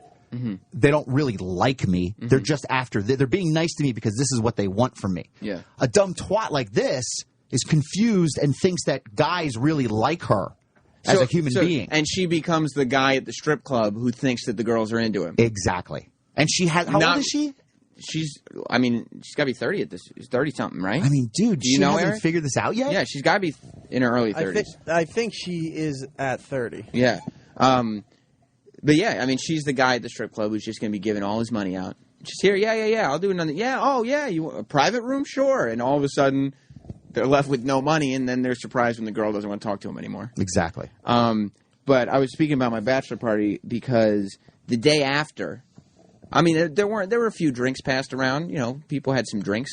And the day after, Opie, who was there, you know, as I said, some of the guys were there. Troy, you couldn't go because you were recovering. And Eric, you couldn't go because of WrestleMania. Yeah. But Opie had a couple drinks. Not a lot, but I guess he hadn't drank in a while because the next day he was looking after his son. And he said it was the first time since his son was born that he's been hungover. And he had his son all day long. So it was torture for him. But what I realized, I don't know if you guys... He's doing a SoundCloud thing. Like, Troy, you've been on SoundCloud for a while. I'm on SoundCloud. Yep. Opie Radio is now on SoundCloud. And instead of podcasting, he's just been posting these, like, 3-minute things. He hasn't even talked about it on the show, I don't think. But I saw he posted something while he was looking after his son the day after the bachelor party. And his son's on the tape. Mm-hmm. This is the first time Opie's son has been broadcast. Nobody's heard his son in the public forum. Yeah. Are you going to do it? I said, why not let this break on after Opie and Anthony Live? Wow. This is big. You know? And his son is saying, yeah, you can hear him in the background. So I said, it's public. It's on the Opie Radio SoundCloud page. Right. It's out there. And he's going to be bringing this to the public. Why don't I help him bring this one step further to the public and break the story, let After Opie and Anthony Live be the first show where we broadcast his son's words. Yeah. Should we do it? Fuck yeah. As long as Opie's cool with it. It's on his SoundCloud. Okay. It's got I just don't want to get in trouble for what the fuck you doing. No, I don't think we'll get in trouble. You could check out his SoundCloud yourself. You could turn off the radio. And play it there. And just go to SoundCloud/Opie Radio. Or you could leave the radio on, because here it is. What's happening, everybody? Yeah, my son says yeah. I've been babysitting him all day. He's killing me because I'm very, very hungover. I think I wrote on Twitter, hell on earth is being very hungover with a kid that likes to wake up super early and is full of energy. Anyway, had a great time at Jim Norton last night. God, Jimmy's killing it. He's going to be taping his special in Cleveland on April 28th, and he's more than ready. It was nice to see a bunch of you at the show last night. Afterwards, I met up with a bachelor party and went to a strip club, although they like to be called gentlemen's clubs nowadays, which I don't understand because if your goal is to make cumsies in your pants, maybe they shouldn't be calling it a gentlemen's club. Yeah, right? You understand that one? Also, did the big Easter egg hunt yesterday with my son and my family out there on Long Island. Really, really good time. And in our family, we still call it Easter eggs. We still call it the Easter egg hunt. We still call it the Easter bunny. None of this politically correct crap like spring bunnies, spring eggs, spring spheres. I love Opie is getting these relevant political points across. Well, I don't know what his son is trying to communicate. His son is trying to communicate something. His son's probably saying, "Get out of the bathroom, I have to go." Yeah. The other thing, I hope that at some point within the next few months, his son all of a sudden starts saying the word "cumsies" because his dad is broadcasting this in front of him. But there it is, Opie Jr. and his first words on the radio here on After Opie and Anthony Live. Eric, were you disappointed that you missed the bachelor party? Well, yeah, because I only found out just before I was supposed to leave for my trip. Yeah. But, yeah, it was a little disappointing. I would like to have gone. Well, Did you partake in any of the drinks that you mentioned? No, I don't drink. But that night you didn't at all? No, I don't drink any night. Why would I drink that night? Because it's your bachelor party. I don't drink, though. So? I mean, it's not like I drink sometimes. I don't drink ever. That's me. All right. I forgot to ask you the most important question about your WrestleMania trip while we still have some time. Mm-hmm. What'd you bring me? I brought you some stuff. You brought me something? Yeah, but we don't have time. What do you mean? Just give me the thing. No. I didn't know you brought me something. I told you I brought you some stuff. I forget. What did you bring me? I felt bad that I was missing your bachelor party there, so I got you some stuff. It's good stuff? I think it's good stuff. Oh, man. Can we do it tomorrow, then? I guess we'll have to. We don't have time today? I've been trying to give it to you all week, but, Well, why didn't you say something? You can interrupt me for that. The last 2 days, Troy's pretty much taken up all the airtime, so I couldn't... Sometimes I got to give it to him. No. I understand. It's just there was no time to present that opportunity. If I wanted the airtime back, Troy, I would take it back. You don't have anything just to apologize tell me to leave. for. I don't need to be here if you don't want me here. Speaking of airtime, Jim Norton's getting some airtime. Tonight, he's going to be on Hannity on Fox News. I guess he'll be part of the Great American Panel or whatever it's called. I don't know, but tune in to Hannity. What time is that on? 9? 9 o'clock. 9 Eastern on Fox News. And Troy, aside from you putting out that mixtape that I saw you put out, which you get all that on TroyQuan.com, right? Yep. QUAN. Yeah. Free download for my new mixtape. What's the DJ schedule? I'm DJing this Saturday at Spin NYC here in New York City. It's an awesome spot. Come out to it. And then I'm at 675 Bar every Monday. Well, you gained some fans today. Just raises my blood pressure through the fucking roof. We don't have time, Eric, for some little presents? No, we have to go. Best of Ron and Fez is coming up. God damn it! Stay tuned for that. We'll be back with more of this tomorrow. Goodbye. Yes, I am gay. I suck cock. Opie and Anthony show is now over. For real this time. Check out the O&A show on Facebook at facebook.com/Opie and Anthony. And catch Opie and Anthony live Monday through Friday from 6 to 10 a.m. Eastern. Ron and Fez are next. Hey!